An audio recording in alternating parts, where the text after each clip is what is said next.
ਖਬਰਸ ਮਹਾਂ ਤੁਹਾਡੀ ਹੋਸਟ ਨਿਰਮ ਕੌਰ ਤੇ ਮੈਂ TV84 ਦੇ ਸਾਰੇ ਦਰਸ਼ਕਾਂ ਦੀ ਸਰੋਤਿਆਂ ਨੂੰ ਜੀ ਆਇਆਂ ਕਹਿੰਦੀਆਂ ਪ੍ਰੋਗਰਾਮ ਸੱਚੋ ਸੱਚ ਵਿੱਚ ਜਿਹੜੇ ਇਸ ਪ੍ਰੋਗਰਾਮ ਨਾਲ ਦੇਸ਼ਾਂ ਵਿਦੇਸ਼ਾਂ ਤੋਂ ਜੁੜ ਚੁੱਕੇ ਨੇ। ਖਾਲਸਾ ਅਫੇਅਰ ਸੈਂਟਰ ਦੇ ਸੰਚਾਲਕ ਡਾਕਟਰ ਅਮਰਜੀਤ ਸਿੰਘ ਜੁਸਾਨੀ ਇੱਕ ਤਰ੍ਹਾਂ ਸਟੂਡੀਓ 'ਚ ਮੇਰੇ ਨਾਲ ਸ਼ਾਮਿਲ ਨੇ। ਆਓ ਉਹਨਾਂ ਨਾਲ ਗੱਲਬਾਤ ਕਰਕੇ ਅੱਜ ਦੇ ਅਹਿਮ ਇਸ਼ੂਜ਼ ਉੱਪਰ ਉਹਨਾਂ ਤੋਂ ਉਹਨਾਂ ਦਾ ਤਬਸਰਾ ਜਾਣਦੇ ਹਾਂ। ਜੀ ਡਾਕਟਰ ਸਾਹਿਬ, ਵਾਹਿਗੁਰੂ ਜੀ ਕਾ ਖਾਲਸਾ, ਵਾਹਿਗੁਰੂ ਜੀ ਕੀ ਫਤਿਹ। हाँ जी नीरम कौर जी, ਤੁਹਾਨੂੰ ਵੀ ਤੇ ਦੁਨੀਆ ਭਰ ਚ ਬੈਠੇ ਸਾਡੇ ਬਹੁਤ ਹੀ ਪਿਆਰੇ ਸੋਹਣੇ ਸਿਆਣੇ TV84 ਦੇ ਵਿਊਅਰਸ ਨੂੰ ਵੀ ਵਾਹਿਗੁਰੂ ਜੀ ਕਾ ਖਾਲਸਾ, ਵਾਹਿਗੁਰੂ ਜੀ ਕੀ ਫਤਿਹ। ਤੇ ਸਾਡੇ ਬਹੁਤ ਹੀ ਪਿਆਰੇ ਮੁਸਲਮਾਨ ਭੈਣਾਂ ਭਰਾਵਾਂ ਨੂੰ अस्सलाम वालेकुम। जी डॉक्टर साहब, जी आनू प्रोग्राम सचो सच विच बहुत मेहरबानी जी। डॉक्टर साहब, अज 18 नवंबर 2022 5 मगर नानकशाही संमत 554 का दिन है। ਤੇ ਡਾਕਟਰ ਸਾਹਿਬ, ਪ੍ਰੋਗਰਾਮ ਸ਼ੁਰੂ ਕਰਨ ਤੋਂ ਪਹਿਲਾਂ ਅਸੀਂ ਆਪਣੇ ਦਰਸ਼ਕਾਂ ਤੇ ਸਰੋਤਿਆਂ ਨੂੰ ਹਮੇਸ਼ਾ ਤਰ੍ਹਾਂ ਦੱਸਦੇ ਵਿਊਅਰਸ, ਜੇ ਤੁਸੀਂ ਹੱਕ ਸੱਚ ਇਨਸਾਫ ਤੇ ਪੈਰਾ ਦਿੰਦਾ ਇੱਕੋ ਇੱਕ ਚੈਨਲ TV84 ਨੂੰ ਦੇਖਣਾ ਚਾਹੁੰਦੇ ਹੋ ਤਾਂ ਤੁਸੀਂ ਦੇਖ ਸਕਦੇ ਹੋ ਸਪੈਕਟਰਮ ਕੇਬਲ, ਆਰਸੀਐਨ ਕੇਬਲ, ਬੈਲਫਾਲ cable Canada, roku, Jadoo box, ਸ਼ਾਵਾ, ਫੇਸਬੁੱਕ TV84 ਦੀ ਐਪ ਰਾਹੀਂ online streaming and IP box ਤੇ ਤੁਸੀਂ TV84 ਨੂੰ ਦੇਖ ਸਕਦੇ ਹੋ। ਵਿਊਅਰਸ, ਜੇ ਤੁਸੀਂ TV84 ਨਾਲ ਜਾਂ ਪ੍ਰੋਗਰਾਮ ਸੱਚੋ ਸੱਚ ਨਾਲ ਫੇਸਬੁੱਕ ਰਾਹੀਂ ਜੁੜੇ ਤਾਂ ਇਸ ਨੂੰ ਵੱਧ ਲਾਈਕ ਕਰੋ ਤੇ ਸ਼ੇਅਰ ਕਰੋ ਅਤੇ ਨਾਲ ਹੀ YouTube ਤੇ ਸਬਸਕ੍ਰਾਈਬ ਵੀ ਕਰੋ। ਇਹ ਵੀ ਦੱਸ ਦਿਓ ਕਿ ਤੁਸੀਂ TV84 ਦੀ ਐਪ ਨੂੰ ਐਂਡਰੋਇਡ ਐਂਡ ਐਪ ਸਟੋਰ ਤੇ ਡਾਊਨਲੋਡ ਕਰਕੇ ਜੋ TV84 ਦੀ ਲਾਈਵ ਸਟ੍ਰੀਮ ਹੈ ਇਸ ਨੂੰ ਤੁਸੀਂ 24 ਆਵਰਸ ਦੇਖ ਸਕਦੇ ਹੋ। ਵਿਊਅਰਸ, ਇਸ ਵੀਕ ਦਾ ਐਂਡ ਵਾਲਾ ਪ੍ਰੋਗਰਾਮ ਕਰਨ ਜਾ ਰਹੇ ਹਾਂ ਔਰ ਦੁਆ ਤੇ ਅਰਦਾਸ ਕਰਦੇ ਹਾਂ ਕਿ ਜਿਹੜਾ ਤੁਹਾਡਾ ਵੀਕਐਂਡ ਹੈ ਉਹ ਬਹੁਤ ਹੀ ਵਧੀਆ ਗੁਜ਼ਰੇ। ਸੋ ਹਮੇਸ਼ਾ ਇਸ ਤਰ੍ਹਾਂ ਪ੍ਰੋਗਰਾਮ ਦੀ ਸ਼ੁਰੂਆਤ ਕਰਨ ਜਾ ਰਹੇ ਹਾਂ ਅੱਜ ਸਪਾਂਸਰਸ਼ਿਪ ਦੇ ਵਾਲੇ ਨਾਲ ਕਿ ਅੱਜ ਦੇ ਪ੍ਰੋਗਰਾਮ ਸੱਚੋ ਸੱਚ ਨੂੰ ਸਪਾਂਸਰ ਕੀਤਾ ਗਿਆ ਹੈ ਨਿਊਯਾਰਕ ਤੋਂ JS ਸੰਧੂ ਜੀ ਹਰਾਂ ਵੱਲੋਂ। ਸੋ ਇਹਨਾਂ ਨੇ ਅੱਜ ਦੀ ਸਪਾਂਸਰਸ਼ਿਪ ਵੀਰ ਹਰਪ੍ਰੀਤ ਸਿੰਘ ਰਾਣਾ ਜੀ ਦੀ ਜਿਹੜੀ ਯਾਦ ਵਿੱਚ ਭੇਜੀ ਹੈ। ਸੋ ਜਿਨ੍ਹਾਂ ਨੇ ਆਪਣੀ ਜਵਾਨੀ ਖਾਲਸਾ ਰੈਫਰੈਂਡਮ ਕੈਂਪੇਨ ਵਿੱਚ ਲਾਈ ਅਤੇ ਕਰੀਬ 1 ਸਾਲ ਪਹਿਲਾਂ ਉਹ ਸਾਨੂੰ ਜਿਹੜਾ ਇੰਗਲੈਂਡ ਦੀ ਧਰਤੀ ਤੋਂ ਵਿਛੋੜਾ ਦੇ ਗਏ ਸਨ। ਸੋ ਉਹਨਾਂ ਦੀ ਯਾਦ ਵਿੱਚ 20 ਨਵੰਬਰ 2022 ਨੂੰ ਗੁਰਦੁਆਰਾ ਸਿੱਖ ਕਲਚਰ ਸੁਸਾਇਟੀ ਨਿਊਯਾਰਕ ਵਿਖੇ ਅਖੰਡ ਪਾਠ ਸਾਹਿਬ ਦੇ ਭੋਗ ਜਿਹੜੇ ਪਾਏ ਜਾਣਗੇ ਔਰ ਸਥਾਨਕ ਸੰਗਤ ਨੂੰ ਇਸ ਸਮਾਗਮ ਵਿੱਚ ਪਹੁੰਚਣ ਦੀ ਬੇਨਤੀ ਕੀਤੀ ਜਾਂਦੀ ਹੈ। ਔਰ ਸਰਦਾਰ ਹਰਪ੍ਰੀਤ ਸਿੰਘ ਰਾਣਾ ਰੈਫਰੈਂਡਮ ਮੁਹਿੰਮ ਦਾ ਇੱਕ ਮਜ਼ਬੂਤ ਥੰਮ ਸਨ। ਆਓ ਆਜ਼ਾਦੀ ਦੀ ਇਸ ਲਹਿਰ ਨੂੰ ਹੋਰ ਮਜ਼ਬੂਤ ਕਰੀਏ। ਅੱਜ ਦੀ ਸਪਾਂਸਰਸ਼ਿਪ ਲਈ ਅਸੀਂ JS ਸੰਧੂ ਜੀ ਦਾ ਤਹਿ ਦਿਲ ਤੋਂ ਧੰਨਵਾਦ ਕਰਦੇ ਹਾਂ ਔਰ ਤੁਹਾਨੂੰ ਵੀ ਅਪੀਲ ਤੇ ਬੇਨਤੀ ਕਰਦੇ ਹਾਂ ਕਿ ਤੁਸੀਂ ਪ੍ਰੋਗਰਾਮ ਸੱਚੋ ਸੱਚ ਨੂੰ ਵੱਧ ਤੋਂ ਵੱਧ ਸਪਾਂਸਰ ਕਰੋ। ਸਪਾਂਸਰਸ਼ਿਪ ਲਈ ਤੁਸੀਂ ਸਾਨੂੰ ਕਾਲ ਕਰ ਸਕਦੇ ਹੋ ਸਾਡੇ ਫੋਨ ਨੰਬਰ ਤੇ 5166619184। ਸੇਮ ਨੰਬਰ ਤੇ WhatsApp ਕਰ ਸਕਦੇ ਹੋ। ਤੁਸੀਂ ਸਾਨੂੰ ਈਮੇਲ ਵੀ ਕਰ ਸਕਦੇ ਹੋ info@tv84.tv ਤੇ। ਸੋ ਵਿਊਅਰਸ, ਪਹਿਲੇ ਸਮੇਂ ਦੇ ਵਿੱਚ ਗੱਲਬਾਤ ਹੋਣ ਜਾ ਰਹੀ ਹੈ ਕਿ ਦਹਿਸ਼ਤਗਰਦਾਂ ਦੀ ਜੋੜੀ ਨਰਿੰਦਰ ਮੋਦੀ ਅਤੇ ਅਮਿਤ ਸ਼ਾਹ ਨੇ ਨਵੀਂ ਦਿੱਲੀ ਵਿੱਚ 75 ਮੁਲਕਾਂ ਦੇ ਨੁਮਾਇੰਦਿਆਂ ਦੀ ਹੋ ਰਹੀ ਕਾਨਫਰੰਸ ਵਿੱਚ ਪੂਰੇ ਖੇਖਣ ਕੀਤੇ। ਇਹ ਵਰਤਾਰਾ ਬਿਲਕੁਲ ਅਗਦ ਪੜੇ ਸ਼ੈਤਾਨ ਵੇ ਲਾਲੋ ਵਾਲਾ ਹੈ। ਸ਼ੈਤਾਨ ਰੱਬ ਦੀ ਸ਼ਖਸੀਅਤ ਨੂੰ ਕਿਵੇਂ ਬਿਆਨ ਕਰ ਰਿਹਾ ਹੋਵੇ। ਸੋ ਇਸ ਬਾਰੇ ਆਪਾਂ ਗੱਲਬਾਤ ਕਰਨ ਜਾ ਰਹੇ ਹਾਂ। ਸੋ ਅਸੀਂ ਚਾਹਾਂਗੇ ਕਿ ਤੁਸੀਂ ਸਾਡੇ ਨਾਲ ਇਸੇ ਤਰ੍ਹਾਂ ਬਣੇ ਰਹਿਣਾ। ਦੇਖਣ ਸੁਣ ਲਈ ਤੁਹਾਡਾ ਸਭ ਦਾ ਬਹੁਤ ਬਹੁਤ ਸ਼ੁਕਰੀਆ। ਜੀ ਡਾਕਟਰ ਸਾਹਿਬ, ਕੀ ਵਿਚਾਰਾਂ ਨੇ? ਦੇਖੋ, ਸਭ ਤੋਂ ਪਹਿਲਾਂ ਤਾਂ ਅੱਜ ਦੇ ਪ੍ਰੋਗਰਾਮ ਦੀ ਸਪਾਂਸਰਸ਼ਿਪ ਸਾਡੇ ਬਹੁਤ ਹੀ ਪਿਆਰੇ TV84 ਨਾਲ ਬਹੁਤ ਹਮਦਰਦੀ ਰੱਖਣ ਵਾਲੇ ਔਰ ਹਮੇਸ਼ਾ ਫਾਈਨੈਂਸ਼ੀਅਲ ਸਪੋਰਟ ਕਰਨ ਵਾਲੇ JS ਸੰਧੂ ਸਾਹਿਬ ਵੱਲੋਂ ਹੈ।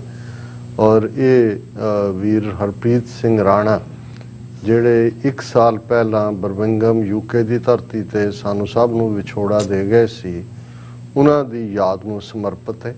ਕਿਉਂਕਿ ਉਹਨਾਂ ਦੀ ਯਾਦ ਨੂੰ ਸਮਰਪਿਤ ਇੱਕ ਵੱਡਾ ਸਮਾਗਮ ਗੁਰਦੁਆਰਾ ਰਿਚਮੰਡ ਹਿਲ ਕਲਚਰ ਸੁਸਾਇਟੀ ਵਿਖੇ ਕਮਿੰਗ ਸੰਡੇ ਜਿੱਥੇ ਆਲਰੇਡੀ ਅਖੰਡ ਪਾਠ ਸਾਹਿਬ ਅੱਜ ਰੱਖਿਆ ਗਿਆ ਹੈ, ਐਤਵਾਰ ਭੋਗ ਹੋਏਗਾ ਔਰ ਸਾਰੀਆਂ ਹੀ ਜਥੇਬੰਦੀਆਂ ਦੇ ਨੁਮਾਇੰਦੇ ਜਿਹੜੇ ਨੇ ਉਹਦੇ 'ਚ ਸ਼ਮੂਲੀਅਤ ਕਰਨਗੇ। ਔਰ ਮੈਨੂੰ ਵੀ ਅੱਜ ਵੀਰ ਰਜਿੰਦਰ ਸਿੰਘ, ਜਿਹੜੇ ਉਹਨਾਂ ਨੂੰ ਹਰਪ੍ਰੀਤ ਸਿੰਘ ਰਾਣਾ ਭਾਵੇਂ ਨਾਂ ਹੈ ਲੇਕਿਨ ਰਾਣਾ ਸਿੰਘ ਕਰਕੇ ਸਾਰੇ ਕਹਿੰਦੇ ਨੇ ਔਰ ਇਹ ਜ਼ਿਆਦਾ ਪਪੂਲਰ ਹੋਇਆ। ਔਰ ਉਹਨਾਂ ਦੇ ਚਾਚਾ ਜੀ ਵੀ ਨੇ ਰਜਿੰਦਰ ਸਿੰਘ, ਬਾਬਾ ਬੰਦਾ ਸਿੰਘ ਬਹਾਦਰ ਸੁਸਾਇਟੀ ਨਾਲ ਵੀ ਸੰਬੰਧਿਤ ਨੇ। ਉਹਨਾਂ ਦੀ ਅੱਜ ਕਾਲ ਆਈ ਔਰ ਅਸੀਂ ਵੀ ਸ਼ਮੂਲੀਅਤ ਕਰਾਂਗੇ। ਔਰ ਵੈਸੇ ਵੀ ਮੈਂ ਸਮਝਦਾ ਵੀ ਜਿਨ੍ਹਾਂ ਨੇ ਇਸ ਰਸਤੇ ਤੇ ਤੁਰਦਿਆਂ ਆਪਣੀਆਂ ਜ਼ਿੰਦਗੀਆਂ ਕੁਰਬਾਨ ਕੀਤੀਆਂ ਉਹ ਅਸਲੀ ਨਾਇਕ ਨੇ। ਇੱਕ ਪਾਸੇ ਅਸੀਂ ਬੀਤੇ ਦੀ ਗੱਲ ਪੰਜਾਬ ਦੀ ਧਰਤੀ ਤੇ ਜਿਨ੍ਹਾਂ ਨੇ ਸ਼ਹੀਦੀਆਂ ਪਾਈਆਂ 1.5 ਲੱਖ ਤੋਂ ਜ਼ਿਆਦਾ ਜਿਹੜੇ ਕੌਮ ਲਈ ਕੁਰਬਾਨ ਹੋਏ ਉਹਨਾਂ ਦੀ ਗੱਲ ਕਰਦੇ। ਔਰ ਮੈਂ ਅਕਸਰ ਇਹ ਕਹਿੰਦਾ ਵੀ ਕਿਸੇ ਕਾਜ਼ ਲਈ ਜਿਹੜਾ ਸ਼ਹੀਦ ਹੁੰਦਾ ਹੈ ਉਸ ਦਾ ਦਰਜਾ ਤਾਂ ਬਹੁਤ ਉੱਚਾ ਹੁੰਦਾ ਹੈ, ਇਸ ਬਾਰੇ ਕੋਈ ਦੋ ਰਾਵਾਂ ਨਹੀਂ ਨੇ। ਪਰ ਜਿਹੜਾ ਉਸ ਕਾਜ਼ ਲਈ ਜਿਉਂਦਾ ਹੈ ਇੱਕ ਇੱਕ ਪਲ ਜਿਉਂਦਾ ਹੈ ਔਰ ਆਪਣਾ ਸਭ ਕੁਝ ਛੱਡ ਛਡਾ ਕੇ ਹੁੰਦਾ ਹੈ, ਉਹ ਸ਼ਾਇਦ ਜਿਉਣਾ ਕਈ ਹਾਲਤਾਂ 'ਚ ਪਹਿਲੀ ਆਪਸ਼ਨ ਨਾਲੋਂ ਵੀ ਜ਼ਿਆਦਾ ਔਖਾ ਹੁੰਦਾ ਹੈ, ਕਿਉਂਕਿ ਕਿੰਨੇ ਜਿਹੜੇ ਨੇ ਉਹ ਤੁਸੀਂ ਤਾਣਿਆਂ ਮਿਹਣਿਆਂ 'ਚੋਂ ਲੰਘਦੇ ਹੋ। ਬਿਲਕੁਲ, ਨੋ ਡਾਊਟ। ਕਿੰਨੇ ਤੁਹਾਡੀ ਵਜ੍ਹਾ ਕਰਕੇ ਜਦੋਂ ਤੁਸੀਂ ਕਿਸੇ ਪਾਸੇ ਸਮਰਪਿਤ ਹੁੰਦੇ ਹੋ ਤੇ ਕਿੰਨੇ ਸਫਰ ਕਰਦੇ ਨੇ ਤੁਹਾਡੇ ਪਰਿਵਾਰ ਦੇ। ਔਰ ਜਿਹੜੀ ਜ਼ੀਲ ਦੇ ਨਾਲ, ਔਰ ਮੈਂ ਇਹੀ ਗੱਲ ਅੱਜ ਭਾਈ ਰਜਿੰਦਰ ਸਿੰਘ ਹੋਰਾਂ ਨੂੰ ਵੀ ਕਹਿ ਰਿਹਾ ਸੀ, ਮੈਂ ਕਿਹਾ ਕਿ ਵੀ ਉਹ ਤਾਂ ਜਿਵੇਂ ਟਨਸ ਆਫ એનર્ਜੀ ਹੁੰਦੀ ਹੈ। ਰਾਣਾ ਸਿੰਘ ਅੱਜ ਵੀ ਉਵੇਂ ਹੀ ਮੇਰੀਆਂ ਅੱਖਾਂ ਦੇ ਸਾਹਮਣੇ ਉਹ ਘੁੰਮਦਾ ਹੈ ਵੀ ਫੁੱਲ એનર્ਜੀ ਦੇ ਨਾਲ, dedication, devotion, energy, never tiring and ever smiling, ਕਿ ਹਮੇਸ਼ਾ ਕਿਸੇ ਗੱਲ ਦੀ ਸ਼ਿਕਾਇਤ ਨਹੀਂ ਹੈ। ਔਰ ਹਮੇਸ਼ਾ ਹੀ ਜਦੋਂ ਵੀ ਮੈਂ ਥਾਪੜਾ ਦੇਣਾ ਕਿ ਰਾਣਾ ਸਿੰਘ ਤੁਸੀਂ ਜੋ ਜਿਸ ਜ਼ੀਲ ਨਾਲ ਲੱਗੇ, ਉਹਨਾਂ ਕਹਿਣਾ ਜੀ ਤੁਹਾਡੇ ਤਾਂ ਤੋਰਿਆਂ ਤੁਰੇ। ਔਰ ਮੈਂ ਸਮਝਦਾ ਵੀ ਇਹ ਵੀ ਇੱਕ ਜਿਹੜੀ ਸ਼ੁਕਰਗੁਜ਼ਾਰੀ ਹੁੰਦੀ ਹੈ, ਹਾਲਾਂਕਿ ਇਹ ਗੁਰੂ ਨੇ ਜਿਹਦੇ ਸਿਰ ਤੇ ਹੱਥ ਰੱਖਣਾ ਹੈ ਉਸ ਤੋਂ ਸੇਵਾ ਲੈ ਲੈਣੀ ਹੈ। ਔਰ ਰੈਫਰੈਂਡਮ ਜਿਸ ਦੇ ਲਈ ਉਹ ਇੰਗਲੈਂਡ ਦੇ ਵਿੱਚ ਜਿਵੇਂ ਦੀ ਉਹਦੀ ਮੋਟੀਵੇਸ਼ਨ ਸੀ ਜਦੋਂ ਉਹ ਤੁਰ ਗਏ, ਔਰ ਇਹ ਸਾਹਮਣੇ ਆਇਆ ਵੀ ਕਿਵੇਂ ਉਹਨਾਂ ਨੂੰ ਇੱਕ ਪ੍ਰੀ ਐਗਜ਼ਿਸਟਿੰਗ ਹਾਰਟ ਕੰਡੀਸ਼ਨ ਸੀ ਔਰ ਉਸ ਦੀ ਸਰਜਰੀ ਜ਼ਰੂਰੀ ਸੀ। ਔਰ ਉਹ ਵਕਤ ਉਹੀ ਬਣਦਾ ਸੀ ਜਦੋਂ ਕਿ ਯੂਕੇ ਦੇ ਵਿੱਚ ਰੈਫਰੈਂਡਮ ਦੀ ਤਿਆਰੀ ਚੱਲ ਰਹੀ ਸੀ ਔਰ ਰੈਫਰੈਂਡਮ ਹੋਣਾ ਸੀ। ਉਸਨੇ ਆਪਣੀ ਜ਼ਿੰਦਗੀ ਨਾਲੋਂ ਪਹਿਲ ਇਸ ਨੂੰ ਦਿੱਤੀ ਕਿ ਨਹੀਂ, ਮੈਂ ਪਹਿਲਾਂ ਜਾ ਕੇ ਰੈਫਰੈਂਡਮ ਲਈ ਕੰਮ ਕਰਨਾ, ਫਿਰ ਦੇਖਿਆ ਜਾਏਗਾ ਕਦੋਂ ਸਰਜਰੀ ਹੁੰਦੀ ਹੈ। ਸੋ ਮੈਂ ਸਮਝਦਾ ਵੀ ਕਿੰਨੇ ਮੈਨੂੰ ਵੀ ਐਕਟਿਵਿਜ਼ਮ 35-40 ਸਾਲ ਜ਼ਿੰਦਗੀ ਦੇ ਇਸ ਪਾਸੇ ਹੋ ਗਏ ਨੇ, ਬਹੁਤ ਥੋੜੇ ਤੁਸੀਂ ਉਂਗਲਾਂ ਤੇ ਗਿਣ ਸਕਦੇ ਹੋ ਜਿਹੜੇ ਬਿਨਾਂ ਕਨਸੀਕੁਐਂਸਿਸ ਦੀ ਪਰਵਾਹ ਕੀਤੇ। ਨਹੀਂ ਤਾਂ ਬਹੁਤ ਸਾਰੇ ਬੜੇ ਜੋਸ਼ੋ ਖਰੋਸ਼ ਨਾਲ ਆਉਂਦੇ ਨੇ, ਕਈ ਟਾਰਾਂ ਵੀ ਮਾਰਦੇ ਨੇ, ਕਈ ਆਪਣੇ ਬੀਤੇ ਪੀਰੀਅਡ 'ਚ ਜੁਝਾਰੂਆਂ ਨਾਲ ਸੰਬੰਧਾਂ ਦੇ ਵੀ ਵੱਡੇ ਵੱਡੇ ਤੁਹਾਨੂੰ ਕਿੱਸੇ ਸੁਣਾਉਣਗੇ, ਪਰ ਜਦੋਂ ਪਰਖ ਦਾ ਵੇੜਾ ਹੁੰਦਾ ਉਹ ਤਾਂ ਇੱਕ ਦਾ ਜਿਹੜਾ ਝਟਕਾ ਉਹ ਵੀ ਨਹੀਂ ਸਹਿ ਸਕਦੇ, ਜਾਂ ਕੋਈ ਧਨ ਦੇ ਲਾਲਚ, ਕੋਈ ਅਦਰਵਾਈਜ਼ ਹੁੰਦਾ। ਸੋ ਇਹ ਯੰਗ ਮੈਨ ਜਿਹੜਾ ਅਮਰੀਕਾ ਦੇ ਸਿਸਟਮ ਤੋਂ ਵੀ ਚੰਗੀ ਤਰ੍ਹਾਂ ਵਾਕਿਫ ਸੀ, ਔਰ ਜ਼ਾਹਰ ਹੈ ਕਿ ਪਰਿਵਾਰ ਭਾਈ ਰਜਿੰਦਰ ਸਿੰਘ, ਉਹਨਾਂ ਦੇ ਚਾਚਾ ਜੀ, ਉਹਨਾਂ ਦੇ ਪਿਤਾ ਜੀ ਭਾਈ ਕੁਲਦੀਪ ਸਿੰਘ, ਪਰਿਵਾਰ ਤਾਂ ਇਹ ਰੋਪੜ ਜ਼ਿਲ੍ਹੇ ਨਾਲ ਔਰ ਜੁਝਾਰੂ ਲਹਿਰ ਚੋਂ ਨਿਕਲੇ ਪਰਿਵਾਰ ਨੇ। ਔਰ ਦੂਸਰਾ ਪਾਰਟ ਮੈਂ ਸਮਝਦਾ ਵੀ ਬਹੁਤ ਵਾਰ ਜਦੋਂ ਬੱਚਾ ਜਾਂ ਬੱਚੀ ਇਸ ਪਾਸੇ ਤੁਰ ਪੈਂਦੇ ਨੇ, ਉਹਨਾਂ ਨੂੰ ਰੈਕਗਨੀਸ਼ਨ ਮਿਲਦੀ ਹੈ, ਫਿਰ ਬਹੁਤ ਵਾਰੀ ਪੇਰੈਂਟਸ ਜਾਂ ਦੂਸਰੇ ਵੀ ਪ੍ਰਾਈਡ ਮਹਿਸੂਸ ਕਰਦੇ ਨੇ।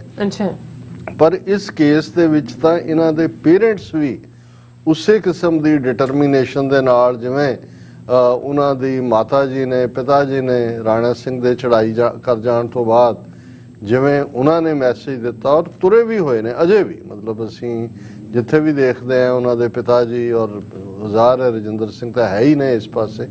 ਸੋ ਅਸੀਂ ਜਿੱਥੇ ਸੰਗਤ ਨੂੰ ਇਹ ਅਪੀਲ ਵੀ ਕਰਦੇ ਹਾਂ ਜ਼ੋਰਦਾਰ ਕਿ ਐਤਵਾਰ ਦੇ ਦੀਵਾਨ ਦੇ ਵਿੱਚ ਹੁਮਾ ਕੇ ਪਹੁੰਚੋ।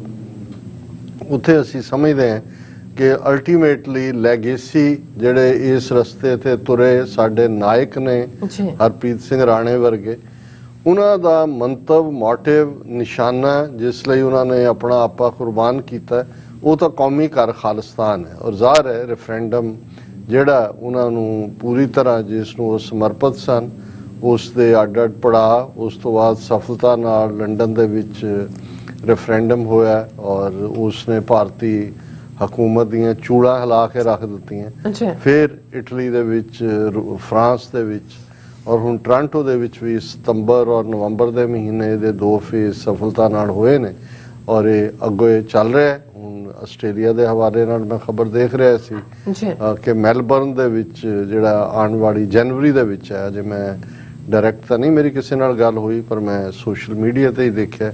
ਸੋ ਅਸੀਂ ਜਿੱਥੇ ਵੀਰ ਹਰਪ੍ਰੀਤ ਸਿੰਘ ਰਾਣਾ ਨੂੰ ਆਪਣੀਆਂ ਯਾਦਾਂ 'ਚ ਲਿਆਂਦੇ ਆ, ਅੱਜ ਦਾ ਪ੍ਰੋਗਰਾਮ ਵੀ ਸਮੁੱਚਾ ਅਸੀਂ ਉਹਨਾਂ ਦੀ ਯਾਦ ਨੂੰ ਸਮਰਪਿਤ ਕਰਦੇ ਹਾਂ। ਉੱਥੇ ਅਸੀਂ ਸਰ JS ਸੰਧੂ ਸਾਹਿਬ ਦਾ ਵੀ ਸ਼ੁਕਰੀਆ ਅਦਾ ਕਰਦੇ ਹਾਂ ਕਿ ਉਹ ਵੀ ਪੂਰੇ ਲਗਨ ਦੇ ਨਾਲ ਜਿਹੜਾ ਕੌਮੀ ਘਰ ਦੇ ਲਈ ਸਟਰਗਲ ਹੈ ਉਸ ਦੇ ਵਿੱਚ ਆਪਣਾ ਵਿੱਤੋਂ ਵੱਧ ਯੋਗਦਾਨ ਪਾ ਰਹੇ ਨੇ।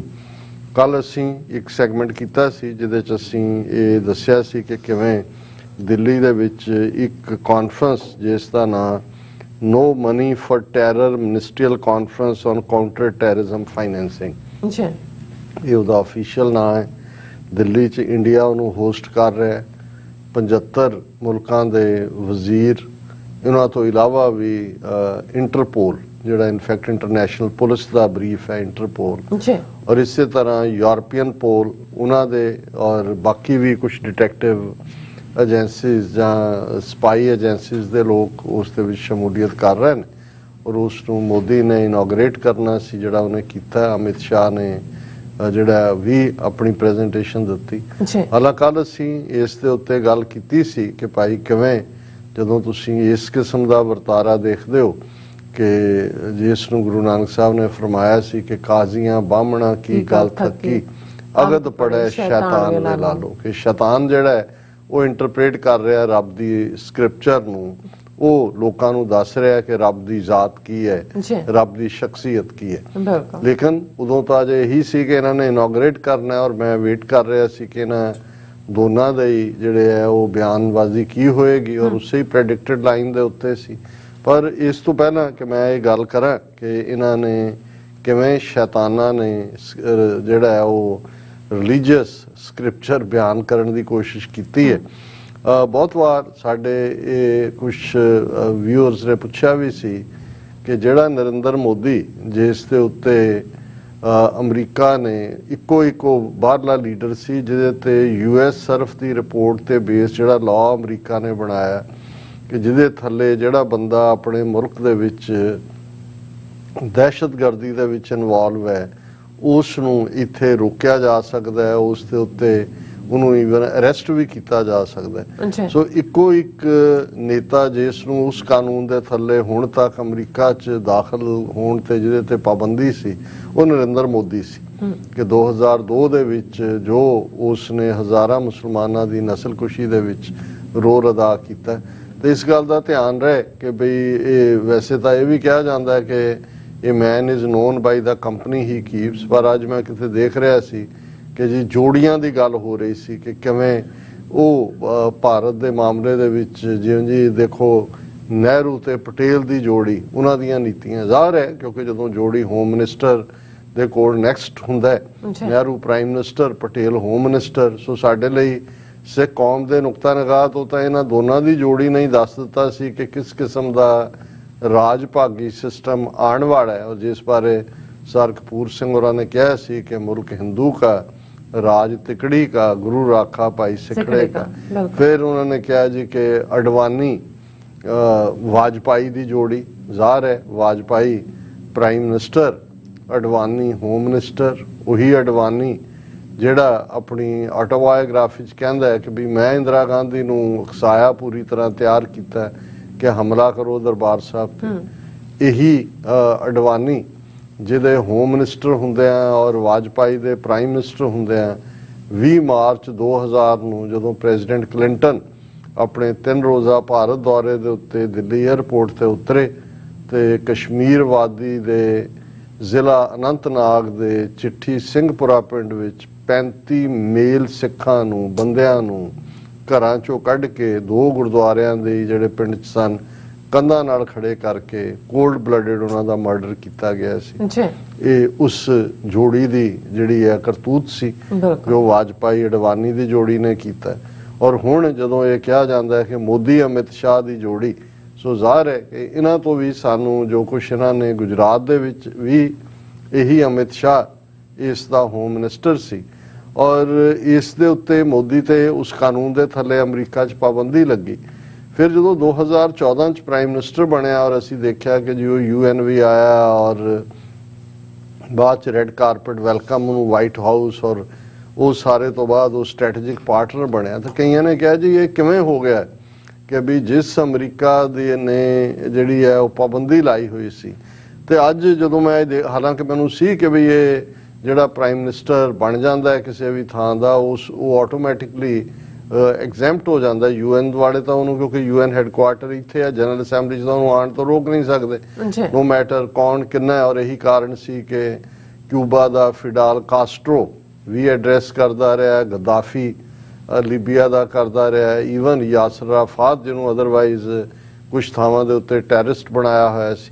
ਲੇਕਿਨ ਅੱਜ ਜਿਹੜਾ ਕੇਸ ਸਾਰੇ ਮੀਡੀਆ ਦੇ ਵਿੱਚ ਅਮਰੀਕਾ ਦੇ ਖਾਸ ਤੌਰ ਤੇ ਡਿਸਕਸ ਹੋ ਰਿਹਾ ਇੱਕ ਵਾਕਿਆ ਅਕਤੂਬਰ 2018 ਦੇ ਵਿੱਚ ਹੋਇਆ ਸੀ, ਜਦੋਂ ਕਿ ਟਰਕੀ ਦੀ ਇਸਤਨਬੁਲ 'ਚ ਸਥਿਤ ਸਾਊਦੀ ਅਰੇਬੀਆ ਦੀ ਜਿਹੜੀ ਹੈ ਅੰਬੈਸੀ ਦੇ ਵਿੱਚ ਇੱਕ ਪ੍ਰੋਮੀਨੈਂਟ ਜਰਨਲਿਸਟ, ਜਿਹਦੇ ਕੋਲ ਅਮਰੀਕਨ ਗ੍ਰੀਨ ਕਾਰਡ ਸੀ, ਬੇਸ਼ੱਕ ਉਹ ਸਾਊਦੀ ਅਰੇਬੀਆ ਦਾ ਸਿਟੀਜ਼ਨ ਸੀ, ਰਾਇਲ ਫੈਮਿਲੀ ਨਾਲ ਵੀ ਉਹਦਾ ਤਾਲੁਕ ਸੀ, ਜਿਹੜਾ ਉਸ ਦਾ ਜਮਾਲ ਖਸ਼ੋਗੀ, ਉਹ ਕਿਉਂਕਿ ਜਿਹੜਾ ਸਾਊਦੀ ਅਰੇਬੀਆ ਦੀ ਰਾਜਸ਼ਾਹੀ ਹੈ ਉਹਦਾ ਉਹ ਕ੍ਰਿਟਿਕ ਸੀ, ਔਰ ਉਸ ਦਾ ਮਰਡਰ ਬੜੇ ਕਰੂਅਲ ਢੰਗ ਨਾਲ ਉਹਦੇ 'ਚ ਕੀਤਾ ਗਿਆ ਸੀ। ਉਹਦੀ ਇੰਟਰਨੈਸ਼ਨਲ ਇਨਵੈਸਟੀਗੇਸ਼ਨ ਹੋਈ, CIA ਨੇ ਵੀ, ਔਰ ਇਹ ਬੇਸ਼ੱਕ ਇਨਵੈਸਟੀਗੇਸ਼ਨ ਟਰੰਪ ਐਡਮਿਨਿਸਟ੍ਰੇਸ਼ਨ ਵੇਲੇ ਹੀ ਹੋ ਕੇ ਪਤਾ ਲੱਗ ਗਿਆ ਸੀ, ਪਰ ਟਰੰਪ ਨੇ ਜਿਹੜਾ ਉਸ ਦੀ ਕੋਈ ਬਹੁਤੀ ਪਰਵਾਹ ਨਹੀਂ ਸੀ ਕੀਤੀ। ਪਰ ਇੰਟਰਨੈਸ਼ਨਲ ਹਿਊਮਨ ਰਾਈਟਸ ਆਰਗੇਨਾਈਜੇਸ਼ਨਸ ਨੇ ਵੀ ਇਸ ਦੇ ਉੱਤੇ ਪੂਰਾ ਸਟੈਂਡ ਲਿਆ ਸੀ, ਔਰ ਜਮਾਲ ਖਸ਼ੋਗੀ ਦੇ ਫਿਆਂਸੇ ਮੰਗੇਤਰ, ਉਸ ਨੇ ਅਮਰੀਕਾ ਦੇ ਵਿੱਚ ਅਮਰੀਕਾ ਦੇ ਵਿੱਚ ਉਸ ਬੀਬੀ ਦਾ ਨਾਮ ਹੈ ਹੈਟਿਸ ਸੈਨਗਿਜ਼, ਉਹਨੇ ਅਮਰੀਕਾ ਦੇ ਕੋਰਟ ਦੇ ਵਿੱਚ ਸਿਵਲ ਸੂਟ ਕੀਤਾ ਹੋਇਆ ਸੀ। ਅਮਾਉਂਟ ਤਾਂ ਨਹੀਂ ਪਤਾ ਹੈ ਕਿ ਭਾਈ ਇਸ ਨੇ ਜਿਹੜਾ ਮੁਹੰਮਦ ਬਿਨ ਸਲਮਾਨ, ਇਹ ਕਰਾਊਨ ਪ੍ਰਿੰਸ ਉਦੋਂ ਬਣਾਇਆ ਹੋਇਆ ਸੀ ਕਿ ਜਦੋਂ ਇਹ ਬਾਦਸ਼ਾਹ ਮਰੇਗਾ ਉਸ ਤੋਂ ਅਗਲਾ ਬਾਦਸ਼ਾਹ ਇਹ ਹੋਏਗਾ। ਔਰ ਕਿਉਂਕਿ ਇਹ ਜਿਹੜਾ ਇਸਤਨਬੁਲ ਦੇ ਵਿੱਚ ਮਰਡਰ ਹੋਇਆ 2018 ਦੇ ਵਿੱਚ ਅਕਤੂਬਰ 'ਚ, ਉਹ ਸਿੱਧੇ ਤੌਰ ਤੇ ਸਾਹਮਣੇ ਆਇਆ ਕਿ ਮੁਹੰਮਦ ਬਿਨ ਸਲਮਾਨ ਉਸ ਦੇ ਆਰਡਰਸ, ਦਿਸ਼ਾ ਨਿਰਦੇਸ਼ਾਂ ਅਨੁਸਾਰ ਕੀਤਾ ਗਿਆ। ਜਿਹੜੀ ਕਿਲਿੰਗ ਗੈਂਗ ਵੀ ਭੇਜੀ ਜਿਨ੍ਹਾਂ ਨੇ ਉਸ ਨੂੰ ਕਿਵੇਂ ਅੰਦਰ ਬਹੁਤ ਟਾਰਚਰ ਕਰਕੇ ਮਾਰਿਆ, ਈਵਨ ਟਰਕੀ ਨੇ ਵੀ ਇਸ ਕਿਸਮ ਦੀ ਆਪਣੀ ਇਨਵੈਸਟੀਗੇਸ਼ਨ 'ਚ ਕੱਢਿਆ ਸੀ, ਉਸ ਦੇ ਖਿਲਾਫ ਬੜੇ ਵੱਡੇ ਅਮਾਉਂਟ ਦਾ ਲਾ ਸੂਟ ਸੀ। ਔਰ ਅੱਜ ਜਿਹੜੀਆਂ ਖਬਰਾਂ ਨੇ, ਹੁਣ ਕੁਝ ਮਹੀਨੇ 2 ਮਹੀਨੇ ਪਹਿਲਾਂ ਸਾਊਦੀ ਅਰੇਬੀਆ ਦੇ ਕਿੰਗ ਨੇ ਕਿਹਾ ਸੀ ਕਿ ਮੁਹੰਮਦ ਬਿਨ ਸਲਮਾਨ ਜਿਹੜਾ ਹੈ ਇਹ ਸਾਡਾ ਪ੍ਰਾਈਮ ਮਿਨਿਸਟਰ ਹੋਏਗਾ, ਔਰ ਜਦੋਂ ਉਹਨੂੰ ਪ੍ਰਾਈਮ ਮਿਨਿਸਟਰ ਐਲਾਨ ਦਿੱਤਾ ਤੇ ਅੱਜ ਹੁਣ ਉਹ ਜਿਹੜਾ ਸਿਵਲ ਕੋਰਟ ਦੇ ਵਿੱਚ ਉਹਦੀ ਜਮਾਲ ਖਸ਼ੋਗੀ ਦੀ ਮੰਗੇਤਰ ਵੱਲੋਂ ਕੀਤਾ ਲਾਸੂਟ ਹੈ, ਉਹਦੀ ਤਰੀਕ ਸੀ, ਤੇ ਬਾਈਡਨ ਐਡਮਿਨਿਸਟ੍ਰੇਸ਼ਨ ਨੇ ਕਿਹਾ ਕਿ ਹੁਣ ਕਿਉਂਕਿ ਉਹ ਆਲਰੇਡੀ ਪ੍ਰਾਈਮ ਮਿਨਿਸਟਰ ਬਣ ਗਿਆ ਔਰ ਇਸ ਲਈ ਉਹਨੂੰ ਇਸ ਚੋਂ ਜਿਹੜੀ ਹੈ ਇਮਿਊਨਿਟੀ ਹੈ, ਹੁਣ ਉਹਦੇ ਤੇ ਮੁਕੱਦਮਾ ਨਹੀਂ ਚੱਲ ਸਕਦਾ ਅਮਰੀਕਾ। ਸੋ ਜ਼ਾਹਰ ਹੈ ਕਿ ਹੁਣ ਉਹ ਅਮਰੀਕਾ ਆਏਗਾ ਵੀ, ਔਰ ਈਵਨ ਜਿਹੜਾ ਸਿਵਲ ਲਾ ਸੂਟ ਔਰ ਉਹਦੀ ਮੰਗੇਤਰ ਨੇ ਅੱਜ ਇਹ ਕਿਹਾ ਕਿ Jamal died again today with the ruling, ਕਿ ਜਿਹੜੀ ਬਾਈਡਨ ਐਡਮਿਨਿਸਟ੍ਰੇਸ਼ਨ ਨੇ ਜਿਹੜਾ ਕਲੀਅਰੈਂਸ ਦਿੱਤੀ, ਉਹਨਾਂ ਨੇ ਕਿਹਾ ਜੀ ਇਹ ਤਾਂ ਨੋਰਮ ਹੈ, ਸਾਡੇ ਰਵਾਇਤ ਦਾ ਹਿੱਸਾ ਹੀ ਹੈ ਜਿਹੜਾ ਬਣ ਜਾਏ ਪ੍ਰਾਈਮ ਮਿਨਿਸਟਰ, ਨੋ ਮੈਟਰ ਉਹਨੇ ਕੀ ਕ੍ਰਾਈਮ ਕੀਤੇ ਨੇ। ਸੋ ਇਹ ਜੇ ਮੁਹੰਮਦ ਬਿਨ ਸਲਮਾਨ ਆ ਜੋ ਹਫ਼ਤਾ ਹੁਕ ਹੁੰਦਾ ਹੈ, ਤੇ ਇਹੀ ਰੈਜ਼ਨ ਡੈਟਰ ਹੈ ਜਿਹੜਾ ਉਹ 2014 ਦੇ ਵਿੱਚ ਜਦੋਂ ਮੋਦੀ ਪ੍ਰਾਈਮ ਮਿਨਿਸਟਰ ਬਣਦਾ ਤੇ ਉਸ ਨੂੰ ਉਸ ਲਿਸਟ ਚੋਂ ਕੱਢਣਾ, ਜਾਂ ਓਵਰਨਾਈਟ ਉਹ ਜਿਵੇਂ ਉਹਨੇ ਗੰਗਾ ਨਹਾ ਲਈ ਹੈ ਔਰ ਬਣ ਕੇ ਵੀ ਗੰਗਾ ਦੇ ਕੰਢੇ ਬਨਾਰਸ ਚੋਂ MP ਆਇਆ ਕਿ ਹੁਣ ਉਹ ਕੋਈ ਜਿਹੜਾ ਗੁਨਾਹਗਾਰ ਨਹੀਂ ਰਿਹਾ, ਹਜ਼ਾਰਾਂ ਜਿਹੜੇ ਬੇਗੁਨਾਹ ਦਾ ਖੂਨ ਉਸ ਨੇ ਡੋਲਿਆ। ਸੋ ਇਹ ਮੈਂ ਇਹ ਦੱਸਣਾ ਚਾਹੁੰਦਾ ਕਿ ਭਾਈ ਇਹ ਇਹਨਾਂ ਦੇ ਤੌਰ ਤਰੀਕੇ ਨੇ, ਉਹਨੂੰ ਕਿਤੇ ਲਾਅ ਕਹਿ ਦਿਓ, ਕਿਤੇ ਰਵਾਇਤ ਕਹਿ ਦਿਓ, ਕਿਤੇ ਆਪਣੇ ਹਿੱਤ ਕਰ ਲਓ, ਕਿਉਂਕਿ ਇਹ ਸਾਰੇ ਦੇ ਨਾਲ ਵੀ ਜੁੜਿਆ ਹੋਇਆ ਇਹੀ ਹੈ ਕਿ ਵੀ ਹੁਣ ਕਿਉਂਕਿ ਮੁਹੰਮਦ ਬਿਨ ਸਲਮਾਨ ਉਹਨੇ ਜੇ ਅਮਰੀਕਾ ਨੇ ਕਿਹਾ ਕਿ ਜੀ ਮਿਲੀਅਨ ਬੈਰਲ ਵਾਧੂ ਪੈਦਾ ਕਰੋ ਆਇਲ, ਉਹਨਾਂ ਨੇ ਮਿਲੀਅਨ ਘਟਾ ਦਿੱਤਾ ਓਪੈਕ ਬਾਡੀ ਦੇ ਸੈਸ਼ਨ ਤੋਂ ਬਾਅਦ। ਫਿਰ ਜਿਹੜਾ ਇਹ ਵੀ ਆਇਆ ਕਿ ਸਾਊਦੀ ਅਰੇਬੀਆ ਰੂਸ ਔਰ ਚੀਨ ਦੇ ਹੋਰ ਕਰੀਬ ਚਲਾ ਗਿਆ, ਔਰ ਬਾਈਡਨ ਦੀ ਨੇ ਨੂੰ ਰਾਦਰ ਇਨਸਲਟ ਕੀਤੀ ਜਦੋਂ ਇਹ ਗਿਆ ਵੀ, ਕੋਈ ਨਹੀਂ ਦਿੱਤਾ ਕਿ ਵੀ ਤੁਹਾਨੂੰ ਸਾਨੂੰ ਤੁਹਾਡੀ ਪਰਵਾਹ ਨਹੀਂ ਹੈ।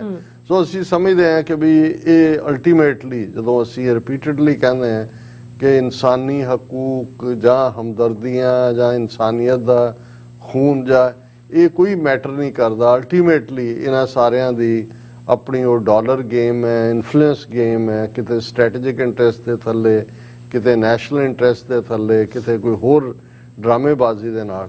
ਸੋ ਜਿਸ ਅੱਜ ਕਾਰਨ ਨਾਲ ਮੁਹੰਮਦ ਬਿਨ ਸਲਮਾਨ ਆਫ ਦਾ ਹੁਕ ਹੋਇਆ, ਇਹੀ ਮੋਦੀ ਨੂੰ ਆਫ ਦਾ ਹੁਕ ਕਰਕੇ ਅਮਰੀਕਾ ਦੇ ਵਿੱਚ ਵੈਲਕਮ ਕਰਨ ਦੀ ਲਾਈਨ ਸੀ।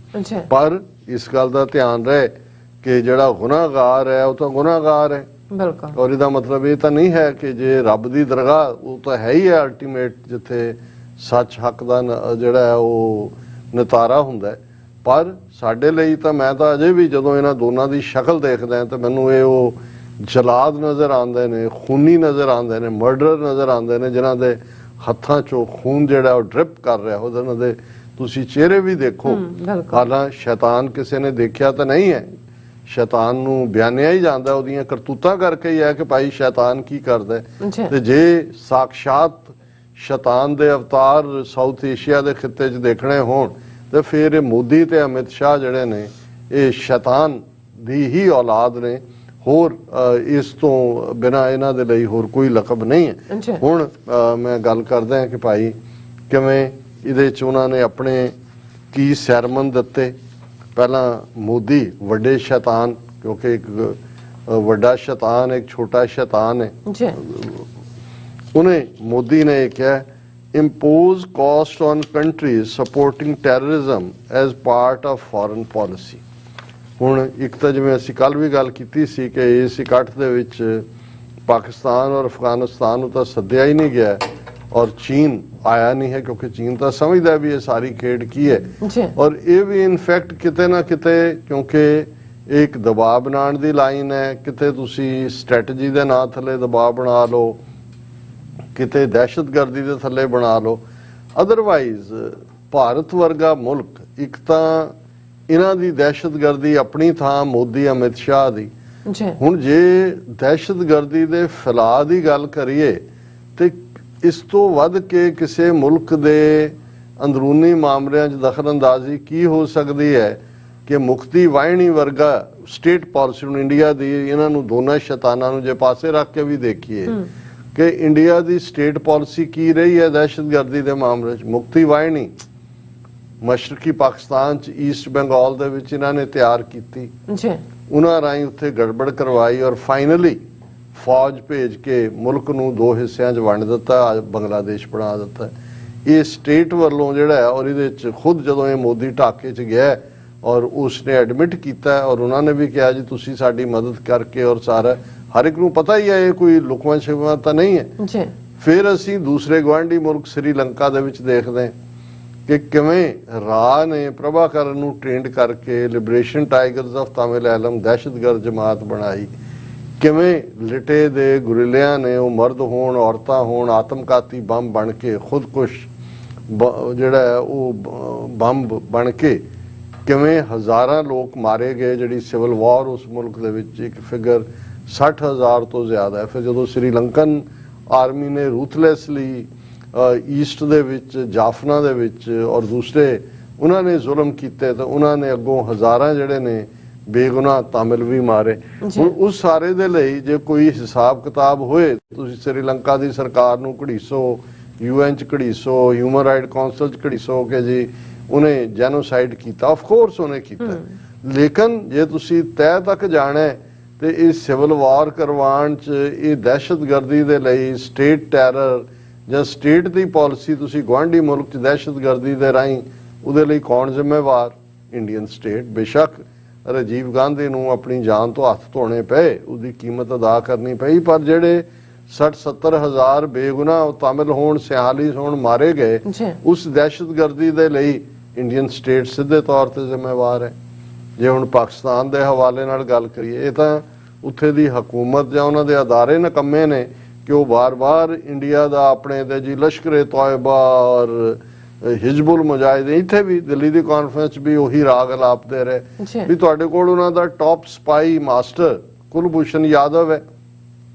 ਕਿਵੇਂ ਵਿਦਨ ਪਾਕਿਸਤਾਨ ਉਹ ਖੈਬਰ ਪਖਤੂਨਖਵਾ ਦਾ ਏਜੰਸੀ ਏਰੀਆ ਹੋਏ, ਜਿਹੜਾ ਹੁਣ ਖੈਬਰ ਪਖਤੂਨਖਵਾ ਦਾ ਹਿੱਸਾ ਬਣ ਚੁੱਕਾ ਹੈ, ਬਲੋਚਿਸਤਾਨ ਹੋਏ, ਦੂਸਰਾ ਹੋਏ, ਵੀ ਇੱਕ ਪਾਸੇ ਇਹੀ ਮੋਦੀ ਜਿਹੜਾ ਵੱਡਾ ਸ਼ੈਤਾਨ ਹੈ ਖੂਨੀ, ਉਹ ਲਾਲ ਕਿਲੇ ਤੋਂ ਖਲੋ ਕੇ ਬਲੋਚਿਸਤਾਨ ਦੇ ਹੱਕ ਦੇ ਵਿੱਚ ਗੱਲ ਕਰ ਰਿਹਾ ਔਰ ਜ਼ਾਹਰ ਹੈ ਬਲੋਚਿਸਤਾਨ ਲਿਬਰੇਸ਼ਨ ਆਰਮੀ ਆਲਰੇਡੀ ਉਵੇਂ ਹੀ ਹੈ ਜਿਹੋ ਜਿਹੀ ਮੁਕਤੀ ਵਾਹਿਨੀ ਸੀ ਤੇ ਜਿਹੋ ਜਿਹੀ ਲਿਟੇ ਬਣਾਈ ਹੋਈ ਸੀ ਇਹਨਾਂ ਨੇ ਸ੍ਰੀਲੰਕਾ 'ਚ, ਪਾਕਿਸਤਾਨ ਦੇ ਵਿੱਚ ਅੰਦਰੂਨੀ ਦਹਿਸ਼ਤਗਰਦੀ। ਅਫਗਾਨਿਸਤਾਨ ਦੇ ਵਿੱਚ ਇਹ ਕੀ ਕਰਦੇ ਰਹੇ ਨੇ, ਅੰਦਾਜ਼ਾ ਲਾ ਲਓ ਕਿ ਭਾਈ ਕਿੰਨੇ ਕੌਂਸੂਲੇਟ ਅਫਗਾਨਿਸਤਾਨ ਦੇ ਪਾਕਿਸਤਾਨ ਨਾਲ ਲੱਗਦੇ ਬਾਰਡਰ ਤੇ ਖੋਲੇ ਔਰ ਉੱਥੇ ਕੀ ਕਰਵਾਇਆ। ਜਦੋਂ ਪਾਕਿਸਤਾਨ ਦੇ ਅੰਦਰੂਨੀ ਹਲਕਿਆਂ ਦੇ ਵਿੱਚ ਇਹ ਹਰ ਇੱਕ ਨੂੰ ਪਤਾ ਹੈ ਕੌਣ ਕੀ ਕਰਦਾ ਹੈ, ਰਾਹ ਦੀ ਐਕਟੀਵਿਟੀ ਕਿੰਨੀ ਜ਼ਿਆਦਾ ਹੈ ਔਰ ਕਿਵੇਂ ਇਹਨਾਂ ਨੇ ਉਹ ਮਾਸੂਮ ਜੇ ਪੰਜਾਬ ਦੇ ਬਾਰਡਰ ਪਿੰਡਾਂ ਦੇ ਗਰੀਬ ਦਲਿਤ ਨੌਜਵਾਨ ਭਰਤੀ, ਕੋਈ ਸਰਬਜੀਤ ਸਿੰਘ ਹੋਏ, ਕੋਈ ਕਸ਼ਮੀਰ ਸਿੰਘ ਹੋਏ, ਕੋਈ ਹੋਰ ਹੋਏ ਪਾਕਿਸਤਾਨ ਦੇ ਸਿਵਲੀਅਨ ਏਰੀਆ ਦੇ ਵਿੱਚ ਉਹ ਦਹਿਸ਼ਤਗਰਦੀ ਕੌਣ ਕਰਦਾ।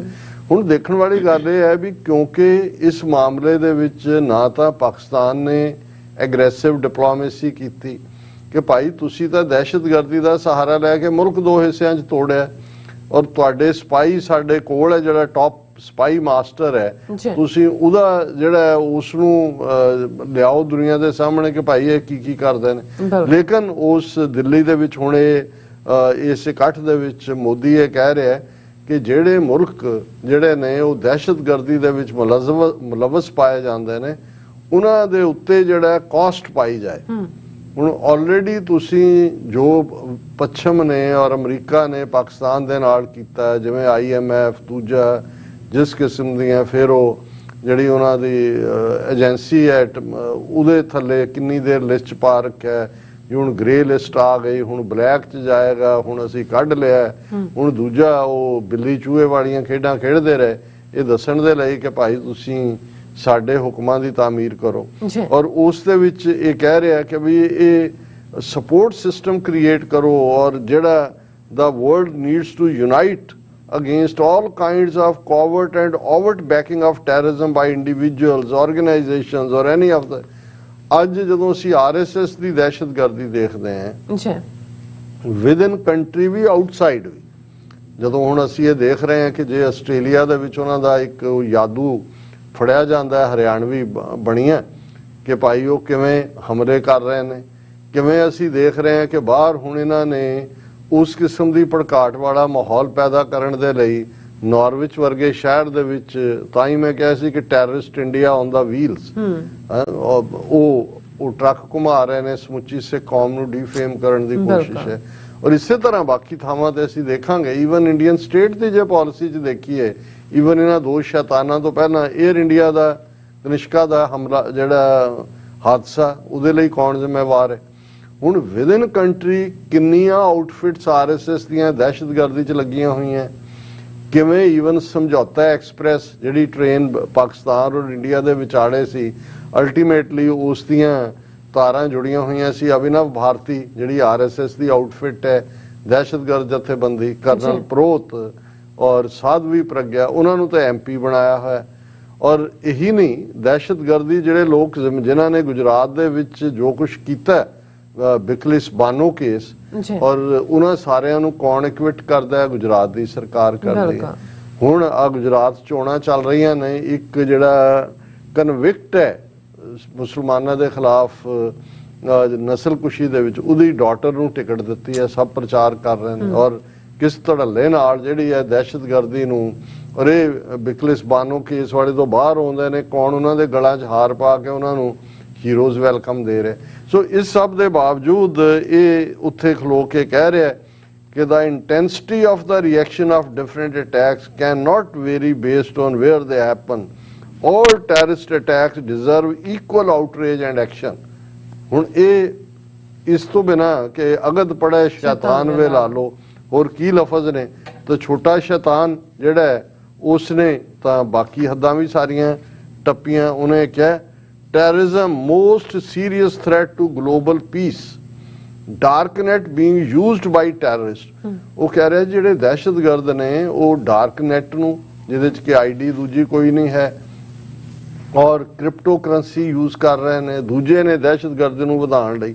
ਹੁਣ ਇਹੀ ਅਮਿਤ ਸ਼ਾਹ ਜਿਹੜਾ ਇਹ ਕਹਿ ਰਿਹਾ ਹੈ ਕਿ ਜੀ ਡਾਰਕਨੈਟ ਯੂਜ਼ ਕਰ ਰਹੇ ਨੇ ਦਹਿਸ਼ਤਗਰਦੀ ਨੂੰ ਵਧਾਉਣ ਲਈ, ਇਹ ਹਜ਼ਾਰਾਂ BJP ਦੇ ਜਿਹੜੇ ਉਹਨਾਂ ਦੇ ਐਕਟਿਵਿਸਟ ਨੇ, ਉਹਨਾਂ ਦੇ ਇਕੱਠ ਨੂੰ ਸੰਬੋਧਨ ਕਰਦੇ ਆ, ਇਹ ਕਹਿੰਦਾ ਕਿ ਅਸੀਂ ਇੰਨੇ WhatsApp ਗਰੁੱਪ ਬਣਾਏ ਹੋਏ ਨੇ, ਇੰਨੇ ਮਿਲੀਅਨ ਜਿਹੜੇ ਨੇ ਉਹਨਾਂ ਨੂੰ ਖਬਰ ਝੂਠੀ ਹੋਏ ਜਾਂ ਸੱਚੀ ਅਸੀਂ ਸਵੇਰੇ ਪਰੋਸ ਦਿੰਦੇ ਆ, ਬ੍ਰੇਕਫਾਸਟ ਦੇ ਵੇਲੇ ਉਹਨਾਂ ਤੱਕ ਪਹੁੰਚ ਜਾਂਦੀ ਹੈ। ਔਰ ਉਹ ਬਾਕੀਆਂ ਨੂੰ ਕਹਿ ਰਿਹਾ ਕਿ ਆਹੀ ਤਰੀਕਾ। ਹੁਣ ਜਿੰਨਾ ਵੱਡਾ ਇਹ ਨੈਟਵਰਕ ਡਾਰਕ ਨੈਟ ਦਾ, ਜਿਹਦੇ ਥੱਲੇ ਜਿਸ ਕਿਸਮ ਦੀਆਂ ਰਿਊਮਰਸ ਫੈਲਾਣੀਆਂ, ਜਿਸ ਕਿਸਮ ਦਾ ਗਲਤ ਪ੍ਰਚਾਰ RSS ਔਰ BJP ਕਰਦਾ। ਔਰ ਇਹ ਤਾਂ ਸਾਹਮਣੇ ਆਇਆ ਕਿ ਕਿਵੇਂ ਉਹ ਫੇਸਬੁੱਕ ਦੀ ਇਹਨਾਂ ਦੇ ਇੰਡੀਆ ਹੈਡ ਹੋਏ, ਜਾਂ ਈਵਨ ਟਵਿੱਟਰ ਦੇ ਹਵਾਲੇ ਨਾਲ ਵੀ ਆਇਆ, ਜਾਂ ਜਿਹੜੀ ਮੁਸਲਮਾਨਾਂ ਦੇ ਖਿਲਾਫ ਰਾਈਟਿੰਗ ਉਹਨੂੰ ਕਿਵੇਂ ਇਸਤੇਮਾਲ ਕੀਤਾ। ਕਿਸਾਨ ਮੂਵਮੈਂਟ ਦੇ ਚੱਲਦੇ ਆ ਇਹਨਾਂ ਨੇ ਕਿਵੇਂ ਸੋਸ਼ਲ ਮੀਡੀਆ ਨੂੰ ਇਨਫਲੂਐਂਸ ਕਰਕੇ ਜਿਹੜਾ ਈਵਨ ਵੈਬਸਾਈਟ ਕਟਵਾਏ, ਔਰ ਅਸੀਂ ਦੇਖ ਰਹੇ ਅਸੀਂ ਤਾਂ ਖੁਦ ਵਿਕਟਮ ਹੈ। ਜੀ ਹੁਣ ਅਸੀਂ ਟੀਵੀ 84 ਦੇ ਪਲੇਟਫਾਰਮ ਰਾਹੀਂ ਕਦੇ ਕਿਸੇ ਮਜ਼ਹਬ ਦੇ ਖਿਲਾਫ ਸਾਡੀ ਲਾਈਨ ਨਹੀਂ ਹੈ। ਦਹਿਸ਼ਤਗਰਦੀ ਨਾਂ ਦੀ ਕੋਈ ਚੀਜ਼ ਜਿਹੜੀ ਹੈ, ਅਸੀਂ ਜਦੋਂ ਵੀ ਕੋਈ ਈਵਨ ਫਰੀडम फाइटर कॉन्टेक्स्ट भी गल करते हैं well within the ambit of UN charter. और दूसरा जे अज साडी दुर्दशा है फेसबुक और दूसरे दे उत्ते, क्योंकि इन्नियां चार चफेरे इन्होंने साडे ते पाबंदियां ना उत्थे तो लाइयां ही लाइयां ने, ईवन बाहर भी यही हाल असी ईवन हुण यूट्यूब के हवाले नाल भी देख रहे हैं कि भाई किस हवाले नाल किते तक कोई गल पहुंचण ही नहीं दिंदे ने।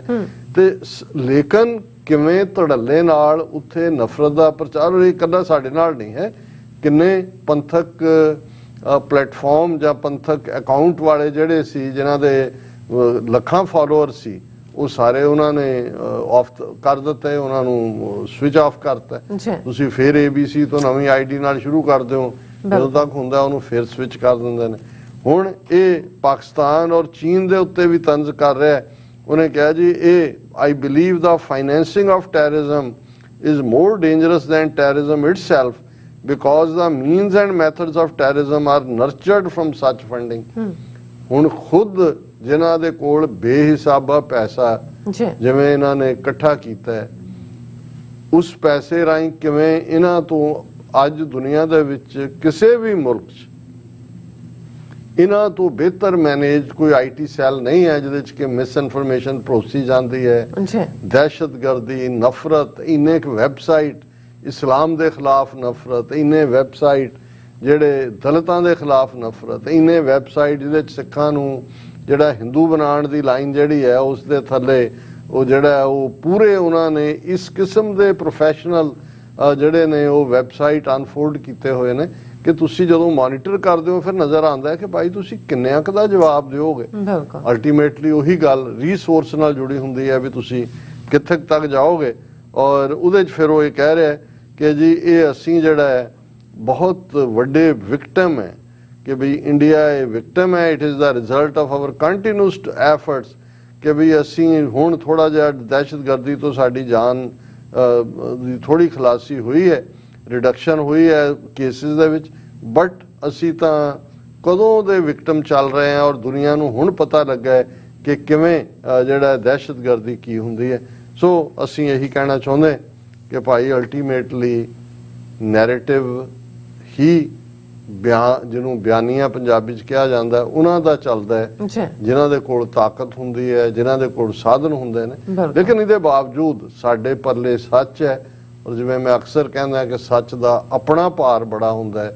ਸਾਨੂੰ ਆਪਣਾ ਨੈਰੇਟਿਵ ਭਾਵੇਂ ਜਿੰਨੇ ਮਰਜ਼ੀ ਸੀਮਤ ਸਾਧਨ ਨੇ, ਸੀਮਤ ਸਾਡੇ ਦਾਇਰੇ ਨੂੰ ਕਰਨ ਦੀ ਕੋਸ਼ਿਸ਼ ਹੈ ਔਰ ਕੀਤਾ ਗਿਆ ਹੈ, ਲੇਕਿਨ ਫਿਰ ਵੀ ਜਦੋਂ ਤੱਕ ਇਹ ਆਵਾਜ਼ ਹੈ ਇਹ ਜਾਰੀ ਰਹੇਗੀ। ਇਸ ਸਾਰੇ ਸ਼ੈਤਾਨੀ ਅਡੰਬਰ ਦਾ ਜਿਹੜਾ ਹੈ ਉਹ ਪੋਲ ਖੋਲਣ ਦੇ ਲਈ, ਔਰ ਅਸੀਂ ਇਹੀ ਤਵੱਕੋ ਕਰਦੇ ਕਿ ਜਿਹੜੀ ਸਾਡਾ ਵਿਊਅਰ ਬੇਸ ਹੈ ਉਹ ਇਹ ਮਹਿਸੂਸ ਵੀ ਕਰਨ ਕਿ ਭਾਈ ਅਸੀਂ ਕਿੰਨੇ ऑड्स ਦੇ अगेंस्ट अपनी गल कहने की कोशिश कर रहे हैं। बिल्कुल डॉक्टर साहब, थोड़ा बहुत बहुत शुक्रिया। इस वक्त लेना ब्रेक, और ब्रेक ते जाने तो पहला ਅਸੀਂ ਆਪਣੇ ਦਰਸ਼ਕਾਂ ਦੇ ਸਰੋਤਿਆਂ ਨੂੰ ਅਪੀਲ ਤੇ ਬੇਨਤੀ ਕਰਦੀ ਹਾਂ ਵਿਊਅਰਸ, ਜਿਸ ਤਰ੍ਹਾਂ ਕਿ ਤੁਸੀਂ ਜਾਣਦੇ ਹੋ ਕਿ TV 84 ਇੱਕ ਪੰਥਕ ਚੈਨਲ ਹੈ ਔਰ TV 84 ਦੀ ਚੜ੍ਹਦੀ ਕਲਾ ਲਈ ਵੱਧ ਤੋਂ ਵੱਧ ਡੋਨੇਟ ਕਰੋ। ਡੋਨੇਟ ਕਰਨ ਲਈ ਸਾਡੀ ਵੈਬਸਾਈਟ tv84.tv ਤੇ ਜਾ ਕੇ PayPal ਦੀ ਵਰਤੋਂ ਕਰਕੇ ਵਨ ਟਾਈਮ ਡੋਨੇਟ ਕਰ ਸਕਦੇ ਹੋ, ਮੰਥਲੀ ਡੋਨੇਟ ਵੀ ਕਰ ਸਕਦੇ ਹੋ। ਤੁਸੀਂ TV 84 ਦੇ ਨਾਮ ਤੇ ਚੈੱਕ ਬਣਾ ਕੇ ਸਾਨੂੰ ਮੇਲ ਵੀ ਕਰ ਸਕਦੇ ਹੋ ਸਾਡੇ ਇਸ ਪਤੇ ਤੇ 36-01 37th Avenue, Long Island City, New York 11101 USA, ਜਾਂ ਫਿਰ ਤੁਸੀਂ ਸਾਨੂੰ ਫੋਨ ਰਾਹੀਂ ਵੀ ਸੰਪਰਕ ਕਰ ਸਕਦੇ ਹੋ ਸਾਡੇ ਫੋਨ ਨੰਬਰ ਤੇ 5166191984। ਸੇਮ ਨੰਬਰ ਤੇ WhatsApp ਕਰ ਸਕਦੇ ਹੋ। ਤੁਸੀਂ ਸਾਨੂੰ ਈਮੇਲ ਵੀ ਕਰ ਸਕਦੇ ਹੋ info@tv84.tv ਤੇ। ਅਸੀਂ ਤੁਹਾਡੇ ਤਹਿ ਦਿਲ ਤੋਂ ਸ਼ੁਕਰਗੁਜ਼ਾਰ ਹੋਵਾਂਗੇ। ਸੋ ਇੱਥੇ ਲੈਣੇ ਬ੍ਰੇਕ। ਵਿਊਅਰਸ ਤੁਸੀਂ ਇਸੇ ਤਰ੍ਹਾਂ ਹੀ ਬਣੇ ਰਹਿਣਾ। ਮਿਲਦੇ ਹਾਂ ਛੋਟੇ ਜਿਹੇ ਵਕਫੇ ਤੋਂ ਬਾਅਦ।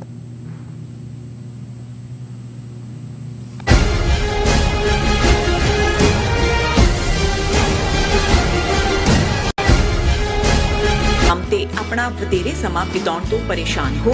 ਆਪਣੀ ਪੂੰਜੀ ਨੂੰ ਕੰਮ ਤੇ ਲਗਾਓ। ਸਾਡੇ ਨਾਲ ਇਨਵੈਸਟ ਕਰੋ। ਅਸੀਂ ਤੁਹਾਡੀ ਪੂੰਜੀ ਤੋਂ ਤੁਹਾਡੇ ਲਈ ਵਧੇਰੇ ਪੈਸੇ ਬਣਾ ਸਕਦੇ ਹਾਂ।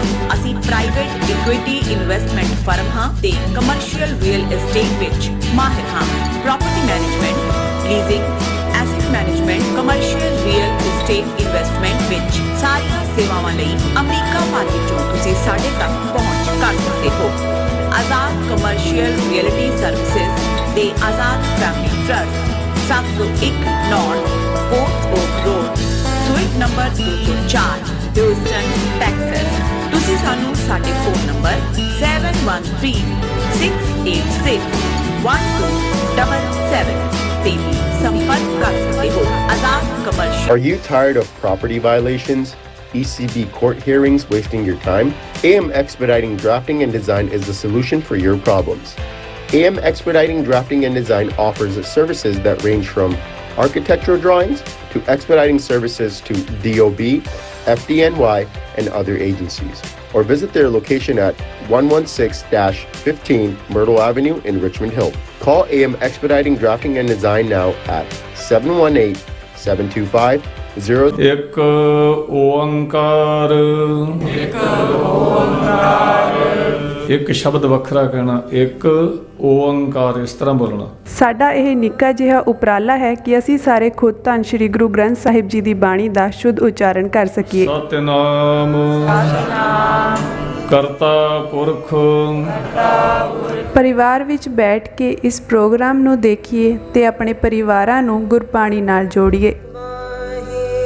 TV 84 ਤੇ ਹਰ ਰੋਜ਼ ਸ਼ਾਮ 6 ਵਜੇ ਤੋਂ 6:30 ਵਜੇ ਤੱਕ ਗੁਰਬਾਣੀ ਸੰਥਿਆ ਦਾ ਪ੍ਰਸਾਰਣ ਕੀਤਾ ਜਾਵੇਗਾ।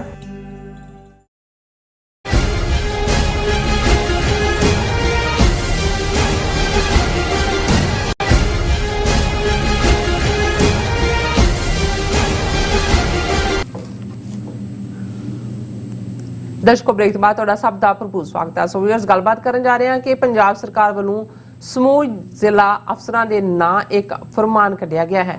ਇਸ ਵਿੱਚ ਪੰਜਾਬ ਵਿੱਚ ਅਮਨ ਕਾਨੂੰਨ ਦੀ ਸਥਿਤੀ ਕਾਇਮ ਰੱਖਣ ਵਾਸਤੇ ਹਥਿਆਰਾਂ ਤੇ ਪਾਬੰਦੀ ਲਾਉਣ ਦੇ ਦਿਸ਼ਾ ਨਿਰਦੇਸ਼ ਹਨ।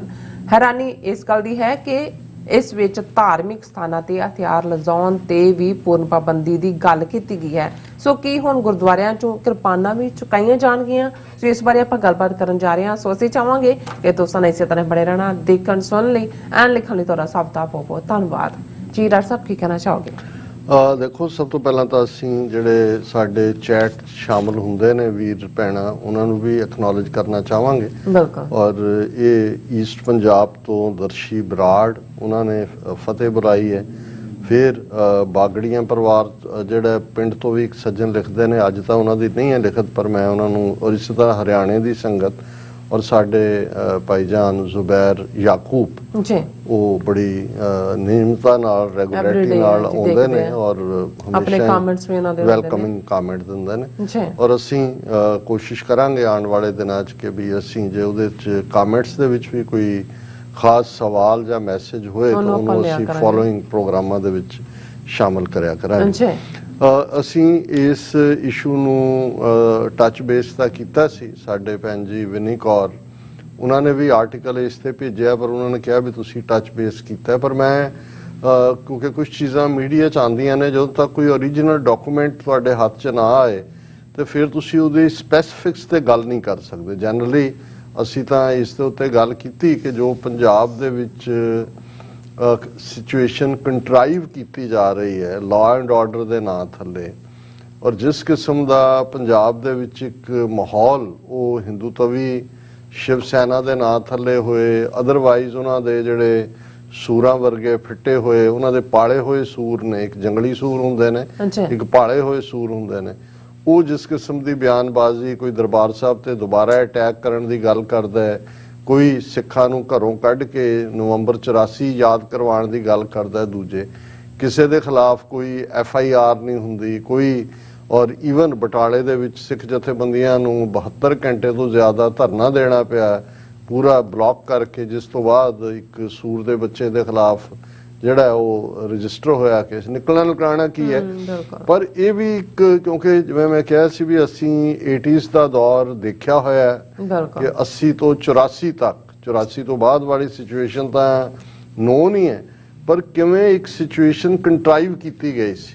ਔਰ ਉਦੋਂ ਵੀ ਇਹੀ ਪ੍ਰਭਾਵ ਦੇਣ ਦੀ ਕੋਸ਼ਿਸ਼ ਕੀਤੀ ਗਈ ਸੀ ਕਿ ਜੀ ਬੇਬਸੀ ਹੈ, ਫੌਜ ਸਾਨੂੰ ਤਾਂ ਭੇਜਣੀ ਪਈ ਕਿ ਜੀ ਦਹਿਸ਼ਤਗਰਦੀ, ਪੁਲਿਸ ਵੀ ਫੇਲ। ਪਰ ਜਿਹੜੀ ਪੁਲਿਸ ਦਾ ਮਹਿਕਮਾ ਵੀ ਹੈ, ਬੇਸ਼ੱਕ ਲਾ ਐਂਡ ਆਰਡਰ ਕਨਸਟੀਟਿਊਸ਼ਨ ਦੇ ਥੱਲੇ ਸਟੇਟ ਦੀ ਜ਼ਿੰਮੇਵਾਰੀ ਹੈ, ਅੱਛਾ, ਪਰ ਹੁਣ ਤਾਂ ਇੰਨੀ ਤੇਜ਼ੀ ਨਾਲ ਇੰਨੀਆਂ ਸੈਂਟਰਲ ਏਜੰਸੀਆਂ ਖੜੀਆਂ ਕਰ ਦਿੱਤੀਆਂ ਨੇ, ਖਾਸ ਤੌਰ ਤੇ NIA ਨੈਸ਼ਨਲ ਇਨਵੈਸਟੀਗੇਟਿਵ ਏਜੰਸੀ ਥੱਲੇ, ਉਹ ਤਾਂ ਹਰ ਕੇਸ ਦੇ ਵਿੱਚ ਆ ਕੇ ਵੜ ਜਾਂਦੇ ਨੇ। ਸੋ ਜਦੋਂ ਉਸ ਕੇਸ 'ਚ ਵੜ ਜਾਂਦੇ ਨੇ ਤਾਂ ਮਤਲਬ ਇਹ ਹੈ ਕਿ ਸਟੇਟ ਪੁਲਿਸ ਤਾਂ ਆਪਣੇ ਆਪ ਨੂੰ ਡੰਡੇ ਫੜ ਕੇ ਤੇ ਐਵੇਂ ਆਮ ਕਿਤੇ ਕੋਈ ਟੀਚਰ ਧਰਨੇ ਤੇ ਬੈਠੇ ਉਹਨਾਂ ਨੂੰ ਕੁੱਟ ਦਿਓ ਜਾਂ ਕਿਸਾਨਾਂ ਨੂੰ ਕੁੱਟ ਦਿਓ, ਇਸ ਤੋਂ ਬਿਨਾਂ ਜਿਹੜੇ ਕੀ ਡਿਸੀਜਨ ਨੇ ਉਹ ਸਟੇਟ ਦੀ ਡਾਇਰੈਕਟਰ ਜਨਰਲ ਪੁਲਿਸ ਨਹੀਂ ਲੈਂਦਾ ਹੈ, ਜਾਂ ਉਹਨਾਂ ਦੀ ਸਟੇਟ ਜਿਹੜੀ ਹੈ ਇੰਟੈਲੀਜੈਂਸ ਨਹੀਂ ਲੈਂਦੀ, CID ਸਟੇਟ ਦੀ ਹੈ, ਉਹ ਸਭ ਕੁਝ ਹੀ ਸੈਂਟਰ ਦੇ ਹਵਾਲੇ ਹੈ। ਬਿਲਕੁਲ। ਔਰ ਜਿਹੜਾ ਚੀਫ ਸੈਕਟਰੀ ਹੁੰਦਾ ਹੈ, ਕਿਉਂਕਿ ਕਿਸੇ ਵੀ ਸੂਬੇ ਦਾ ਐਡਮਿਨਿਸਟ੍ਰੇਸ਼ਨ ਜਿਹੜਾ ਉਹ ਚੀਫ ਸੈਕਟਰੀ ਚਲਾਉਂਦਾ ਹੈ, ਇਸੇ ਤਰ੍ਹਾਂ ਹਰ ਮਹਿਕਮੇ ਦੇ ਸੈਕਟਰੀ ਹੁੰਦੇ ਨੇ, IAS ਹੁੰਦੇ ਨੇ। IAS ਬੇਸ਼ੱਕ ਸਟੇਟ ਕਾਡਰ ਦੇ ਅਲਾਟ ਕੀਤੇ ਜਾਂਦੇ ਨੇ, ਪਰ ਉਹ ਜਵਾਬਦੇਹ ਆਪਣੇ ਸੈਂਟਰ ਨੂੰ ਵੀ ਹੁੰਦੇ ਨੇ। ਇਸੇ ਲਈ ਜਿਹੜਾ ਸੈਂਟਰ ਦਾ ਆਰਡਰ ਹੈ ਅਲਟੀਮੇਟਲੀ ਜਿਹੜਾ ਉਹਦੇ ਨਾਲ ਲਿਆਜ਼ਨ ਕਰਨਾ ਉਹ ਚੀਫ ਸੈਕਟਰੀ ਨੇ ਕਰਨਾ। ਹੁਣ ਇੱਕ ਆਫੀਸ਼ੀਅਲ ਆਰਡਰ, ਕਿਉਂਕਿ ਜਿਹੜੀ ਖਬਰ ਦਾ ਅਸੀਂ ਹਵਾਲਾ ਵੀ ਦਿੱਤਾ ਸੀ ਕਿ ਜੀ ਆਰਡਰ ਆਇਆ ਕਿ ਸਾਰੇ ਹਥਿਆਰੀ ਜਿਹੜੇ ਲਾਇਸੈਂਸੀ ਹਥਿਆਰ ਨੇ 3 ਮਹੀਨੇ ਦੇ ਵਿੱਚ ਉਹ ਉਹਨਾਂ ਦੀ ਚੈਕਿੰਗ ਕੀਤੀ ਜਾਏ, ਰੀਚੈਕਿੰਗ ਕੀਤੀ ਜਾਏ, ਔਰ ਫਿਰ ਪੁਲਿਸ ਕਿਤੇ ਵੀ ਛਾਪਾ ਮਾਰ ਸਕਦੀ ਹੈ। ਦੂਜਾ ਸੋ ਇੱਕਦਮ ਇਹ ਸੀ ਕਿ ਵੀ ਇਹ ਹਥਿਆਰਾਂ ਦੇ ਉੱਤੇ ਗੱਲ, ਔਰ ਫਿਰ ਜੀ ਸੋਸ਼ਲ ਮੀਡੀਆ ਗੀਤਾਂ ਦੇ ਉੱਤੇ ਜਿਹੜੇ ਪਾਬੰਦੀ ਤਾਂ ਲਾ ਹੀ ਦਿੰਦੇ ਨੇ। ਸਿੱਧੂ ਮੂਸੇਵਾਲਾ ਦੇ ਗੀਤਾਂ ਨੂੰ YouTube ਤੋਂ ਹਟਵਾਇਆ ਗਿਆ, ਔਰ ਦੂਸਰੇ ਵੀ ਇਹ ਵੀ ਆ ਗਿਆ ਕਿ ਜੀ ਕੋਈ ਵੀ ਈਵਨ ਜੇ ਹਥਿਆਰਾਂ ਦਾ ਡਿਸਪਲੇ ਸੋਸ਼ਲ ਮੀਡੀਆ ਤੇ ਵੀ ਕਰਦਾ ਉਹ ਵੀ ਇੱਕ ਆਫੈਂਸ ਹੈ। ਪਰ ਹੁਣ ਮੈਂ ਜਿਹੜਾ ਇਸੇ ਇਸ਼ੂ ਦੇ ਉੱਤੇ ਡਿਸਕਸ ਕਰ ਰਿਹਾ, ਔਰ ਇਹ ਆਰਡਰ ਚੀਫ ਸੈਕਟਰੀ ਹੋਮ ਜਿਹੜਾ ਹੋਮ ਸੈਕਟਰੀ ਚੀਫ ਸੈਕਟਰੀ ਉਹਨਾਂ ਦਾ ਜਿਹੜਾ ਉਹ ਜਾਰੀ ਕੀਤਾ ਹੋਇਆ, ਔਰ ਇਹ ਜਾਰੀ ਉੱਤੇ ਲਿਖਿਆ ਹੈ ਕਿਉਂਕਿ ਹੁਣ ਘੱਟੋ ਘੱਟ ਕੁਝ ਚੀਜ਼ਾਂ ਤਾਂ ਪੰਜਾਬੀ ਦੇ ਵਿੱਚ ਕੰਮ ਹੁੰਦਾ ਹੈ। ਇਹ ਜਿਹੜਾ ਸਰਕੂਲਰ ਹੈ chief secretary the director general of police Punjab ਨੂੰ ਭੇਜਿਆ, ਸਾਰੇ ਕਮਿਸ਼ਨਰ ਪੰਜਾਬ ਦੇ, ਸਾਰੇ ਡਿਸਟ੍ਰਿਕਟ ਮੈਜਿਸਟ੍ਰੇਟਸ ਤੇ ਸਾਰੇ senior superintendent of police SSPs ਨੂੰ, ਔਰ ਉਸ ਦਾ ਟਾਈਟਲ ਇਹ 13 ਨਵੰਬਰ ਦਾ ਸਰਕੂਲਰ ਕੱਢਿਆ ਹੋਇਆ ਚੀਫ ਸੈਕਟਰੀ ਵੱਲੋਂ, ਔਰ ਉਹਦੇ ਵਿੱਚ ਸਬਜੈਕਟ ਹੈ ਰਾਜ ਵਿੱਚ ਅਮਨ ਕਾਨੂੰਨ ਦੀ ਸਥਿਤੀ ਕਾਇਮ ਰੱਖਣ ਬਾਰੇ, ਕਿ law and order situation in the state, ਉਸ ਦੇ ਉੱਤੇ। ਔਰ ਇਹ ਕਿਹਾ ਗਿਆ ਜੀ ਕਿ ਇਹ ਚੀਫ ਮਿਨਿਸਟਰ ਦੇ ਡਾਇਰੈਕਟ ਆਰਡਰ ਨੇ, ਮੁੱਖ ਮੰਤਰੀ ਵੱਲੋਂ ਆਦੇਸ਼ ਦਿੱਤੇ ਗਏ ਨੇ ਕਿ ਰਾਜ ਵਿੱਚ ਅਮਨ ਕਾਨੂੰਨ ਦੀ ਸਥਿਤੀ ਕਾਇਮ ਰੱਖਣ ਵਾਸਤੇ ਆਪ ਵੱਲੋਂ ਤੁਰੰਤ ਹੇਠ ਲਿਖੇ ਅਨੁਸਾਰ ਕਦਮ ਚੁੱਕੇ ਜਾਣ। ਤੁਰੰਤ ਹੈ, ਇਮੀਡੀਏਟਲੀ, ਔਰ ਇਹ ਚੁੱਕੇ ਜਾਣ। ਉਹਦੇ ਚ ਪਹਿਲਾ ਹੁਣ ਤੱਕ ਜਾਰੀ ਕੀਤੇ ਗਏ ਸਾਰੇ ਅਸਲਾ ਲਾਇਸੈਂਸਾਂ ਦੀ 3 ਮਹੀਨੇ ਦੇ ਅੰਦਰ ਸਮੀਖਿਆ ਕੀਤੀ ਜਾਏ, ਤੇ ਜਿੱਥੇ ਵੀ ਕੋਈ ਲਾਇਸੈਂਸ ਕਿਸੇ ਗਲਤ ਅਨਸਰ ਨੂੰ ਜਾਰੀ ਕੀਤਾ ਪਾਇਆ ਜਾਂਦਾ ਹੈ ਉਹ ਤੁਰੰਤ ਕੈਂਸਲ ਕੀਤਾ ਜਾਏ। ਅਗਲੇ 3 ਮਹੀਨੇ ਆਮ ਤੌਰ ਤੇ ਨਵਾਂ ਅਸਲਾ ਲਾਇਸੈਂਸ ਨਾ ਜਾਰੀ ਕੀਤਾ ਜਾਏ। ਅਸਲਾ ਲਾਇਸੈਂਸ ਤਦ ਹੀ ਜਾਰੀ ਕੀਤਾ ਜਾਏ ਜਦ ਆਪ ਨਿੱਜੀ ਤੌਰ ਤੇ ਸੰਤੁਸ਼ਟ ਹੋ ਕਿ ਕਿਸੇ ਅਸਾਧਾਰਨ ਹਾਲਾਤ ਕਾਰਨ ਅਸਲਾ ਲਾਇਸੈਂਸ ਜਾਰੀ ਕਰਨਾ ਜ਼ਰੂਰੀ ਹੈ।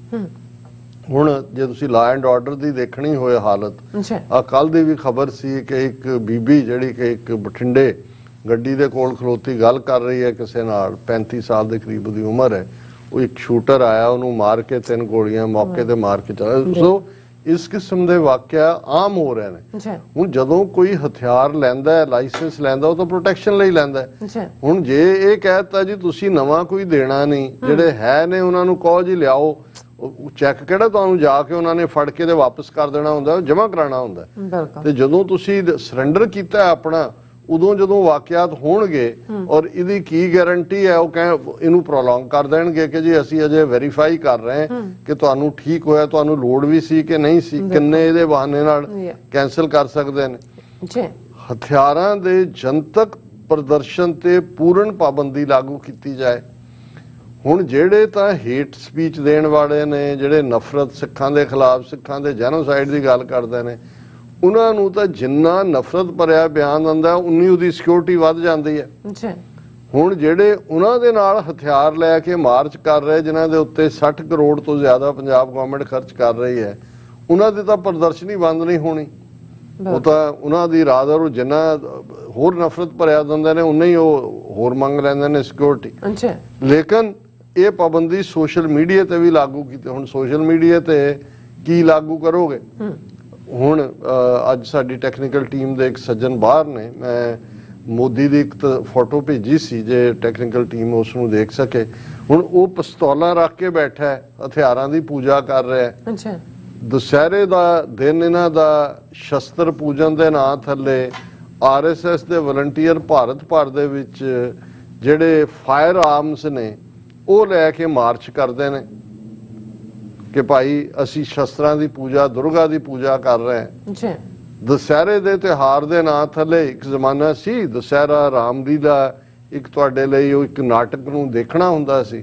ਹੁਣ ਤਾਂ ਇਹਨਾਂ ਨੇ ਦੁਸਹਿਰੇ ਦਾ ਜਿਹੜਾ ਪ੍ਰਦਰਸ਼ਨ ਹੈ ਉਹ ਤਾਂ ਇਵੇਂ ਹੁੰਦਾ ਜਿਵੇਂ ਨਾਜ਼ੀਆਂ ਦੀ ਪੈਰੇਡ ਬਰਲਿਨ ਦੇ ਵਿੱਚ ਹੋ ਰਹੀ ਹੋਏ। ਉਹਨਾਂ ਤੇ ਕੋਈ ਪਾਬੰਦੀ ਨਹੀਂ ਕਿਉਂਕਿ ਉਹ ਧਾਰਮਿਕ ਹੈ, ਮਜ਼ਹਬੀ ਹੈ। ਔਰ ਉਹਦੇ 'ਚ ਨਾਗਪੁਰ 'ਚ ਬੈਠਾ ਜਿਹੜਾ RSS ਦਾ ਮੁਖੀ ਹੈ ਉਹ ਤਾਂ ਖਾਸ ਮੈਸੇਜ ਜਿਹੜਾ ਉਹ ਦਿੰਦਾ ਹੈ। ਔਰ ਉਹਨਾਂ ਦੇ ਸਾਧੂ ਔਰ ਦੂਜੇ ਜਿਹੜੇ ਨੇ ਧਰਮ ਸੰਸਦ ਦੇ ਨਾਂ ਥੱਲੇ ਬਿਆਨਬਾਜ਼ੀਆਂ ਕਰਨ ਕਿ ਜੀ ਮੁਸਲਮਾਨਾਂ ਦੀ ਨਸਲਕੁਸ਼ੀ ਕਰੋ।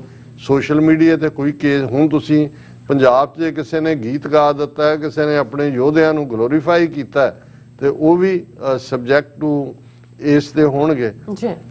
ਨੈਕਸਟ, ਹਥਿਆਰਾਂ ਜਾਂ ਹਿੰਸਾ ਦੀ ਵਡਿਆਈ ਕਰਨ ਵਾਲੇ ਗੀਤਾਂ ਤੇ ਪੂਰਨ ਪਾਬੰਦੀ ਲਾਗੂ ਕੀਤੀ ਜਾਏ। ਹੁਣ ਕਿਸ ਕਿਸਮ ਦੀ ਡਾਈਕਾਟਮੀ ਹੈ ਇਹ ਜਿਹੜਾ 13 ਨਵੰਬਰ ਨੂੰ ਭਗਵੰਤ ਮਾਨ ਆਰਡਰ ਕੱਢ ਰਿਹਾ ਜਿਹਨੂੰ ਉਹਦਾ ਚੀਫ ਸੈਕਟਰੀ ਸਰਕੂਲੇਟ ਕਰ ਰਿਹਾ।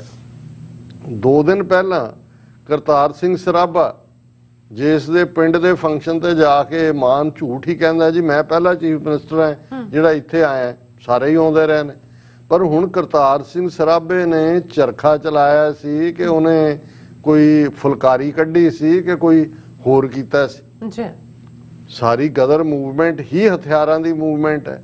ਹੁਣ ਜਿਸ ਭਗਤ ਸਿੰਘ ਦੀ ਫੋਟੋ ਲਾ ਕੇ ਇਹ ਮਾਨ ਔਰ ਕੇਜਰੀਵਾਲ ਬੈਠਾ ਔਰ ਜਿਹਨੂੰ ਉਸ ਸਰਾਭੇ ਦੀ ਧਰਤੀ ਤੋਂ 2 ਦਿਨ ਪਹਿਲਾਂ ਕਹਿ ਰਿਹਾ ਕਿ ਜੀ ਭਗਤ ਸਿੰਘ ਨੂੰ ਕੌਮੀ ਸ਼ਹੀਦ ਐਲਾਨਿਆ ਜਾਏ, ਉਹ ਕੌਮੀ ਸ਼ਹੀਦ ਭਗਤ ਸਿੰਘ ਨੇ ਜਿਹੜਾ ਉਹ ਹਥਿਆਰ ਨਹੀਂ ਇਸਤੇਮਾਲ ਕੀਤੇ, ਹੁਣ ਤਾਂ ਬੰਬ ਵੀ ਚਲਾਏ ਨੇ। ਉਹਨੇ ਤਾਂ ਉਹਨੂੰ ਜਿਹੜਾ ਉਹ ਝੂਠੇ ਅਫਸਰ ਨੂੰ ਵੀ ਮਾਰਿਆ, ਸੈਂਡਰਸ ਨੂੰ। ਪਰ ਇਧਰ ਆਰਡਰ, ਕਿਉਂਕਿ ਇਹ ਅਲਟੀਮੇਟਲੀ ਪੰਜਾਬ ਦੇ ਵਿੱਚ ਸਿੱਖਾਂ ਦੀ ਨਸਲਕੁਸ਼ੀ ਦੇ ਲਈ ਗਰਾਊਂਡ ਤਿਆਰ ਕੀਤੀ ਜਾ ਰਹੀ ਹੈ। ਔਰ ਇਹ ਆਰਡਰ ਜਿਹੜਾ ਹੈ ਕਿ ਵੀ ਉਹਨਾਂ ਗੀਤਾਂ ਤੇ ਵੀ ਪਾਬੰਦੀ ਲਾਓ। ਤੁਹਾਡਾ ਤਾਂ ਸਾਰੀ ਜਿਹੜਾ ਕਲਚਰ ਹੀ ਇਸ ਦੇ ਉੱਤੇ ਖੜਾ ਹੈ। ਜਦੋਂ ਅਸੀਂ ਯੋਧਿਆਂ ਨੂੰ ਬਿਆਨਦੇ ਹਾਂ ਜਿਸ ਮੁਲਕ ਦੇ ਵਿੱਚ ਜੱਗਾ ਡਾਕੂ ਔਰ ਦੂਸਰੇ ਤੇ ਦੁੱਲਾ ਭੱਟੀ ਔਰ ਜਿਸ ਖਿੱਤੇ ਦੇ ਵਿੱਚ ਉਹ ਸਾਡੇ ਹੀਰੋ ਹੋਣ, ਜੋਣਾ ਮੋੜ ਜਿਹਦੀਆਂ ਤੁਸੀਂ ਫਿਲਮਾਂ ਬਣਾਈਆਂ ਹੋਣ ਇਹਨਾਂ ਦੇ ਨਾਵਾਂ ਥੱਲੇ, ਔਰ ਇਹ ਤੁਸੀਂ ਕਹੋ ਕਿ ਜੀ ਇਹ ਤੁਸੀਂ ਕੋਈ ਗੀਤ ਨਹੀਂ ਗਾ ਸਕਦੇ ਜਾਂ ਦੂਜਾ ਇਹਦਾ ਇਹ ਨਹੀਂ ਹੈ ਵੀ ਕਰੰਟ ਪਾਸ ਕੋਈ ਵੀ, ਤਾਂ ਕਿ ਤੁਹਾਨੂੰ ਬਿਲਕੁਲ ਉਹਨਾਂ ਨੇ ਉਸ ਮਾਡਲ ਦੇ ਵਿੱਚ ਵਾੜ ਦੇਣਾ ਕਿ ਵੀ ਜਿਵੇਂ ਅੱਜ ਹੀ ਕਿਸੇ ਹਵਾਲੇ ਨਾਲ ਸਾਡੇ ਵੀਰ ਸਤਨਾਮ ਸਿੰਘ ਕਹਿ ਰਹੇ ਸੀ, ਉਹਨਾਂ ਨੇ ਕਿਹਾ ਜੀ ਜੋ ਹਾਲ ਹੈ, ਪ੍ਰੋਫੈਸਰ ਉਦੈ ਸਿੰਘ ਇੱਕ ਵੱਡੇ ਸਿੱਖ ਸਕਾਲਰ ਹੋਏ ਟੋਰਾਂਟੋ 'ਚ, ਤੇ ਉਹ ਕਹਿੰਦਾ ਸੀ ਕਿ ਵੀ ਜੇ ਸਿੱਖਾਂ ਦਾ ਆਪਣਾ ਮੁਲਕ ਨਾ ਬਣਿਆ ਖਾਲਿਸਤਾਨ, ਤੇ ਜਿਹੜੇ ਇੰਡੀਆ 'ਚ ਰਹਿੰਦੇ ਨੇ ਉਹ ਤੁਹਾਡੇ ਬੱਚੇ ਬੱਚੀਆਂ ਹਿੰਦੂ ਹੋਣਗੇ, ਜਿਹੜੇ ਇਹਨਾਂ ਮੁਲਕਾਂ 'ਚ ਨੇ ਉਹ ਈਸਾਈ ਹੋਣਗੇ। ਔਰ ਅਸੀਂ ਉਹ ਟ੍ਰੈਂਡ ਦੇਖ ਰਹੇ ਹਾਂ ਜਦੋਂ ਕੋਈ ਵੀ ਪਤਾ ਲੱਗਦਾ ਹੈ ਕਿ ਕੋਈ ਬੱਚੀ, ਸਿੱਖ ਬੱਚੀ ਕਿਸੇ ਕਿਹਦੇ ਨਾਲ ਵਿਆਹ ਕਰ ਰਹੀ ਹੈ ਜਾਂ ਕੌਣ ਕਿੱਧਰ ਕਰ ਰਿਹਾ। ਸੋ ਇਹ ਬਿਲਕੁਲ ਠੀਕ ਹੈ ਕਿ ਵੀ ਜੇ ਤੁਹਾਡਾ ਆਪਣਾ ਪ੍ਰਾਈਡ, ਆਪਣਾ ਇਤਿਹਾਸ, ਆਪਣੀ ਲੈਗੇਸੀ, ਆਪਣੀ ਤਹਿਜ਼ੀਬ ਦਾ ਤੁਹਾਡਾ ਆਪਣਾ ਮੁਲਕ ਨਹੀਂ ਹੋਏਗਾ ਤੇ ਫਿਰ ਆਰਡਰ ਤਾਂ ਉਹੀ ਨੇ ਜੋ ਤੁਹਾਨੂੰ ਉਹ ਗੁਲਾਮ ਬਣਾਉਣ ਦਾ ਬਣਾਇਆ ਤਾਂ ਹੋਇਆ ਹੀ ਹੈ। ਪਰ ਉਹਨਾਂ ਨੂੰ ਇਹ ਹੈ ਵੀ ਕਿਤੇ ਹਥਿਆਰਾਂ ਵੱਲ ਦੇਖ ਕੇ ਤੁਹਾਨੂੰ ਇਹ ਨਾ ਲੱਗ ਜਾਏ ਕਿ ਗੁਲਾਮੀ ਦੇ ਸੰਗਲ ਕੱਟਣੇ ਨੇ, ਉਹ ਤੁਹਾਨੂੰ ਬਿਲਕੁਲ ਉਸ ਜ਼ੋਨ ਦੇ ਵਿੱਚ ਧੱਕਣਾ ਚਾਹੁੰਦੇ ਨੇ। ਫਿਰ ਜਿਹੜਾ ਇਸ ਤੋਂ ਵੀ ਖਤਰਨਾਕ ਜਿਹਦੇ 'ਚ ਕੱਲ ਨੂੰ ਤੁਹਾਡੇ ਗੁਰਦੁਆਰਿਆਂ 'ਚੋਂ ਵੀ ਤਲਵਾਰ ਕਿਰਪਾਨਾਂ ਚੁੱਕ ਕੇ ਲਿਜਾ ਸਕਦੇ ਨੇ, ਜਨਤਕ ਇਕੱਠ, ਧਾਰਮਿਕ ਸਥਾਨਾਂ, ਵਿਆਹ ਪਾਰਟੀਆਂ ਜਾਂ ਹੋਰ ਸਮਾਗਮਾਂ ਵਿੱਚ ਹਥਿਆਰ ਲਿਜਾਣ ਤੇ ਪ੍ਰਦਰਸ਼ਨ ਕਰਨ ਤੇ ਪੂਰਨ ਪਾਬੰਦੀ ਲਾਗੂ ਕੀਤੀ ਜਾਏ। ਚਲੋ ਵਿਆਹ ਪਾਰਟੀਆਂ ਦੂਜਿਆਂ 'ਚ ਹੋ ਸਕਦਾ ਹੈ, ਉਹਦੇ 'ਚ ਤੁਸੀਂ ਫਾਇਰ ਆਰਮਸ ਤੇ ਧਾਰਮਿਕ ਸਥਾਨ, ਧਾਰਮਿਕ ਤਾਂ ਪ੍ਰੋਟੈਕਸ਼ਨ ਜਿੱਥੇ ਗੁਰੂ ਗ੍ਰੰਥ ਸਾਹਿਬ ਦੀ ਬੇਅਦਬੀ ਦੀਆਂ ਘਟਨਾਵਾਂ ਹੁੰਦੀਆਂ ਨੇ ਰੈਗੂਲਰਲੀ, ਔਰ ਉੱਥੇ ਉਹਦੀ ਪ੍ਰੋਟੈਕਸ਼ਨ ਦੇ ਲਈ ਹੁਣ ਕੁਝ ਗੁਰਦੁਆਰਿਆਂ ਨੇ, ਦੂਸਰਿਆਂ ਨੇ ਜਿਹੜੇ ਨੇ ਉਹ ਆਰਮਡ ਲਾਇਸੈਂਸ ਵੀ ਲਏ ਨੇ, ਉਹਨਾਂ ਦੇ ਜਿਹੜੇ ਉਹਨਾਂ ਦੇ ਗ੍ਰੰਥੀ ਨੇ ਜਾਂ ਦੂਜੇ ਨੇ। ਹੁਣ ਉਹਨਾਂ ਤੋਂ ਵੀ ਉਹ ਰਖਵਾ ਲਓ, ਫਿਰ ਬੇਅਦਬੀਆਂ ਵੀ ਕਰੋ ਔਰ ਗੁਰਦੁਆਰਿਆਂ ਤੇ ਛਾਪੇ ਵੀ ਮਾਰੋ ਕਿ ਜੀ ਇੱਥੇ ਤਾਂ ਹਥਿਆਰ ਰੱਖੇ ਹੋਏ ਨੇ। ਜੀ ਫਿਰ ਉਹਨਾਂ ਨੇ ਕਿਹਾ ਜੀ ਆਉਣ ਵਾਲੇ ਦਿਨਾਂ 'ਚ ਵੱਖ-ਵੱਖ ਇਲਾਕਿਆਂ 'ਚ ਅਚਨਚੇਤ ਚੈਕਿੰਗ ਕੀਤੀ ਜਾਏਗੀ। ਇਹਨੂੰ ਕਹਿੰਦੇ ਨੇ ਇੱਕ ਟੈਰਰ ਫੈਲਾਣਾ, ਸਟੇਟ ਟੈਰਰ, ਕਿ ਪੁਲਿਸ ਆ ਗਈ ਹਰਲ ਕਰਦੇ ਤੁਹਾਡਾ ਘਰ ਘੇਰ ਲਿਆ, ਕੱਢੋ ਹਥਿਆਰ, ਔਰ ਇਹ ਤੁਹਾਨੂੰ ਉਸ ਡਰ ਦੇ ਵਿੱਚ ਲਿਜਾਣਾ।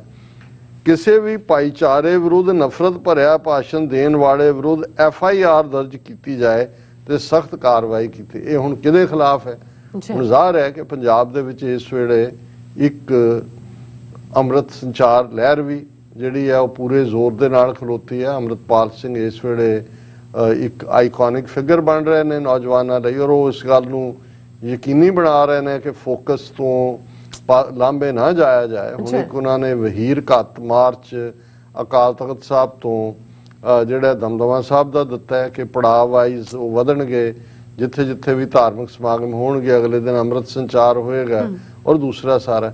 ਪਰ ਹੁਣ ਜੇ ਕੋਈ 2-4 ਇੰਟਰਵਿਊ ਇਧਰਲੇ ਉਧਰਲੇ ਦਾ ਆਧਾਰ ਬਣਾ ਕੇ ਕਹੋ ਕਿ ਜੀ ਇਹ ਤਾਂ ਨਫ਼ਰਤ ਫੈਲਾ ਰਹੇ ਨੇ, ਜਿਵੇਂ ਮਾਹੌਲ ਸਿਰਜਣ ਦਾ ਯਤਨ ਕੀਤਾ ਜਾ ਰਿਹਾ, ਤੇ ਉਹ ਜਿਹੜੇ ਅਸਲ 'ਚ ਸੂਰ ਦੇ ਬੱਚੇ ਨੇ ਉਹਨਾਂ ਦੇ ਖਿਲਾਫ ਕੋਈ FIR ਨਹੀਂ। ਤੁਹਾਨੂੰ 38 ਘੰਟੇ ਜਾਂ 72 ਘੰਟੇ ਧਰਨਾ ਦੇਣਾ ਪੈਂਦਾ ਹੈ। ਇਧਰ ਇਹ ਆਰਡਰ ਕੱਢ ਰਿਹਾ ਚੀਫ ਸੈਕਟਰੀ ਕਿ ਇਹ ਕਰ ਦਿਓ, ਔਰ ਨਾਲ ਦੀ ਨਾਲ ਕਿਹਾ ਗਿਆ ਕਿ ਉਪਰੋਕਤ ਨੁਕਤਿਆਂ ਨੂੰ ਲਾਗੂ ਕਰਨ ਲਈ ਲੋੜ ਅਨੁਸਾਰ ਤੁਰੰਤ ਧਾਰਾ 144 CRPC ਅਧੀਨ ਹੁਕਮ ਜਾਰੀ ਕਿ ਜਿੱਥੇ ਮਰਜ਼ੀ ਤੁਸੀਂ ਜਿਹੜਾ 144, ਹੁਣ ਧਾਰਾ 144 ਕੀ ਹੈ ਜੀ? ਕਿਤੇ 5 ਬੰਦੇ ਵੀ ਇਕੱਠੇ ਨਹੀਂ ਹੋ ਸਕਦੇ। ਹੁਣ ਤੁਸੀਂ ਸਮਾਗਮ ਰੱਖਿਆ, ਗੈਦਰਿੰਗ ਰੱਖੀ ਹੈ, ਤੁਸੀਂ ਮੂਵ ਅਰਾਊਂਡ ਕਰਨਾ, ਉਹ ਕਹਿਣ ਜੀ ਇੱਥੇ ਤਾਂ ਤੁਹਾਡਾ ਕ੍ਰਿਮੀਨਲ ਕੋਡ 144 ਲੱਗਾ ਹੋਇਆ, ਔਰ ਨਾਲ ਇਹਨਾਂ ਹੁਕਮਾਂ ਦੀ ਇਨ ਬਿਨ ਪਾਲਣਾ ਕਰਨੀ ਆਪ ਦੀ ਨਿੱਜੀ ਜ਼ਿੰਮੇਵਾਰੀ ਕਿ ਜੀ ਤੁਹਾਨੂੰ ਉਹਨਾਂ ਅਫਸਰਾਂ ਨੂੰ, ਜ਼ਿਲ੍ਹਾ ਮੈਜਿਸਟ੍ਰੇਟਾਂ ਨੂੰ, SSPs ਨੂੰ, ਕਮਿਸ਼ਨਰ ਪੁਲਿਸ ਨੂੰ ਇਹ ਕਹਿ ਦਿੱਤਾ ਹੈ ਕਿ ਤੁਹਾਡੀ ਹੁਣ ਪਰਸਨਲ ਇਨ ਬਿਨ ਐ ਸੱਚ ਬਿਨਾਂ ਇਫ ਐਂਡ ਬਟ ਦੇ ਇਹਨਾਂ ਨੂੰ ਲਾਗੂ ਕਰੋ। ਸੋ ਇਹ ਹਾਲ ਪੰਜਾਬ ਦਾ ਹੈ। ਤੇ ਜੇ ਫਿਰ ਵੀ ਸਾਡਿਆਂ ਨੂੰ ਲੱਗਦਾ ਹੈ ਕਿ ਜੀ ਨਹੀਂ ਇਹ ਤਾਂ ਬੜਾ ਲੋਕਤੰਤਰ, ਬੜੀ ਜਮਹੂਰੀਅਤ ਕੰਮ ਕਰ ਰਹੀ ਹੈ, ਫਿਰ ਇਸ ਕਿਸਮ ਦੇ ਜਿਨ੍ਹਾਂ ਨੇ ਅਕਲ ਨਾਲ ਵੈਰ ਰੱਖਣਾ ਹੈ ਉਹਨਾਂ ਨੂੰ ਤਾਂ ਸ਼ਾਇਦ ਕੋਈ ਵੀ ਨਹੀਂ ਸਮਝਾ ਸਕਦਾ। ਬਿਲਕੁਲ ਡਾਕਟਰ ਸਾਹਿਬ, ਤੁਹਾਡਾ ਬਹੁਤ ਬਹੁਤ ਧੰਨਵਾਦ। ਸਾਥ ਲੈਣਾ ਬ੍ਰੇਕ। ਵਿਊਅਰਸ ਤੁਸੀਂ ਇਸੇ ਤਰ੍ਹਾਂ ਜੁੜੇ ਰਹਿਣਾ। ਮਿਲਦੇ ਹਾਂ after this short break.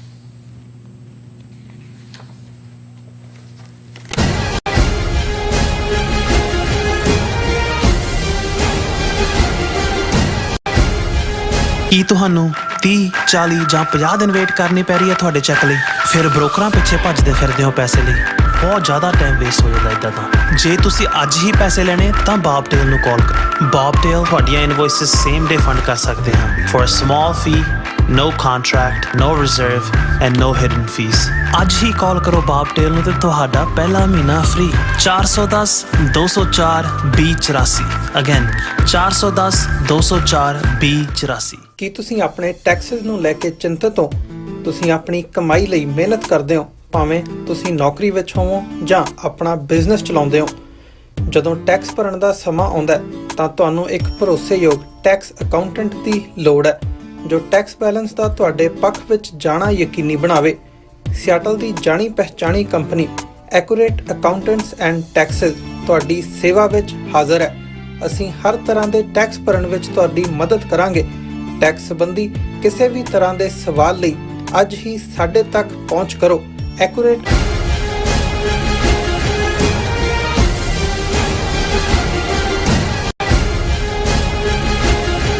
ਦਰਸ਼ਕੋ, break ਤੋਂ ਬਾਅਦ ਤੁਹਾਡਾ ਸਭ ਦਾ ਭਰਪੂਰ ਸਵਾਗਤ ਹੈ। ਸੋ ਵੀਅਰਸ, ਗੱਲਬਾਤ ਕਰਾਂਗੇ ਅਕਾਲ ਤਖਤ ਸਾਹਿਬ ਦੇ ਐਕਟਿੰਗ ਜਥੇਦਾਰ ਗਿਆਨੀ ਹਰਪ੍ਰੀਤ ਸਿੰਘ ਨੇ ਇੱਕ ਬਿਆਨ ਵਿੱਚ ਕਿਹਾ ਹੈ ਕਿ ਜੇ ਭਾਰਤ ਵਿੱਚ ਹਿੰਦੂ ਰਾਸ਼ਟਰ ਦੀ ਗੱਲ ਕਰਨੀ ਗਲਤ ਨਹੀਂ ਹੈ ਤਾਂ ਸਿੱਖ ਰਾਸ਼ਟਰ ਦੀ ਗੱਲ ਕਰਨੀ ਕਿਵੇਂ ਗਲਤ ਹੋ ਸਕਦੀ ਹੈ। ਸੋ ਇਹ ਬੜੀ ਥੋਤੀ ਜੀ ਦਲੀਲ ਹੈ।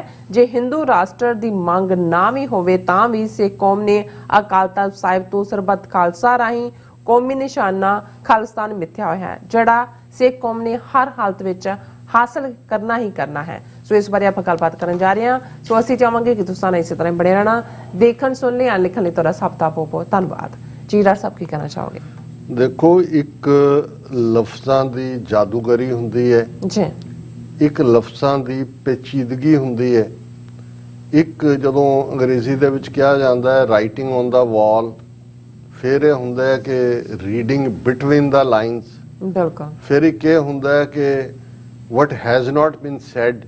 ਸੋ ਇਹ ਸਾਰੀ ਚੀਜ਼ਾਂ ਜਦੋਂ ਅਸੀਂ ਕਿਸੇ ਵੀ ਲੀਡਰ ਜਾਂ ਕਿਸੇ ਵੀ ਆਗੂ ਦੀ ਲਿਖਤ ਬਿਆਨ ਕਿਸੇ ਇਸ਼ੂ ਦੇ ਉੱਤੇ ਟਿੱਪਣੀ ਦੇਖਦੇ ਹਾਂ ਤੇ ਜਿਹੜੇ ਸਿਆਣੇ ਸਮੀਖਿਆਕਾਰ ਹੁੰਦੇ ਨੇ, ਐਨਾਲਿਸਟ ਹੁੰਦੇ ਨੇ ਜਾਂ ਜਿਹੜੇ ਉਸ ਦੇ ਆਬਜ਼ਰਵਰ ਹੁੰਦੇ ਨੇ, ਉਹ ਉਸ ਤੋਂ ਅੰਦਾਜ਼ਾ ਲਾਉਂਦੇ ਨੇ ਕਿ ਇਸ ਮਾਮਲੇ ਦੇ ਉੱਤੇ ਇਹ ਜਿਹੜਾ ਗੱਲ ਕਹਿਣ ਵਾਲਾ ਬੰਦਾ ਹੈ ਇਹ ਕਿੰਨਾ ਕੁ ਸਿੰਸੀਅਰ ਹੈ, ਕਿੰਨਾ ਕੁ ਇਸ ਦਾ ਭਾਰ ਹੈ ਔਰ ਇਸ ਦਾ ਅਸਲ ਮਤਲਬ ਕੀ ਹੈ। ਹੁਣ ਐਕਟਿੰਗ ਜਥੇਦਾਰ ਗਿਆਨੀ ਹਰਪ੍ਰੀਤ ਸਿੰਘ ਜਦੋਂ ਐਕਟਿੰਗ ਕੌਮੀਆਂ ਦੇ ਵਿੱਚ ਹੀ ਆਉਂਦਾ ਹੈ, ਸੋ ਬਹੁਤ ਵਾਰ ਉਹ ਐਕਟਿੰਗ ਹੀ ਕਰ ਰਹੇ ਹੁੰਦੇ ਨੇ। ਜਿਹਨੇ ਵੀ ਹੁਣ ਐਕਟਰ ਦਾ ਤਾਂ ਹੀ ਹੁੰਦਾ ਨਾ, ਜਿਹਨੇ ਜਿੰਨੇ ਪੈਸੇ ਦਿੱਤੇ, ਭਾਵੇਂ ਤੁਸੀਂ ਰਵਾਣਾ ਰਵਾ ਲਓ, ਹਸਾਣਾ ਹਸਾ ਲਓ, ਰੋਣ ਦੇ ਵੀ ਪੈਸੇ, ਹੱਸਣ ਦੇ ਵੀ ਪੈਸੇ, ਸੋ ਐਕਟਿੰਗ ਦੇ ਤਾਂ ਪੈਸੇ ਹੁੰਦੇ ਹੀ ਨੇ। ਪਰ ਜਦੋਂ ਕੌਮ, ਅਸੀਂ ਜਿਵੇਂ ਗੱਲ ਕਰਕੇ ਹਟੇ ਹਾਂ ਕਿ ਇਸ ਕਿਸਮ ਦੇ ਮਾਹੌਲ 'ਚ ਫਸੀ ਹੋਈ ਹੈ ਕਿ ਇੱਕ ਹੋਰ ਨਸਲਕੁਸ਼ੀ ਸਿਰ ਦੇ ਉੱਤੇ ਮੰਡਰਾ ਰਹੀ ਹੈ, ਦੂਸਰੇ ਪਾਸੇ ਗਲੋਬਲੀ ਇੱਕ ਮੁਹਿੰਮ ਜਿਹੜੀ ਖਾਲਿਸਤਾਨ ਦੇ ਗੋਲ ਨੂੰ ਨੇੜੇ ਲਿਆਉਣ ਲਈ ਗੁਰੂ ਦੀ ਰਹਿਮਤ ਨਾਲ ਸਿੱਖ ਕੌਮ ਨੇ ਵਿੱਢੀ ਔਰ ਅੱਜ ਉਹ ਕਰੀਬ ਨਜ਼ਰ ਆ ਰਹੀ ਹੈ। ਇੰਟਰਨੈਸ਼ਨਲ ਲੈਵਲ ਦੇ ਉੱਤੇ ਸਿੱਖਾਂ ਦਾ ਮੁੱਦਾ, ਖਾਲਿਸਤਾਨ ਦੀ ਗੱਲ, ਇਹ ਲਫ਼ਜ਼ ਔਰ ਇਸ ਨੂੰ ਹਾਸਲ ਕਰਨ ਦੇ ਲਈ ਉਹ ਰੈਫਰੈਂਡਮ ਦਾ ਤੌਰ ਤਰੀਕਾ ਹੋਏ ਜਾਂ ਪੰਜਾਬ ਦੇ ਵਿੱਚ ਇੱਕ ਅਵੇਅਰਨੈਸ ਹੋਏ ਜਾਂ ਪਾਰਲੀਮੈਂਟਰੀ ਸਿਸਟਮ ਰਾਹੀਂ ਜਿਵੇਂ ਸਰ ਸਿਮਰਨਜੀਤ ਸਿੰਘ ਮਾਨ MP ਦੀ ਇਲੈਕਸ਼ਨ ਜਿੱਤਦੇ ਨੇ, ਜਾਂ ਅੱਜ ਕਿਸਾਨ ਮੂਵਮੈਂਟ ਦੀ ਜਿੱਤ ਜਿਹੜੀ ਸੀ 13 ਮਹੀਨੇ ਦੀ, ਉਹਦੇ 'ਚ ਸਿੱਖੀ ਵੈਲਿਊਜ਼ ਦੀ ਗੱਲ ਹੋਏ। ਸੋ ਮੈਂ ਹਰ ਇੱਕ ਨੂੰ ਡਿਊ ਕ੍ਰੈਡਿਟ ਦੇਣ 'ਚ ਯਕੀਨ ਰੱਖਦਾ ਕਿ ਭਾਈ ਇਹ ਸਾਰੇ ਹੀ ਜਿੰਨੇ ਕੁ ਵੀ ਨੇ, ਔਰ ਹੁਣ ਜਦੋਂ ਗੁਰੂ ਨਾਨਕ ਸਾਹਿਬ ਦਾ ਪ੍ਰਕਾਸ਼ ਪੁਰਬ ਹੈ, ਜਿਸ ਲੈਵਲ ਦੇ ਉੱਤੇ ਸੈਲੀਬ੍ਰੇਟ ਹੋਇਆ, ਜਿਵੇਂ ਅਸੀਂ ਗੱਲ ਕੀਤੀ ਸੀ ਕੱਲ ਕਿ ਪਰਸੋਂ ਕਿੰਨੀ ਵੱਡੀ ਗਿਣਤੀ 'ਚ 1.5 ਦਰਜਨ ਤੋਂ ਜ਼ਿਆਦਾ ਕਾਂਗਰਸਮੈਨ ਖੁਦ ਪਾਰਟਿਸਿਪੇਟ ਕਰਦੇ ਨੇ, ਉਹਨਾਂ ਦੇ ਸਟਾਫਰ ਆਉਂਦੇ ਨੇ, ਕਿੰਨੇ ਹੋਰ ਕਿੰਨੇ ਮਜ਼ਹਬ ਰਹਿੰਦੇ ਨੇ ਇੱਥੇ, ਕਿੰਨਿਆਂ ਕੁ ਦੇ ਦਿਨ ਸੈਲੀਬ੍ਰੇਟ ਕੀਤੇ ਜਿਹੜੇ ਨੇ ਉੱਥੇ ਸੈਲੀਬ੍ਰੇਟ ਕੀਤੇ ਜਾਂਦੇ ਨੇ। ਸੋ ਇਹ ਆਪਣੇ ਆਪ ਦੇ ਵਿੱਚ ਤੁਹਾਡੀ ਹੋਂਦ, ਤੁਹਾਡੀ ਪੋਲੀਟੀਕਲ ਪ੍ਰੈਜ਼ੈਂਸ, ਈਵਨ UK ਦੀ ਪਾਰਲੀਮੈਂਟ ਦੇ ਹਵਾਲੇ ਨਾਲ ਮੈਂ ਦੇਖ ਰਿਹਾ ਸੀ ਕਿ ਭਾਈ ਤਨਮਨਜੀਤ ਸਿੰਘ ਢੇਸੀ ਨੇ ਉਹਨੂੰ ਘੇਰਿਆ, ਰਿਸ਼ੀ ਸੂਨਕ ਨੂੰ, ਜਿਹੜਾ ਉੱਥੇ ਬਾਲੀ ਇੰਡੋਨੇਸ਼ੀਆ 'ਚ ਮਿਲ ਕੇ ਆਇਆ ਮੋਦੀ ਨੂੰ ਤਾਜ਼ਾ ਕਿ ਜੀ 3000 ਇੰਡੀਅਨਸ ਨੂੰ ਹਰ ਸਾਲ ਜਿਹੜਾ ਉਹ ਵੀਜ਼ਾ ਜ਼ਰੂਰ ਦਿੱਤਾ ਜਾਏਗਾ। ਉਹਨੇ ਕਿਹਾ ਤੇਰੀ ਇਮੀਗ੍ਰੇਸ਼ਨ ਮਿਨਿਸਟਰ ਕੀ ਕਹਿੰਦੇ ਸੀ ਵੀ ਸਭ ਤੋਂ ਜ਼ਿਆਦਾ ਗੰਦ ਓਵਰਸਟੇ ਇੰਡੀਅਨ ਕਰਦੇ ਨੇ, ਤੂੰ ਇੱਥੇ ਇਹ ਕਰਕੇ ਆਇਆ ਤੇ ਤੁਹਾਡੀ ਪਾਲਿਸੀ ਕੀ ਹੈ? ਔਰ ਉਹਦੇ 'ਚੋਂ ਐਸਾ ਉਹ ਪੈਰੋਂ ਹਿੱਲਿਆ ਕਿ ਉਹ ਉਹਨੂੰ ਬੜਾ ਕੌੜੀ ਜਿਹੀ ਅੱਖ ਨਾਲ ਦੇਖ ਰਿਹਾ। ਫਿਰ ਇਹੀ ਨਹੀਂ ਹੈ, ਜਦੋਂ ਰਿਸ਼ੀ ਸੁਨਕ ਬੈਠਦਾ, ਇੱਕ ਗੋਰੀ MP ਜਿਹੜੀ ਕਿ ਜ਼ਾਹਰ ਹੈ ਉੱਥੋਂ ਸਕਾਟਲੈਂਡ ਤੋਂ ਹੈ, ਉਹ ਉਹਨੂੰ ਜੱਗੀ ਜੌਲ ਦਾ ਸਵਾਲ ਪੁੱਛਦੀ ਹੈ ਕਿ ਤੂੰ ਮੋਦੀ ਨੂੰ ਮਿਲਿਆ? ਜੱਗੀ ਜੌਲ ਜਿਹੜਾ 5 ਸਾਲ ਤੋਂ ਹੋ ਗਿਆ ਉਹਨੂੰ ਡੱਕਿਆ ਹੋਇਆ ਉੱਥੇ ਬਿਨਾਂ ਉਹਦੇ ਤੇ ਟ੍ਰਾਇਲ 'ਚ, ਉਹਦੇ ਬਾਰੇ ਤੂੰ ਕੀ ਕਿਹਾ? ਔਰ ਉਹ ਉਹਦੇ 'ਚ ਕਹਿ ਰਿਹਾ ਜੀ ਮੇਰਾ ਮਿਨਿਸਟਰ ਗਿਆ ਸੀ, ਉਹਨੇ ਵੀ ਗੱਲ ਕੀਤੀ ਵੀ। ਮਤਲਬ ਇਹ ਹੈ ਕਿ ਜੇ ਇੰਗਲੈਂਡ ਦੀ ਪਾਰਲੀਮੈਂਟ, ਔਰ ਇਹ ਸਾਰੀਆਂ ਵੀਡੀਓਜ਼ ਨੇ ਨਾਲ ਦੀ ਨਾਲ ਦੁਨੀਆ ਦੇਖ ਰਹੀ ਹੁੰਦੀ ਹੈ, ਇਹ ਤੁਹਾਡੀ ਤਾਕਤ ਸ਼ੋਅ ਕਰਦੀ ਹੈ। ਹੁਣ ਜੇ ਅਸੀਂ ਕੈਨੇਡਾ ਦੇ ਹਵਾਲੇ ਨਾਲ ਦੇਖੀਏ, ਉੱਥੇ ਵਾਲੇ ਜਿਹੜੇ ਟੌਂਚ ਕਰਨਗੇ, ਕਹਿਣਗੇ ਜੀ ਜੇ ਤੁਸੀਂ ਬਣਾਉਣਾ ਹੀ ਹੈ ਤੇ ਉੱਥੇ, ਕਿਉਂਕਿ ਦੋਨੋਂ ਹੀ ਜਿਹੜੇ ਹੋਏ ਰੈਫਰੈਂਡਮ ਬਰੈਂਪਟਨ 'ਚ ਹੋਏ, ਬਰੈਂਪਟਨ 'ਚ ਸਿੱਖ ਪੋਪੂਲੇਸ਼ਨ ਹੈ ਚੰਗੀ, ਔਰ ਉੱਥੇ ਕਹਿ ਰਹੇ ਸੀ ਜੀ ਬਣਾਉਣਾ ਹੀ ਹੈ ਇਹਨੂੰ, ਜਸਟਿਨ ਟਰੂਡੋ ਨੂੰ ਕਹੋ ਜੀ ਬਰੈਂਪਟਨ ਦੇ ਵਿੱਚ ਬਣਾ ਦੇ ਖਾਲਿਸਤਾਨ। ਹੁਣ ਪੂਰਾ ਇਹਨਾਂ ਦਾ ਟਿਲ ਲੱਗਾ ਹੁੰਦਾ। ਪਰ ਕੱਲ ਅਸੀਂ ਜਦੋਂ ਖੁਸ਼ੀ ਦੀ ਖਬਰ ਸਾਨੂੰ ਪਤਾ ਲੱਗੀ ਕਿ ਹਰਕੀਰਤ ਸਿੰਘ ਬੜੇ ਜ਼ਬਰਦਸਤ ਨੌਜਵਾਨ ਨੇ, ਪੰਥਕ ਸੋਚ ਰੱਖਣ ਵਾਲੇ, ਕਿ ਵੀ ਉਹ ਬਰੈਂਪਟਨ ਸਿਟੀ ਕੌਂਸਲ ਦੇ ਡਿਪਟੀ ਮੇਅਰ ਬਣੇ ਨੇ, ਕਿਉਂਕਿ ਕੌਂਸਲਮੈਨ ਤਾਂ ਬਣੇ ਹੀ ਸੀ, ਔਰ ਕੱਲ ਉਹਨਾਂ ਨੂੰ ਡਿਪਟੀ ਮੇਅਰ ਬਣਾਇਆ। ਮੈਂ ਕਿਹਾ ਜੀ ਲੈ ਲਓ, ਖਾਲਿਸਤਾਨ ਤਾਂ ਚਲੋ ਅਸੀਂ ਉੱਥੇ ਹੀ ਬਣਾਉਣਾ ਜਿੱਥੇ ਦਰਿਆਏ ਜਮਨਾ ਤੋਂ ਵਾਘਾ ਤੱਕ ਹੈ, ਪਰ ਤੁਹਾਡੀਆਂ ਟੌਂਚਾਂ ਦਾ ਕਿ ਵੀ ਹੁਣ ਬਹੁਤ ਜਲਦੀ ਬਰੈਂਪਟਨ ਦੇ ਮੇਅਰ ਵੀ ਜਿਹੜਾ ਸਿੱਖ ਹੋਏਗਾ, ਜਿਵੇਂ ਬਾਕੀ ਪਾਸੇ ਚੱਲ ਰਿਹਾ ਹੈ। ਔਰ ਈਵਨ ਐਤਕੀ ਪਹਿਲੀ ਵਾਰ ਉੱਥੋਂ ਬੇਕਨਸਫੀਲਡ ਤੋਂ ਆਪਣੇ ਡਾਕਟਰ ਹੈ ਬੀਬੀ ਬੈਂਸ, ਸ਼ਾਇਦ ਜਸਪ੍ਰੀਤ ਕੌਰ ਹੀ ਨਾਂ ਹੈ ਉਹਦਾ, ਉਹ ਅਸੈਂਬਲੀ ਵੂਮਨ ਬਣੀ ਹੈ, ਇਹ ਪਹਿਲੀ ਸਿੱਖ ਬੀਬੀ ਹੈ। ਸੋ ਅਸੀਂ ਇਹ ਦੇਖ ਰਹੇ ਹਾਂ ਕਿ ਇਹ 4 ਚਫੇਰੇ ਜਾਂ ਆਸਟ੍ਰੇਲੀਆ ਦੇ ਵਿੱਚ ਜਿਹੜੇ MP ਚੋਣਾਂ 'ਚ ਜਾ ਰਹੇ ਨੇ, ਉਹ ਪ੍ਰੋਮਿਸ ਕਰ ਰਹੇ ਨੇ ਕਿ ਭਾਈ, ਜਾਂ ਉਹਨਾਂ ਦੇ ਬਾਕੀ ਅਹੁਦੇਦਾਰ, ਕਿ ਜੇ ਅਸੀਂ ਚੁਣੇ ਗਏ ਤੇ ਅਸੀਂ ਜਿਹੜਾ ਵੈਸਟਰਨ ਆਸਟ੍ਰੇਲੀਆ ਦੀ ਪੰਜਾਬੀ ਨੂੰ ਐਜ਼ ਏ ਸਬਜੈਕਟ ਲਾਗੂ ਕਰਾਂਗੇ। ਹੁਣ ਇਹ ਕੋਈ ਛੋਟੀਆਂ ਚੀਜ਼ਾਂ ਨਹੀਂ ਨੇ। ਹੁਣ ਇਸ ਸਭ ਦੇ ਚੱਲਦੇ ਆ, ਜਦੋਂ ਸੱਚਮੁੱਚ ਅਸੀਂ ਖਾਲਿਸਤਾਨ ਨੂੰ, ਰੀਅਲ ਖਾਲਿਸਤਾਨ, ਇਹਨੂੰ ਐਜ਼ ਏ ਜਿਹੜਾ ਆਰਗੂਮੈਂਟ ਯੂਜ਼ ਕਰਨ ਲਈ ਨਹੀਂ ਹੈ। ਹੁਣ ਕਈ ਵਾਰ ਜਦੋਂ ਅਸੀਂ ਇਹ ਆਰਗੂਮੈਂਟ ਦਿੰਦੇ ਹਾਂ ਜੀ 47 ਦੇ ਵਿੱਚ ਸਾਡੀ ਲੀਡਰਸ਼ਿਪ ਨੇ ਅਹਿਮ ਕਾਨਾ ਪਹੁੰਚ ਅਪਣਾਈ ਜੀ ਤੇ ਕਈ ਇਹ ਕਹਿਣਗੇ ਜੀ ਦੇਖੋ ਜਦੋਂ 23 ਮਾਰਚ ਨੂੰ 1940 ਨੂੰ ਜਿਹੜਾ ਉਹ ਮੰਗ ਕੀਤੀ ਗਈ ਉਹਨਾਂ ਵੱਲੋਂ ਕਾਇਦੇ ਆਜ਼ਮ ਮੁਹੰਮਦ ਅਲੀ ਜਿਨ੍ਹਾਂ ਵੱਲੋਂ, ਤੇ ਨਾਲ ਦੀ ਨਾਲ ਦੇਖੋ ਜੀ ਭਾਈ ਵੀਰ ਸਿੰਘ ਡਾਕਟਰ ਵੀਰ ਸਿੰਘ ਭੱਟੀ ਹੋਰਾਂ ਨੇ ਉਦੋਂ ਹੀ ਜਿਹੜਾ ਉਹ ਖਾਲਿਸਤਾਨ ਦੀ ਮੰਗ ਕਰਤੀ ਸੀ। ਫਿਰ ਕਈ ਸ਼੍ਰੋਮਣੀ ਕਮੇਟੀ ਦਾ 1946 ਦਾ ਰੈਜ਼ੋਲੂਸ਼ਨ ਕੱਢਣਗੇ ਜੀ, ਸ਼੍ਰੋਮਣੀ ਕਮੇਟੀ ਨੇ ਵੀ ਖਾਲਿਸਤਾਨ ਮੰਗਿਆ ਸੀ। ਫਿਰ ਜਿਹੜਾ ਉਹ ਈਵਨ ਦੂਸਰਿਆਂ ਨੂੰ ਵੀ ਕੋਟ ਕੀਤਾ ਜਾਂਦਾ।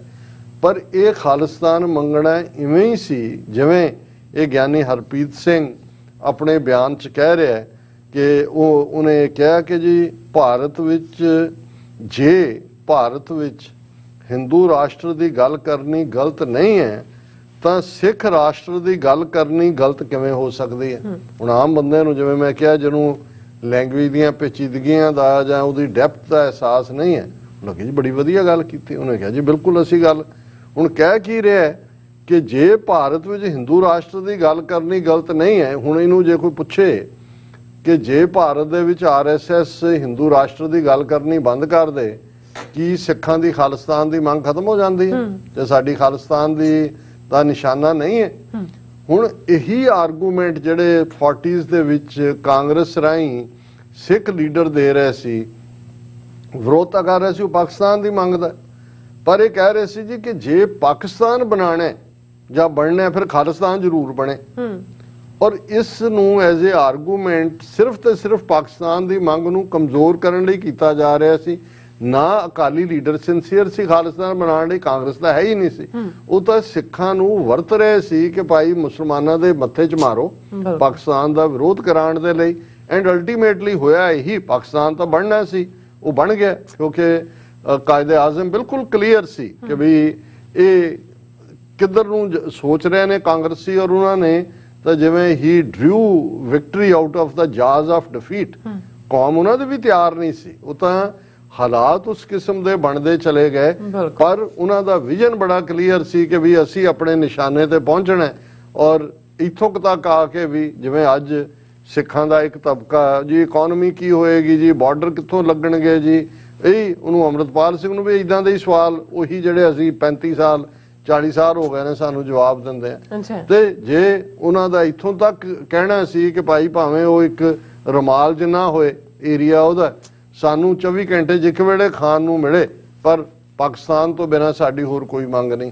ਇਹ ਹੁੰਦੀ ਹੈ ਜਦੋਂ ਤੁਹਾਡੀ ਲੀਡਰਸ਼ਿਪ ਕਲੈਰਿਟੀ ਦੇ ਨਾਲ ਕਿਸੇ ਇਸ਼ੂ ਦੇ ਉੱਤੇ ਕਲੀਅਰ ਹੁੰਦੀ ਹੈ, ਫਿਰ ਵਿਕਟਰੀ ਤੁਹਾਨੂੰ ਹੁੰਦੀ ਹੈ। ਔਰ ਮੈਨੂੰ ਇਹ ਲੱਗਦਾ ਹੈ ਵੀ ਜੋ ਕੁਝ ਉਦੋਂ ਅਕਾਲੀ ਕਰਦੇ ਰਹੇ ਉਹੀ ਆ ਗਿਆਨੀ ਹਰਪ੍ਰੀਤ ਸਿੰਘ ਔਰ ਇਸ ਬ੍ਰਾਂਡ ਦੇ ਕਿ ਜੀ ਜੇ ਹਿੰਦੂ ਰਾਸ਼ਟਰ ਦੀ ਗੱਲ ਹੋ ਸਕਦੀ ਹੈ ਤੇ ਖਾਲਿਸਤਾਨ ਦੀ ਕਿਉਂ ਨਹੀਂ ਹੋ ਸਕਦੀ। ਇਹਦਾ ਮਤਲਬ ਇਹ ਹੈ ਵੀ ਜੇ ਹਿੰਦੂ ਰਾਸ਼ਟਰ ਦੀ ਗੱਲ ਨਾ ਹੋਏ, ਤੁਸੀਂ ਸੈਕੂਲਰ ਸੋ ਕਾਲਡ ਇੰਡੀਆ ਜਿਹੜਾ ਹੈ ਆਲਰੇਡੀ ਉਹਦੇ 'ਚ ਬੜੇ ਮੁਤਮਈਨ ਹੋ, ਤੁਸੀਂ ਬੜੇ ਖੁਸ਼ ਹੋ। ਤੇ ਮੈਂ ਸਮਝਦਾ ਵੀ ਇਹ ਜਿਹੜੀ ਡਰਾਮੇਬਾਜ਼ੀ ਆ, ਔਰ ਇਹਦੇ 'ਚ ਈਵਨ ਇਹਨੂੰ ਗਿਆਨੀ ਹਰਪ੍ਰੀਤ ਸਿੰਘ ਹੋਰਾਂ ਨੂੰ ਆਪਣੇ ਹੀ ਅਕਾਲੀ ਦਲ ਦਾ ਹੀ, ਜੇ ਅਕਾਲੀਆਂ ਦਾ ਹੀ ਨੁਮਾਇੰਦਾ ਆਨੰਦਪੁਰ ਦਾ ਮਤਾ ਪੜ੍ਹ ਲੈਣਾ ਚਾਹੀਦਾ।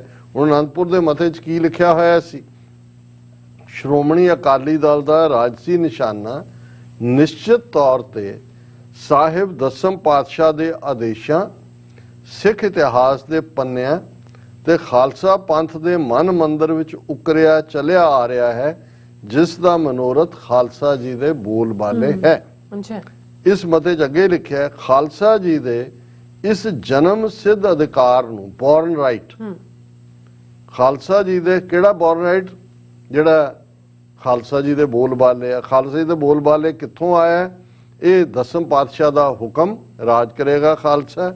ਸਿੱਖ ਹਿਸਟਰੀ ਅਸੀਂ ਤਾਂ ਇੱਕ ਸਦੀ ਲੜੇ ਆ ਇਸ ਰਾਜ ਦੇ ਲਈ, ਤੇ ਸਾਡੇ ਮਨ ਹਰ ਖਾਲਸੇ ਦੇ ਅੰਦਰ, ਸਿੱਖ ਦੇ ਅੰਦਰ ਰਾਜ ਕਰੇਗਾ ਖਾਲਸਾ ਦਾ ਕਨਸੈਪਟ ਹੈ। ਔਰ ਇਹ ਕਿਹਾ ਕਿ ਇਸ ਖਾਲਸਾ ਜੀ ਦੇ ਇਸ ਜਨਮ ਸਿੱਧ ਅਧਿਕਾਰ ਨੂੰ, ਬਰਥ ਰਾਈਟ, ਦ੍ਰਿਸ਼ਟਮਾਨ ਕਰਨ ਲਈ ਕਿ ਉਹਨੂੰ ਇਨ ਰਿਐਲਿਟੀ ਬਦਲਣ ਦੇ ਲਈ ਲੋੜੀਂਦੇ ਦੇਸ਼ ਕਾਲ, ਟਾਈਮ ਸਪੇਸ ਅਤੇ ਰਾਜਸੀ ਵਿਧਾਨ ਦੀ ਪੋਲੀਟੀਕਲ ਕਨਸਟੀਟਿਊਸ਼ਨ ਸਿਰਜਣਾ ਪ੍ਰਾਪਤੀ ਸ਼੍ਰੋਮਣੀ ਅਕਾਲੀ ਦਲ ਦੇ ਬੁਨਿਆਦੀ ਢਾਂਚੇ ਦੀ ਨਹੀਂ ਹੈ।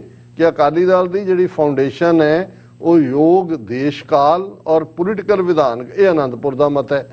ਹੁਣ ਇਹ ਤਾਂ 84 ਤੋਂ ਪਹਿਲਾਂ ਸੀ, ਤੇ ਹੁਣ ਜੇ ਇਸ ਕਿਸਮ ਦੀਆਂ ਦੋਗਲੀਆਂ ਜਿਹੀਆਂ ਬੇਮਤਲਬ ਬੇਸਿਰ ਪੈਰੀਆਂ ਜਾਂ ਓਪਨ ਐਂਡਡ ਜਿਹੀਆਂ ਸਟੇਟਮੈਂਟਾਂ ਇੱਕ ਐਕਟਿੰਗ ਜਥੇਦਾਰ ਦੇ ਰਹੇ, ਇਹ ਕੇਸ ਨੂੰ ਕਮਜ਼ੋਰ ਕਰ ਰਹੇ ਨੇ। ਜੂਨ 84 ਤੋਂ ਬਾਅਦ ਤਾਂ ਇਹ ਵੀ ਜਿਹੜੀ ਬੋਲ ਭਾਸ਼ਾ ਸੀ ਇਸ ਢੰਗ ਨਾਲ ਸੀ ਕਿ ਜੀ ਤੁਸੀਂ ਕਾਨੂੰਨੀ ਦਾਇਰੇ 'ਚ ਵੀ ਗੱਲ ਕਰ ਰਹੇ ਹੋ, ਤੇ ਦੂਜਾ ਇਹ ਜੂਨ 84 ਤੱਕ ਹੀ ਸੀ। ਜੂਨ 84 ਤੋਂ ਬਾਅਦ ਸਰਬੱਤ ਖਾਲਸਾ ਹੋਇਆ 26 ਜਨਵਰੀ 1986 ਨੂੰ, ਉਹਨਾਂ ਨੇ 5 ਮੈਂਬਰੀ ਪੰਥਕ ਕਮੇਟੀ ਬਣਾਈ।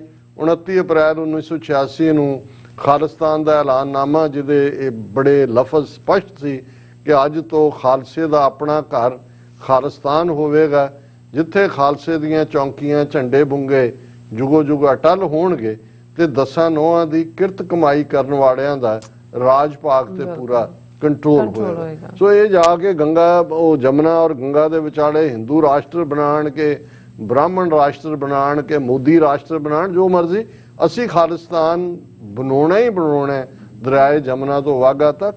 ਇਹ ਰਿਜ਼ੋਲਵ ਜਿਹੜਾ ਹੈ ਸਾਡੀ ਲੀਡਰਸ਼ਿਪ ਦਾ ਹੋਣਾ ਚਾਹੀਦਾ। ਜੀ ਡਾਕਟਰ ਸਾਹਿਬ ਤੁਹਾਡਾ ਬਹੁਤ ਬਹੁਤ ਧੰਨਵਾਦ। ਸਾਥੀਆਂ ਨੇ ਬ੍ਰੇਕ ਵਿਊਅਰਸ ਦੋਸਤਾਂ ਨੇ ਇਸੇ ਤਰ੍ਹਾਂ ਬਣੇ ਰਹਿਣਾ। ਮਿਲਦੇ ਹਾਂ ਛੋਟੇ ਜਿਹੇ ਬ੍ਰੇਕ ਤੋਂ ਬਾਅਦ।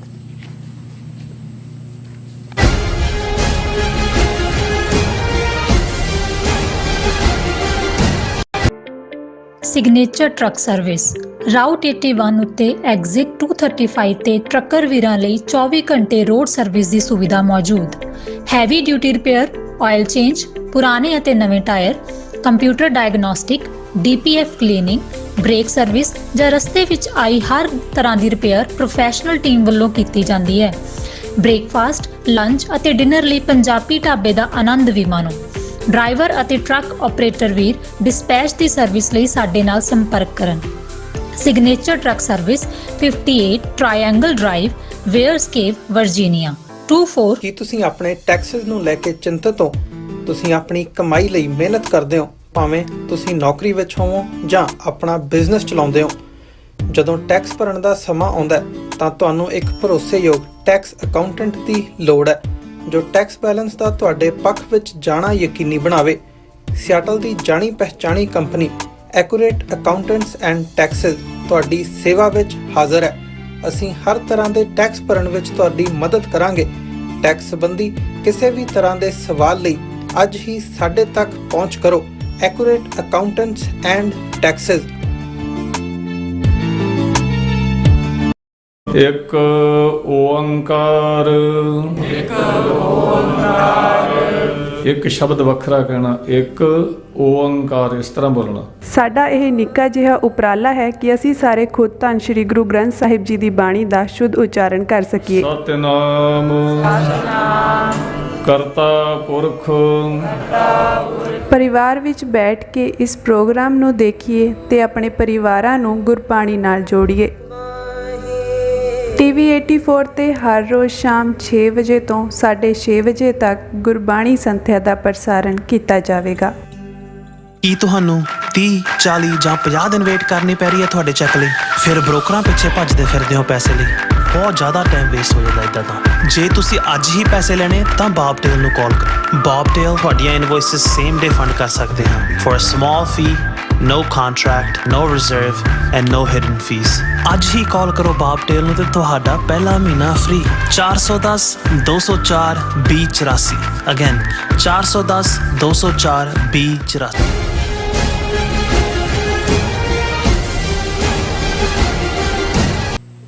ਦਰਸ਼ਕੋ ਬ੍ਰੇਕ ਤੋਂ ਬਾਅਦ ਤੁਹਾਡਾ ਸਭ ਦਾ ਭਰਪੂਰ ਸਵਾਗਤ ਹੈ। ਸੋ ਵੀਅਰਸ, ਗੱਲਬਾਤ ਕਰਨ ਜਾ ਰਹੇ ਹਾਂ ਕਿ ਪੰਜਾਬ ਦੇ ਮੁੱਖ ਮੰਤਰੀ ਭਗਵੰਤ ਮਾਨ ਨੇ ਕਿਸਾਨ ਯੂਨੀਅਨਾਂ ਦੇ ਖਿਲਾਫ ਤਿੱਖਾ ਬਿਆਨ ਦਿੰਦਿਆਂ ਕਿਹਾ ਹੈ ਕਿ ਨਿੱਤ ਦੇ ਧਰਨਿਆਂ ਨਾਲ ਲੋਕਾਂ ਦੇ ਜੀਵਨ ਵਿੱਚ ਰੁਕਾਵਟਾਂ ਪੈਦਾ ਹੁੰਦੀਆਂ ਹਨ। ਉਸਨੇ ਇਸ ਨੂੰ ਕਿਸਾਨ ਯੂਨੀਅਨਾਂ ਦਾ ਧੰਦਾ ਜਿਹੜਾ ਹੈ ਉਹ ਦੱਸਿਆ ਹੈ ਕਿ ਆਮ ਆਦਮੀ ਪਾਰਟੀ ਦਾ ਕਾਮਰੇਡੀ ਕਿਸਾਨ ਯੂਨੀਅਨਾਂ ਨਾਲ ਜਿਹੜਾ ਹਨੀਮੂਨ ਦਾ ਸਮਾਂ ਹੁਣ ਮੁੱਕ ਗਿਆ ਹੈ। ਸੋ ਇਸ ਬਾਰੇ ਆਪਾਂ ਗੱਲਬਾਤ ਕਰਨ ਜਾ ਰਹੇ ਹਾਂ। ਸੋ ਅਸੀਂ ਚਾਹਾਂਗੇ ਕਿ ਤੁਸੀਂ ਇਸੇ ਤਰ੍ਹਾਂ ਬਣੇ ਰਹਿਣਾ। ਦੇਖਣ ਸੁਣਨ ਜਾਂ ਲਿਖਣ ਲਈ ਤੁਹਾਡਾ ਸਭ ਦਾ ਬਹੁਤ ਬਹੁਤ ਧੰਨਵਾਦ। ਜੀ ਡਾਕਟਰ ਸਾਹਿਬ ਕੀ ਕਹਿਣਾ ਚਾਹੋਗੇ? ਦੇਖੋ 13 ਮਹੀਨੇ ਦੇ ਲਗਭਗ ਚੱਲੀ ਕਿਸਾਨੀ ਲਹਿਰ, ਜਿਹਦਾ ਮੂਲ ਮੁੱਦਾ 3 ਖੇਤੀ ਕਾਨੂੰਨ ਜਿਹੜੇ ਕਿ ਮੋਦੀ ਸਰਕਾਰ ਨੇ ਅੰਬਾਨੀ, ਅਡਾਨੀ, ਉਹਨਾਂ ਸਾਰੇ ਕਾਰੋਬਾਰੀਆਂ ਦੇ ਕਹਿਣ ਤੇ ਔਰ ਪੰਜਾਬ 'ਚ ਸਿੱਖਾਂ ਨੂੰ ਬੇਜ਼ਮੀਨੇ ਕਰਨ ਦੇ ਲਈ ਬਣਾਏ ਸਨ, ਉਹ ਬੜੀ ਸ਼ਾਨਦਾਰ ਜਿੱਤ ਦੇ ਨਾਲ ਖਤਮ ਹੋਇਆ ਜਾ ਰਿਹਾ ਕਿ ਸਿੱਖੀ ਨੇ ਆਪਣਾ ਜਲਵਾ ਦਿਖਾਇਆ। ਔਰ ਗੁਰੂ ਨਾਨਕ ਸਾਹਿਬ ਦੇ ਪ੍ਰਕਾਸ਼ ਪੁਰਬ ਵਾਲੇ ਮੌਕੇ ਪਿਛਲੇ ਸਾਲ ਨਵੰਬਰ 2021 ਨੂੰ ਮੋਦੀ ਨੇ ਜਿਹੜੇ 3 ਖੇਤੀ ਕਾਨੂੰਨ ਵਾਪਸ ਲੈਣ ਦਾ ਐਲਾਨ ਕੀਤਾ। ਬਾਅਦ ਚ ਪਾਰਲੀਮੈਂਟ ਨੇ ਉਸੇ ਤਰੀਕੇ ਨਾਲ, ਸ਼ਾਇਦ ਭਾਰਤ ਦੇ ਹਿਸਟਰੀ 'ਚ ਪਹਿਲੀ ਵਾਰ ਹੋਇਆ ਕਿ ਇਸ ਕਿਸਮ ਦਾ ਕੋਈ ਜਿਹੜਾ ਕਾਨੂੰਨ ਜਿਹੜਾ ਜਿਸ ਤੇਜ਼ੀ ਨਾਲ ਬਣਾਇਆ ਗਿਆ ਸੀ, ਉਹਨੂੰ ਐਜੀਟੇਸ਼ਨ ਇੰਨੀ ਲੰਬੀ ਚੱਲੀ, ਐਜੀਟੇਸ਼ਨ ਜਿਸ ਦੇ ਵਿੱਚ ਇੰਟੈਂਸਿਟੀ ਆਉਂਦੀ ਚਲੀ ਗਈ, ਔਰ ਸਰਕਾਰ ਉਹ ਵੀ ਮੋਦੀ ਦੀ ਜਿਹੜੀ ਗੁੰਡਾਗਰਦੀ ਦੇ ਲਈ ਔਰ ਮੋਦੀ ਹੈ ਤਾਂ ਮੁਮਕਿਨ ਹੈ ਦੇ ਥੱਲੇ ਉਸ ਨੂੰ ਇੱਕ ਇਸ ਕਿਸਮ ਦਾ ਇਮੇਜ ਦੇ ਵਿੱਚ ਖੜਾ ਕੀਤਾ ਹੋਇਆ ਸੀ, ਉਹਨੂੰ ਮੁੱਦੇ ਮੂੰਹ ਸੁੱਟ ਲੈਣਾ, ਇਹ ਜਿਹੜੀ ਹੈ ਸਿੱਖ ਕੌਮ ਦੇ ਹਿੱਸੇ ਹੀ ਆਇਆ। ਕਿਉਂਕਿ ਇਹ ਬੀਤੇ ਦੇ ਵਿੱਚ ਵੀ, ਬੀਤੀਆਂ ਸਦੀਆਂ 'ਚ ਵੀ ਬੜੇ ਬੜੇ ਰਾਠਾਂ, ਬੜੇ ਬੜੇ ਆਪਣੇ ਆਪ ਨੂੰ ਐਮਪਾਇਰ ਸਲਤਨਤਾਂ ਕਹਿਣ ਵਾਲਿਆਂ ਦੇ ਵੀ ਧੌਣ ਦੇ ਮਣਕੇ ਖਾਲਸੇ ਨੇ ਹੀ ਭੰਨੇ ਨੇ। ਸੋ ਇਹਨਾਂ ਦੀ ਵੀ ਜਿਹੜੀ ਹੈ ਉਹ ਧੌਣ ਦਾ ਕੀਲਾ ਉਹ ਪੰਥ ਨੇ ਕੱਢਿਆ। ਹੁਣ ਇਸ ਚੋਂ ਜਿਹੜੇ ਅਸੀਂ ਆਪਟੀਮਿਸਟ ਹੈ, ਅਸੀਂ ਇਹ ਸਮਝਦੇ ਸੀ ਕਿ ਵੀ ਕੁਛ ਨਾ ਕੁਛ ਐਸਾ ਪੋਜ਼ਿਟਿਵ ਪੰਜਾਬ ਲਈ ਨਿਕਲੇਗਾ ਕਿ ਭਾਈ ਇੱਕ ਇਸ ਸਾਰੇ ਨੇ, ਕਿਉਂਕਿ ਇਹ ਮੂਵਮੈਂਟ ਜਿਸ ਤੇਜ਼ੀ ਨਾਲ ਗਈ ਆਪਣੇ ਸ਼ੰਭੂ ਤੋਂ ਸਿੰਘੂ ਤੱਕ, ਕਿਵੇਂ ਇਹਦੇ 'ਚ ਕਾਂਗਰਸ, ਬਾਦਲ ਦਲ, ਦੂਜੇ ਸਾਰੇ ਇਰਰੈਲੇਵੈਂਟ ਹੋਏ। ਔਰ ਇਸੇ ਮੂਵਮੈਂਟ ਦੇ ਚਲਦਿਆਂ ਹੀ ਬਾਦਲ ਦਲ ਨੂੰ ਆਪਣਾ, ਜਿਹਦੇ ਨਾਲ ਕਦੇ ਬਾਦਲ ਨੇ ਬੀਜੇਪੀ ਨਾਲ ਪਤੀ ਪਤਨੀ ਦਾ ਰਿਸ਼ਤਾ ਕਿਹਾ ਸੀ, ਉਸ ਨੂੰ ਵੀ ਛੱਡਣਾ ਪਿਆ। ਅਚਾਰ ਮੰਤਰੀ, ਅਚਾਰ ਚਟਣੀ ਮੰਤਰੀ ਹਰਸਿਮਰਤ ਬਾਦਲ ਨੂੰ ਵੀ ਰਿਜ਼ਾਈਨ ਕਰਨਾ ਪਿਆ। ਉਦੋਂ ਦੇ ਵਿਚਾਰੇ ਅੱਜ ਤੱਕ ਮੁੜ ਕੇ ਤਾਬੇ ਨਹੀਂ ਆਏ। ਹੁਣ ਤਾਂ ਉਹ ਚੀਕਾਂ ਹੀ ਮਾਰਦਾ ਬਿਕਰਮ ਮਜੀਠੀਆ। ਉਹ ਠੀਕ ਕਿਹਾ ਉਹਨਾਂ ਨੇ ਕਿ ਵੀ ਉਹ ਹੁਣ ਵਿਰੋਧ ਇਸ ਲਈ ਕਰ ਰਿਹਾ ਕਿ ਉਹਦਾ ਚਿੱਟੇ ਦਾ ਧੰਦਾ ਮੰਦਾ ਪੈ ਗਿਆ। ਜੇ ਅੰਮ੍ਰਿਤ ਛਕਣਗੇ ਨੌਜਵਾਨ, ਦੂਜੇ ਚਿੱਟਾ ਨਹੀਂ ਲੈਣਗੇ। ਉਹ ਤਾਂ ਜੇਲ੍ਹ ਕੱਟ ਕੇ ਬਾਹਰ ਆਇਆ, ਜਿਹੜਾ ਉਹ ਮੁਰਦਾ ਬੋਲੇ ਖੱਫਣ ਪਾੜੇ, ਉਸ ਵਾਂਗ ਹੀ ਉਸ ਦੀ ਲਾਈਨ ਹੈ। ਪਰ ਇਸ ਸਾਰੇ ਚੋਂ ਜਿਹੜੀਆਂ ਹੋਪਸ ਸੀ ਬਾਹਰ ਦੀਆਂ ਦੀ, ਔਰ ਜਦੋਂ ਹੋਪ ਵੀ ਕਰ ਰਹੇ ਸੀ, ਹਾਲਾਂਕਿ ਇਸ ਗੱਲ ਦੀ ਇੰਡੀਕੇਸ਼ਨ ਤਾਂ ਸੀ ਜਿਸ ਅੰਦਾਜ਼ ਦੇ ਵਿੱਚ ਜਿਹੜੀ ਕਾਮਰੇਡਰੀ ਲੀਡਰਸ਼ਿਪ 32-33 ਜਥੇਬੰਦੀਆਂ ਦੀ ਸੀ, ਉਹਨਾਂ ਨੇ ਸਿੱਖ ਫੈਕਟਰ ਨੂੰ ਖਾਸ ਤੌਰ ਤੇ ਜਦੋਂ ਦੀਪ ਸਿੱਧੂ ਨੇ 26 ਜਨਵਰੀ ਵਾਲੇ ਦਿਨ ਲਾਲ ਕਿਲੇ ਦੇ ਉੱਤੇ ਔਰ ਵਾਂ ਪਿੰਡ ਦੇ ਸਿੰਘ ਜਗਰੂਪ ਸਿੰਘ, ਉਸਨੇ ਖਾਲਸਾਈ ਝੰਡਾ ਲਹਿਰਾਇਆ। ਸੋ ਉਹ ਸਾਰੇ ਨੇ ਜਿਵੇਂ ਉਹਨੂੰ ਡੀਲ ਕੀਤਾ, ਜਿਵੇਂ ਉਹਨਾਂ ਨੇ ਇੱਥੋਂ ਤੱਕ ਕਿ ਜਿਹੜਾ ਇਹਨਾਂ ਦਾ ਕਾਮਰੇਡੀ ਹਰੀ ਪੱਗ ਵਾਲਾ ਆਪਣੇ ਆਪ ਨੂੰ ਚੀਫ ਮਿਨਿਸਟਰ ਪੰਜਾਬ ਦਾ ਸਮਝਣ ਲੱਗ ਪਿਆ ਸੀ, ਉਹਦਾ ਇਹ ਕਹਿਣਾ ਕਿ ਜੀ ਸਿੱਖੀ ਆਪਣੇ ਘਰੇ ਛੱਡ ਕੇ ਆਇਆ 26 ਜਨਵਰੀ ਤੋਂ ਬਾਅਦ ਦੀ ਘਟਨਾ। ਲੇਕਿਨ ਇਹਦੇ ਬਾਵਜੂਦ ਜਿਹੜੀ ਸ਼ਾਨਦਾਰ ਜਿੱਤ ਸੀ, ਇੱਕ ਮੌਕਾ ਸੀ ਪੰਜਾਬ ਦੀ ਕਿਰਸਾਨੀ ਦੇ ਲਈ, ਖਾਸ ਤੌਰ ਤੇ ਪੇਂਡੂ ਸੁਸਾਇਟੀ ਦੇ ਲਈ, ਕਿ ਇਸ ਨੂੰ ਪੋਲੀਟੀਕਲ ਈਡੀਅਮ ਦੇ ਵਿੱਚ ਕਨਵਰਟ ਕਰ ਸਕਦੇ। ਉਹ ਭਾਵੇਂ ਆਪਣੀ ਅੱਡ ਧਿਰ ਬਣਾ ਕੇ ਕਰਦੇ, ਭਾਵੇਂ ਕਿਸੇ ਪੰਥਕ ਮਹਾਜ਼ ਤੋਂ ਕਰਦੇ, ਪਰ ਉਹਨਾਂ ਨੇ ਸਿੱਖੀ ਤੋਂ ਤਾਂ ਡਿਸਟੈਂਸ ਕੀਤਾ ਹੀ ਕੀਤਾ।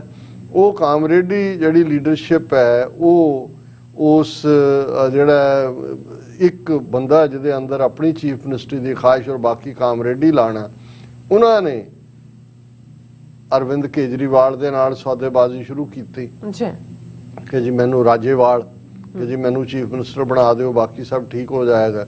ਉਹ ਵੀ ਬਾਣੀਆਂ ਪੱਕਾ ਲਟਕਾਈ ਗਿਆ। ਨੇੜੇ ਜੇ ਆ ਕੇ ਉਹਨੇ ਕਿਹਾ ਜੀ ਇੰਨੀਆਂ ਸੀਟਾਂ ਤੁਸੀਂ ਲੈ ਲਓ, ਤੇ ਬਾਕੀ ਉਹਨੂੰ ਲੱਗਾ ਜੀ ਸਾਡੀ ਤਾਂ ਬੜੀ ਚੜ੍ਹਤ ਹੈ, ਔਰ ਉਹਨੇ ਆਪਣੇ ਤੌਰ ਤੇ ਗਿਆ। ਪਰ ਜਿਹੜੇ ਵਿਦਨ ਕਾਮਰੇਡੀ ਸੀ, ਉਹ ਤਾਂ ਆਮ ਆਦਮੀ ਪਾਰਟੀ ਨੇ ਸੰਨ ਲਾਈ ਹੋਈ ਸੀ। ਇੱਕ ਪਾਸੇ ਉਹ ਗੱਲਬਾਤ ਕਰ, ਦੂਜੇ ਪਾਸੇ ਜਿਹੜਾ ਇਹਨਾਂ ਦੀ ਉਗਰਾਹਾਂ ਫੈਕਸ਼ਨ ਹੈ ਸਾਰੀ।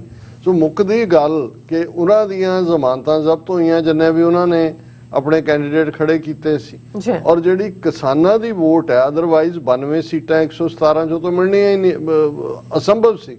ਉਹ N ਬਲਾਕ ਜਿਹੜੀਆਂ ਨੇ ਆਮ ਆਦਮੀ ਪਾਰਟੀ ਨੂੰ ਗਈਆਂ, ਕਿਉਂਕਿ ਉਸ ਪੀਰੀਅਡ ਤੱਕ ਕੇਜਰੀਵਾਲ ਦੀ ਧਿਰ ਨੂੰ, ਕੇਜਰੀਵਾਲ ਨੂੰ ਕਹਿੰਦੇ ਹੀ ਧਰਨਿਆਂ ਦੀ ਪਾਰਟੀ ਸੀ। ਖੁਦ ਤਾਂ ਕੇਜਰੀਵਾਲ ਨਿਕਲਿਆ ਹੀ ਧਰਨਿਆਂ ਚੋਂ, ਅੰਨਾ ਹਜ਼ਾਰੇ ਉੱਥੇ ਬਹਿ ਗਿਆ, ਉਹ ਵੀ ਬਹਿ ਗਿਆ। ਹਰ ਚੌਥੇ ਦਿਨ ਜੰਤਰ ਮੰਤਰ ਦੇ ਉੱਤੇ ਚੌਕੜੀ ਮਾਰ ਕੇ ਬੈਠਾ ਹੁੰਦਾ ਸੀ ਜਾ ਕੇ ਧਰਨੇ ਵਾਲਿਆਂ ਦੇ ਨਾਲ। ਇਹੀ ਕੰਮ ਪੰਜਾਬ ਦੇ ਵਿੱਚ ਇਹਨਾਂ ਦੀ ਧਿਰ ਕਰਦੀ ਰਹੀ। ਭਗਵੰਤ ਮਾਨ ਕੀ ਕਰਦਾ ਰਿਹਾ, ਉਸ ਕਿਸਮ ਦੀ ਕੇਜਰੀਵਾਲ ਦੀ ਸਿਆਸਤ।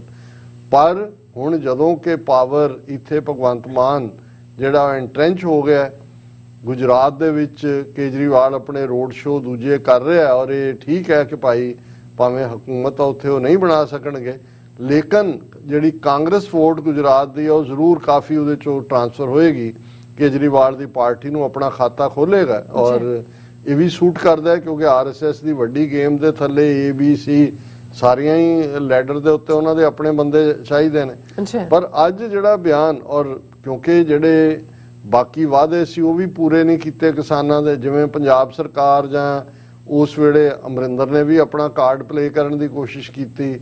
ਜਦੋਂ ਇਹ ਵਾਪਸ ਲੈ ਗਏ ਕਾਨੂੰਨ, ਉਦੋਂ ਹੋਇਆ ਵੀ ਜਿੰਨੇ ਕੇਸ ਨੇ ਕਿਸਾਨਾਂ ਦੇ ਖਿਲਾਫ ਉਹ ਵਾਪਸ ਲੈ ਜਾਣਗੇ। ਜਿਹੜੇ 750-800 ਦੇ ਕਰੀਬ ਕਿਸਾਨ ਸ਼ਹੀਦ ਹੋਏ ਉਹਨਾਂ ਦੇ ਜਿਹੜੇ ਡਿਪੈਂਡੈਂਟ ਨੇ ਉਹਨਾਂ ਨੂੰ ਮੁਆਵਜ਼ਾ ਕੁਝ ਵੀ ਨਹੀਂ ਦਿੱਤਾ ਗਿਆ। ਹੁਣ ਇਸ ਦੇ ਉੱਤੇ ਪੰਜਾਬ ਦੀਆਂ ਕਿਸਾਨ ਜਥੇਬੰਦੀਆਂ ਨੇ ਜਿਹੜੇ ਨੇ 5 ਥਾਵਾਂ ਦੇ ਉੱਤੇ ਧਰਨੇ ਜਿਹੜੇ ਨੇ ਉਹ ਆਲਰੇਡੀ ਸਟੇਜ ਕੀਤੇ ਹੋਏ ਨੇ। ਉਹਨਾਂ ਦੇ ਵਿੱਚ ਅੰਮ੍ਰਿਤਸਰ ਕੱਥੂ ਨੰਗਲ ਹੈ, ਫਰੀਦਕੋਟ ਟਹਿਣਾ ਟੀ ਪੁਆਇੰਟ ਤੇ ਹੈ, ਨੀਅਰ ਮੁਕੇਰੀਆਂ ਸ਼ੂਗਰ ਮਿਲ ਹੈ, ਧਰੇਰੀ ਟੋਲ ਪਲਾਜ਼ੇ ਤੇ ਹੈ ਪਟਿਆਲੇ 'ਚ, ਤੇ ਤਲਵੰਡੀ ਸਾਬੋ ਹੈ। ਹੁਣ ਇਸ ਤੋਂ ਬਾਅਦ ਇਹ ਜਦੋਂ ਧਰਨੇ ਲੱਗੇ ਨੇ ਕਿ ਭਾਈ ਇਹ ਡਿਮਾਂਡਸ ਪੂਰੀਆਂ ਕਰੋ, ਦੇ ਨਾਲ ਨਾਲ ਹੋਰ ਵੀ ਨੇ ਮੰਗਾਂ ਉਹਨਾਂ ਦੀਆਂ, ਤੇ ਭਗਵੰਤ ਮਾਨ ਨੇ ਅੱਜ ਬਿਆਨ ਦਾ ਗਿਆ। ਉਹਨੇ ਕਿਹਾ ਜੀ ਇਹ ਜਿਹੜੀਆਂ ਕਿਸਾਨ ਯੂਨੀਅਨਾਂ ਨੇ ਇਹਨਾਂ ਦੇ ਧਰਨੇ ਲੋਕਾਂ ਲਈ ਇਨਕਨਵੀਨੀਅੰਸ ਪੈਦਾ ਕਰ ਰਹੇ ਨੇ। ਇਹ ਇਹਨਾਂ ਨੇ ਐਵੇਂ ਇੱਕ ਤਮਾਸ਼ਾ ਜਿਹਾ ਬਣਾ ਲਿਆ ਧਰਨਿਆਂ ਦਾ, ਔਰ ਇਹ ਜਿਹੜੇ ਨੇ ਆਪਣਾ ਇੱਕ ਧੰਦਾ ਜਿਹਾ ਬਣਾਇਆ। ਉਹਦੇ ਲਫ਼ਜ਼ ਜਿਹੜੇ ਐਗਜ਼ੈਕਟਲੀ ਨੇ ਉਹ ਇਹ ਹੈ ਕਿ ਵੀ ਇਹ ਜਿਹੜਾ ਬਲੌਕ ਕਰਦੇ ਨੇ highway, blocking roads and stopping the smooth flow of traffic is not good. It is becoming a trend to hold dharnas at the drop of a hat. ਕਿਵੇਂ ਰਾਹ ਜਾਂਦੇ ਧਰਨੇ ਜਿੱਥੇ ਮਰਜ਼ੀ ਦੇ, ਪੀਪਲ ਆਰ ਗੈਟਿੰਗ ਇਨਕਨਵੀਨੀਅੰਸਡ। ਉਹਨਾਂ ਨੇ ਕਿਹਾ ਕਿ ਵੀ ਇਹ ਸਾਰੇ ਨੂੰ ਜੇ ਤੁਸੀਂ ਦੇਣੇ ਨੇ ਧਰਨੇ ਜਾ ਕੇ MLAਆਂ ਔਰ ਦੂਸਰਿਆਂ ਦੇ ਘਰਾਂ ਦੇ ਬਾਹਰ ਜਾਂ ਦਫ਼ਤਰਾਂ ਦੇ ਬਾਹਰ ਦਿਓ, DCਆਂ ਤੁਸੀਂ ਘਰਾਂ ਦੇ ਬਾਹਰ ਜਾ ਕੇ ਲੋਕਾਂ ਦੀ ਪ੍ਰਾਈਵੇਟ ਘਰ ਨੇ ਕਿਵੇਂ ਉਹਨਾਂ ਨੂੰ ਜਿਹੜਾ ਉਹ ਅਲਾਉ ਕਰੋਗੇ। ਸੋ ਮਤਲਬ ਇਹ ਹੈ ਕਿ ਵੀ ਇਹਦੇ ਤੇ ਈਵਨ ਉਹਨੇ ਇੱਥੋਂ ਤੱਕ ਤੰਜ਼ ਕੀਤੀ ਹੈ। ਉਹਨੇ ਕਿਹਾ ਜੀ ਇਹ ਜਿਹੜੇ ਧਰਨਿਆਂ ਵਾਲੇ ਨੇ some of them not all have done advance bookings of dharnas, ਕਿ ਧਰਨਿਆਂ ਦੀ ਵੀ ਐਡਵਾਂਸ ਬੁਕਿੰਗ ਕਰ ਲੈਂਦੇ ਨੇ। They first stage dharna seeking a meeting with government, ਵੀ ਪਹਿਲਾਂ ਸਰਕਾਰ ਨਾਲ ਮੀਟਿੰਗ ਲਈ ਧਰਨਾ ਦਿੰਦੇ ਨੇ। Then after the meeting they do it to seek funds, meeting ਤੋਂ ਬਾਅਦ ਪੈਸੇ ਮੰਗਦੇ ਨੇ। And they even have to show that money collected is utilized, ਫਿਰ ਉਹ ਕਿ ਵੀ ਅਸੀਂ ਕਿੱਥੇ ਯੂਟੀਲਾਈਜ਼ ਕੀਤੀ ਹੈ ਫਿਰ ਧਰਨਾ ਦੇ ਦਿੰਦੇ ਨੇ। ਔਰ ਇਹ ਜਿਹੜੇ ਨੇ ਅਸੀਂ ਜਿਹੜਾ ਇਸ ਨੂੰ ਟੋਲਰੇਟ ਨਹੀਂ ਕਰਾਂਗੇ। ਹੁਣ ਜਦੋਂ ਦੀ ਇਹ ਬਿਆਨ ਆਇਆ ਉਹਦੇ ਤੇ ਜਿਹੜਾ ਇਹਨਾਂ ਦਾ ਉਗਰਾਹਾਂ ਗਰੁੱਪ ਦਾ ਹੈਗਾ ਉਹਨੇ ਕਿਹਾ ਜੀ ਇਹ ਹੈਰਾਨੀ ਹੈ ਵੀ ਇੰਨਾ ਇਨਸੈਂਸਿਟਿਵ ਕਿਵੇਂ ਹੋ ਗਿਆ। ਇਹ ਤਾਂ ਖੁਦ ਕਿਸਾਨ ਹੈ, ਅਸੀਂ ਇਹ ਤਾਂ ਡੈਸਪਰੇਸ਼ਨ ਦੇ ਵਿੱਚ ਧਰਨੇ ਦਿੰਦੇ ਹਾਂ। ਔਰ ਉਹਨੇ ਕਿਹਾ ਜੀ I am shocked that our sacrifices and struggles have been overlooked by him। overlook ਕੀ ਤੁਸੀਂ ਬੇਵਕੂਫ ਹੋ, ਤੁਸੀਂ ਕਾਮਰੇਡਾਂ ਦੇ ਢੇ ਚੜੇ ਹੋਏ ਹੋ। ਇਧਰੋਂ ਤੁਸੀਂ ਡਿਸਟਰੋਏ ਕੀਤਾ ਪਹਿਲਾਂ ਪੰਜਾਬ ਦੇ ਵਿੱਚ ਇੱਕ ਮਾਹੌਲ ਜਿਹਦੇ ਥੱਲੇ ਇੱਕ ਜਿਹੜੀ ਵਿਕਟਰੀ ਹੈ, ਜਿਹੜੀ ਐਬਸੋਲੂਟ ਵਿਕਟਰੀ ਸੀ, ਉਸ ਨੂੰ ਤੁਸੀਂ ਪੰਜਾਬ ਦੇ ਲੈਵਲ ਤੇ ਕਿਸੇ ਜਿਹੜਾ ਫਰਦਰ ਅੱਗੇ ਲਿਜਾ ਸਕਦੇ ਸੀ। ਤੇ ਹੁਣ ਜਿਹੜਾ ਉਹ ਇਹ ਤਾਂ ਨਹੀਂ ਮੈਂ ਕਹਿੰਦਾ ਕਿ ਹੋਰ ਚੁੱਪੋ ਪੋਨੇ, ਪਰ ਇਹ ਨਜ਼ਰ ਆ ਰਿਹਾ ਵੀ ਅਲਟੀਮੇਟਲੀ ਹਕੀਕਤ ਕੀ ਸੀ, ਜਿਹਨੂੰ ਕਹਿੰਦੇ ਨੇ ਕਿ there honeymoon period seems to be over. ਜੀ ਡਾਕਟਰ ਸਾਹਿਬ, ਤੁਹਾਡਾ ਬਹੁਤ ਬਹੁਤ ਸ਼ੁਕਰੀਆ। ਇਸ ਵਕਤ ਲੈਣ ਬ੍ਰੇਕ। ਵਿਊਅਰਸ ਤੁਸੀਂ ਕਿਤੇ ਨਹੀਂ ਜਾਣਾ, ਮਿਲਦੇ after this short break.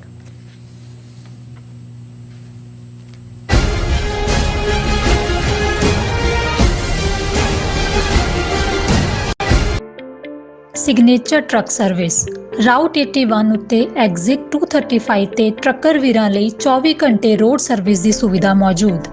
Heavy duty repair, oil change, ਪੁਰਾਣੇ ਅਤੇ ਨਵੇਂ tyre, computer diagnostic, DPF cleaning, brake service ਜਾਂ ਰਸਤੇ ਵਿੱਚ ਆਈ ਹਰ ਤਰ੍ਹਾਂ ਦੀ ਰਿਪੇਅਰ ਪ੍ਰੋਫੈਸ਼ਨਲ ਟੀਮ ਵੱਲੋਂ ਕੀਤੀ ਜਾਂਦੀ ਹੈ। ਬ੍ਰੇਕਫਾਸਟ, ਲੰਚ ਅਤੇ ਡਿਨਰ ਲਈ ਪੰਜਾਬੀ ਢਾਬੇ ਦਾ ਆਨੰਦ ਵੀ ਮਾਣੋ। ਡਰਾਈਵਰ ਅਤੇ ਟਰੱਕ ਆਪਰੇਟਰ ਵੀਰ ਡਿਸਪੈਚ ਦੀ ਸਰਵਿਸ ਲਈ ਸਾਡੇ ਨਾਲ ਸੰਪਰਕ ਕਰਨ। Signature truck service 58 triangle drive, Weyers Cave, Virginia 24486। Viewers welcome back on programme. So viewers ਗੱਲਬਾਤ ਕਰਨ ਜਾ ਰਹੇ ਹਾਂ ਕਿ ਸਿੱਧੂ ਮੂਸੇਵਾਲਾ ਦੇ ਮਾਤਾ ਪਿਤਾ 24 ਨਵੰਬਰ ਨੂੰ UK ਵਿੱਚ ਹੋਣ ਵਾਲੇ ਇਨਸਾਫ ਮਾਰਚ ਵਿੱਚ ਸ਼ਾਮਲ ਹੋਣ ਲਈ ਇੰਗਲੈਂਡ ਪਹੁੰਚ ਗਏ ਹਨ। ਕੁਝ ਸਮਾਂ ਪਹਿਲਾਂ ਉਹਨਾਂ ਨੇ ਧਮਕੀ ਦਿੱਤੀ ਸੀ ਕਿ ਜੇ 1 ਮਹੀਨੇ ਦੇ ਵਿੱਚ ਇਨਸਾਫ ਨਾ ਮਿਲਿਆ ਤਾਂ ਉਹ ਮੁਲਕ ਛੱਡ ਜਾਣਗੇ। ਕਿ ਇੰਗਲੈਂਡ ਉਹਨਾਂ ਉਸ ਫੈਸਲੇ ਦੀ ਕੜੀ ਹੈ। ਸੋ ਉਹਨਾਂ ਦੀ ਇੱਕ ਤਸਵੀਰ UK ਵਿੱਚ ਮਹਾਰਾਜਾ ਦਲੀਪ ਸਿੰਘ ਦੀ ਕਬਰ ਦੇ ਨੇੜੇ ਖਲੋਤਿਆਂ ਦੀ ਹੈ। ਸੋ ਰਾਜ ਭਾਗ ਗਾਉਣ ਵਾਲੇ ਬੇਬਸ ਮਹਾਰਾਜਾ ਦਲੀਪ ਸਿੰਘ ਵਾਂਗ ਸਿੱਧੂ ਮੂਸੇਵਾਲਾ ਦੇ ਮਾਂ ਪਿਓ ਦੇ ਚਿਹਰੇ ਤੋਂ ਵੀ ਬੇਬਸੀ ਝਲਕਦੀ ਹੈ। ਸੋ ਇਸ ਬਾਰੇ ਆਪਾਂ ਗੱਲਬਾਤ ਕਰਨ ਜਾ ਰਹੇ ਹਾਂ। ਨਾਲ ਹੀ ਗੁਰਬਾਣੀ ਵਿਚਾਰਾਂ ਦੀ ਸਾਂਝ ਨੂੰ ਤੁਹਾਡੇ ਨਾਲ ਪਾਈ ਜਾਏਗੀ। ਸੋ ਅਸੀਂ ਚਾਹਾਂਗੇ ਕਿ ਤੁਸੀਂ ਇਸੇ ਤਰ੍ਹਾਂ ਹੀ ਬਣੇ ਰਹਿਣਾ। ਦੇਖਣ ਸੁਣ ਲਈ ਐਂ ਲਿਖਣ ਲਈ ਤੁਹਾਡਾ ਸਭ ਦਾ ਬਹੁਤ ਬਹੁਤ ਸ਼ੁਕਰੀਆ ਜੀ। ਡਾਕਟਰ ਸਾਹਿਬ ਕੀ ਕਹਿਣਾ ਚਾਹੋਗੇ? ਦੇਖੋ, ਅੱਜ ਦਲ ਖਾਲਸਾ ਦੇ ਸਰਪ੍ਰਸਤ ਤੇ ਜਿਹੜੇ ਬਾਨੀਆਂ ਚੋਂ ਨੇ ਭਾਈ ਗਜਿੰਦਰ ਸਿੰਘ, ਉਹਨਾਂ ਦਾ 71ਵਾਂ ਜਨਮ ਦਿਨ ਹੈ। ਅਸੀਂ ਉਹਨਾਂ ਨੂੰ ਬਹੁਤ ਬਹੁਤ ਮੁਬਾਰਕਬਾਦ ਦਿੰਦੇ ਹਾਂ। ਉਹਨਾਂ ਨੇ ਆਪਣੀ ਪੋਸਟ ਦੇ ਵਿੱਚ ਹੀ ਇਹ ਲਿਖਿਆ ਹੈ, ਹਾਲੇ ਜੋ ਸਾਹ ਬਾਕੀ ਨੇ ਉਹ ਕਿੱਥੇ ਲੈ ਕੇ ਜਾਣੇ ਨੇ, ਮੈਂ ਕਰਨਾ ਕੀ ਇਹਨਾਂ ਦਾ, ਇਹ ਵੀ ਤਾਂ ਲੇਖੇ ਲਾਉਣੇ ਨੇ। ਸੋ ਇਹ ਕਮਿਟਮੈਂਟ ਹੈ ਔਰ ਵਾਹਿਗੁਰੂ ਇਹਨਾਂ ਨੂੰ ਚੜ੍ਹਦੀ ਕਲਾ ਦੇਣ। ਇਸੇ ਤਰ੍ਹਾਂ ਹੀ ਹਿੰਮਤ ਔਰ ਵਿਜ਼ਨ ਜਿਹਦੇ ਨਾਲ ਉਹ ਪਿਛਲੇ 5 ਦਹਾਕਿਆਂ ਤੋਂ ਆਲਮੋਸਟ ਸਾਰੀ ਜ਼ਿੰਦਗੀ ਇਸ ਪਾਸੇ ਲਾਈ ਹੈ, ਇਵੇਂ ਕੌਮ ਨੂੰ ਅਗਵਾਈ ਦਿੰਦੇ ਨੇ। ਬਿਲਕੁਲ, ਨੋ ਡਾਊਟ। ਅੱਜ ਜਿਹੜੀ ਖਬਰ ਸਾਰੇ ਮੀਡੀਆ 'ਚ ਹੈ ਕਿ ਸਿੱਧੂ ਮੂਸੇਵਾਲਾ ਦੇ ਪੇਰੈਂਟਸ ਇੰਗਲੈਂਡ ਪਹੁੰਚ ਗਏ। ਹਾਲਾਂ ਖਬਰ ਦਾ ਹਵਾਲਾ ਤਾਂ ਇਹ ਸੀ ਕਿ ਨਵੰਬਰ 24 ਨੂੰ ਯੂਕੇ ਦੇ ਵਿੱਚ ਇੱਕ ਇਨਸਾਫ ਮਾਰਚ ਹੋ ਰਿਹਾ, ਜਿਹਦੇ 'ਚ ਇੱਕ ਜਿਹੜੀ ਹੈ ਉਹ ਇਨਸਾਫ ਮਾਰਚ ਦੇ ਵਿੱਚ ਸ਼ਾਇਦ ਕਾਰ ਰੈਲੀ ਹੈ ਔਰ ਉਹਦੇ 'ਚ ਸ਼ਾਮਲ ਹੋਣ ਲਈ ਉਹ ਆਏ ਨੇ। ਲੇਕਿਨ ਇਹਨੂੰ ਦੋ ਬੈਕਗਰਾਉਂਡ 'ਚ ਦੇਖਿਆ ਜਾ ਰਿਹਾ, ਕਿਉਂਕਿ ਕੁਝ ਵਕਤ ਪਹਿਲਾਂ, ਸ਼ਾਇਦ 3 ਹਫ਼ਤੇ ਪਹਿਲਾਂ ਹੀ ਉਹਨਾਂ ਦਾ ਇਹ ਬਿਆਨ ਸੀ ਕਿ ਜੇ 1 ਮਹੀਨੇ ਦੇ ਵਿੱਚ ਮੈਨੂੰ ਇਨਸਾਫ ਨਾ ਮਿਲਿਆ ਸਿੱਧੂ ਮੂਸੇਵਾਲਾ ਦੇ ਕੇਸ ਤੇ ਮੈਂ ਮੁਲਕ ਛੱਡ ਜਾਵਾਂਗਾ। ਹਾਲਾਂ ਉਸ ਤੋਂ ਫੌਰਨ ਬਾਅਦ ਜਿਹੜਾ ਡਾਇਰੈਕਟਰ ਜਨਰਲ ਪੁਲਿਸ ਹੈ ਉਹ ਜਾ ਕੇ ਮਿਲਿਆ, ਹੋਰ ਮਿਲੇ ਔਰ ਕਾਰਵਾਈ ਹੋਈ ਜੀ, ਫਲਾਣਾ ਗੈਂਗਸਟਰ ਫੜ ਲਿਆ, ਜੋ ਡਰਾਮੇਬਾਜ਼ੀਆਂ ਪਿਛਲੇ ਕਈ ਮਹੀਨਿਆਂ ਤੋਂ ਚੱਲ ਰਹੀਆਂ। ਸੋ ਇੱਕ ਧਿਰ ਤਾਂ ਇਹਨੂੰ ਇਸ ਨਾਲ ਜੋੜ ਕੇ ਦੇਖਦੀ ਹੈ ਕਿ ਭਾਈ ਜੇ ਹੁਣ ਇਨਸਾਫ ਲੈਣ ਲਈ ਇੰਗਲੈਂਡ ਦੇ ਇਨਸਾਫ ਮਾਰਚ 'ਚ ਉਹਨਾਂ ਨੂੰ ਜਾਣਾ ਪੈਂਦਾ ਤੇ ਇਹ ਉਹ ਆਪਣੀ ਇੰਡੀਕੇਸ਼ਨ ਹੀ ਦੇ ਰਹੇ ਨੇ ਵੀ ਤੁਹਾਡੇ ਤੋਂ ਸਾਨੂੰ ਇਨਸਾਫ ਦੀ ਕੋਈ ਆਸ ਨਹੀਂ ਹੈ ਔਰ ਮਿਲਣਾ ਵੀ ਨਹੀਂ ਹੈ। ਮਿਲਣਾ ਤਾਂ ਕਿਉਂਕਿ ਜ਼ਾਹਰ ਹੈ ਕਿ ਇਹ ਸਿੱਧੂ ਮੂਸੇਵਾਲਾ ਤੁਰ ਪਿਆ ਸੀ ਸਿੱਧਾ ਹੋ ਕੇ, ਹੁਣ ਕੌਮੀ ਘਰ ਦੀ ਗੱਲ ਵੱਲ ਆਣ, ਅਣਖ ਗੈਰਤ ਦੀ ਗੱਲ ਤਾਂ ਕਰਦਾ ਹੀ ਸੀ। ਔਰ ਜੇ ਤੁਸੀਂ ਉਹਦੇ ਗੀਤ ਜਿਹੜੇ SYL ਕਨਾਲ ਦੇ ਉੱਤੇ ਉਸ ਦੇ ਨੇ, ਜਿਵੇਂ ਜਟਾਣੇ ਨੂੰ ਟ੍ਰਿਬਿਊਟ ਦਿੱਤੀ ਹੈ, ਜਾਂ ਪਿੱਛੇ ਈਵਨ ਜਿਹੜਾ ਵਾਰ ਹਰੀ ਸਿੰਘ ਨਾਲ ਹੋਇਆ, ਹਾਲਾਂ ਉਹਨੂੰ ਲੈ ਕੇ ਥੋੜੇ ਬਹੁਤ ਸ਼ੰਕੇ ਖੜੇ ਕਰਨ ਦੀ ਕਈਆਂ ਵੱਲੋਂ ਕੋਸ਼ਿਸ਼ ਕੀਤੀ ਗਈ। ਕੁਝ ਬੀਤੇ ਦੀ ਹਿਸਟਰੀ ਹੁੰਦੀ ਹੈ, ਉਹਦੇ 'ਚ ਵੀ ਕੁਝ ਚੀਜ਼ਾਂ ਥੋੜੀ ਬਹੁਤ ਐਗਜ਼ੈਜਰੇਸ਼ਨ ਵੀ ਹੁੰਦੀਆਂ, ਕਿਉਂਕਿ ਬਹੁਤ ਸਾਰਾ ਸਾਡਾ ਇਤਿਹਾਸ ਤਾਂ ਜਿਹੜਾ ਹੈ ਉਹ ਇੱਕ ਸੀਨਾ ਬਸੀਨਾ ਹੈ। ਇੱਕ ਜਦੋਂ ਤੁਸੀਂ ਆਪਣੇ ਨਾਇਕਾਂ ਨੂੰ ਵਡਿਆ ਰਹੇ ਹੁੰਦੇ ਹੋ, ਜ਼ਾਹਰ ਹੈ ਜਿਹਦੇ ਨਾਲ ਦੇ ਖਿਲਾਫ ਉਹ ਲੜ ਰਹੇ ਨੇ ਉਹਨੂੰ ਛੁਟਿਆ ਰਹੇ ਹੁੰਦੇ ਹੋ, ਇਹ ਇੱਕ ਹਿੱਸਾ ਹੁੰਦਾ ਹਰ ਇੱਕ ਦਾ। ਵਾਰ ਲਫ਼ਜ਼ ਇਹਦੇ 'ਚੋਂ ਆਇਆ ਵੀ ਤੁਸੀਂ ਆਪਣਿਆਂ ਨੂੰ ਵਡਿਆਣਾ। ਲੇਕਿਨ ਕਿਤੇ ਨਾ ਕਿਤੇ ਸਿੱਧੂ ਮੂਸੇਵਾਲਾ ਆਪਣੇ ਯੰਗਸਟਰਸ ਨੂੰ ਇਹ ਯਾਦ ਦਹਾਨੀ ਕਰਵਾ ਰਿਹਾ ਸੀ ਕਿ ਵੀ ਤੁਸੀਂ ਹਰੀ ਸਿੰਘ ਨਲੂਏ ਦੇ ਵਾਰਿਸ ਹੋ, ਜਿਹਨੇ ਨਵਾਂ ਮੈਪ ਬਣਾਇਆ, ਜਿਹੜਾ ਇਤਿਹਾਸ ਦੇ ਵਿੱਚ ਉਸ ਯੋਧੇ ਵਾਂਗ ਹੈ ਜਿਹਨੇ ਖਾਲਸਾ ਰਾਜ ਦੀਆਂ ਸਰਹੱਦਾਂ ਡਿਸਾਈਡ ਕੀਤੀਆਂ, ਤੇ ਤੁਸੀਂ ਇਹਨਾਂ ਹਿੰਦੂ ਤਵੀਆਂ ਦੀ ਗੁਲਾਮੀ ਕਬੂਲ ਰਹੇ ਹੋ। ਇਹਨਾਂ ਦੇ ਥੱਲੇ ਜਿਹੜਾ ਇਹਨਾਂ ਤੋਂ ਤੁਸੀਂ ਜਿਹੜਾ ਉਹ ਬੇਇੱਜ਼ਤ ਹੋ ਰਹੇ ਹੋ, ਬੇਪੱਤ ਹੋ ਰਹੇ ਹੋ। ਸੋ ਮਕਸਦ ਇਹ ਸੀ, ਉਹ ਵੀ ਮਿਲੀਅਨਸ ਦੇ ਵਿੱਚ ਗਿਆ।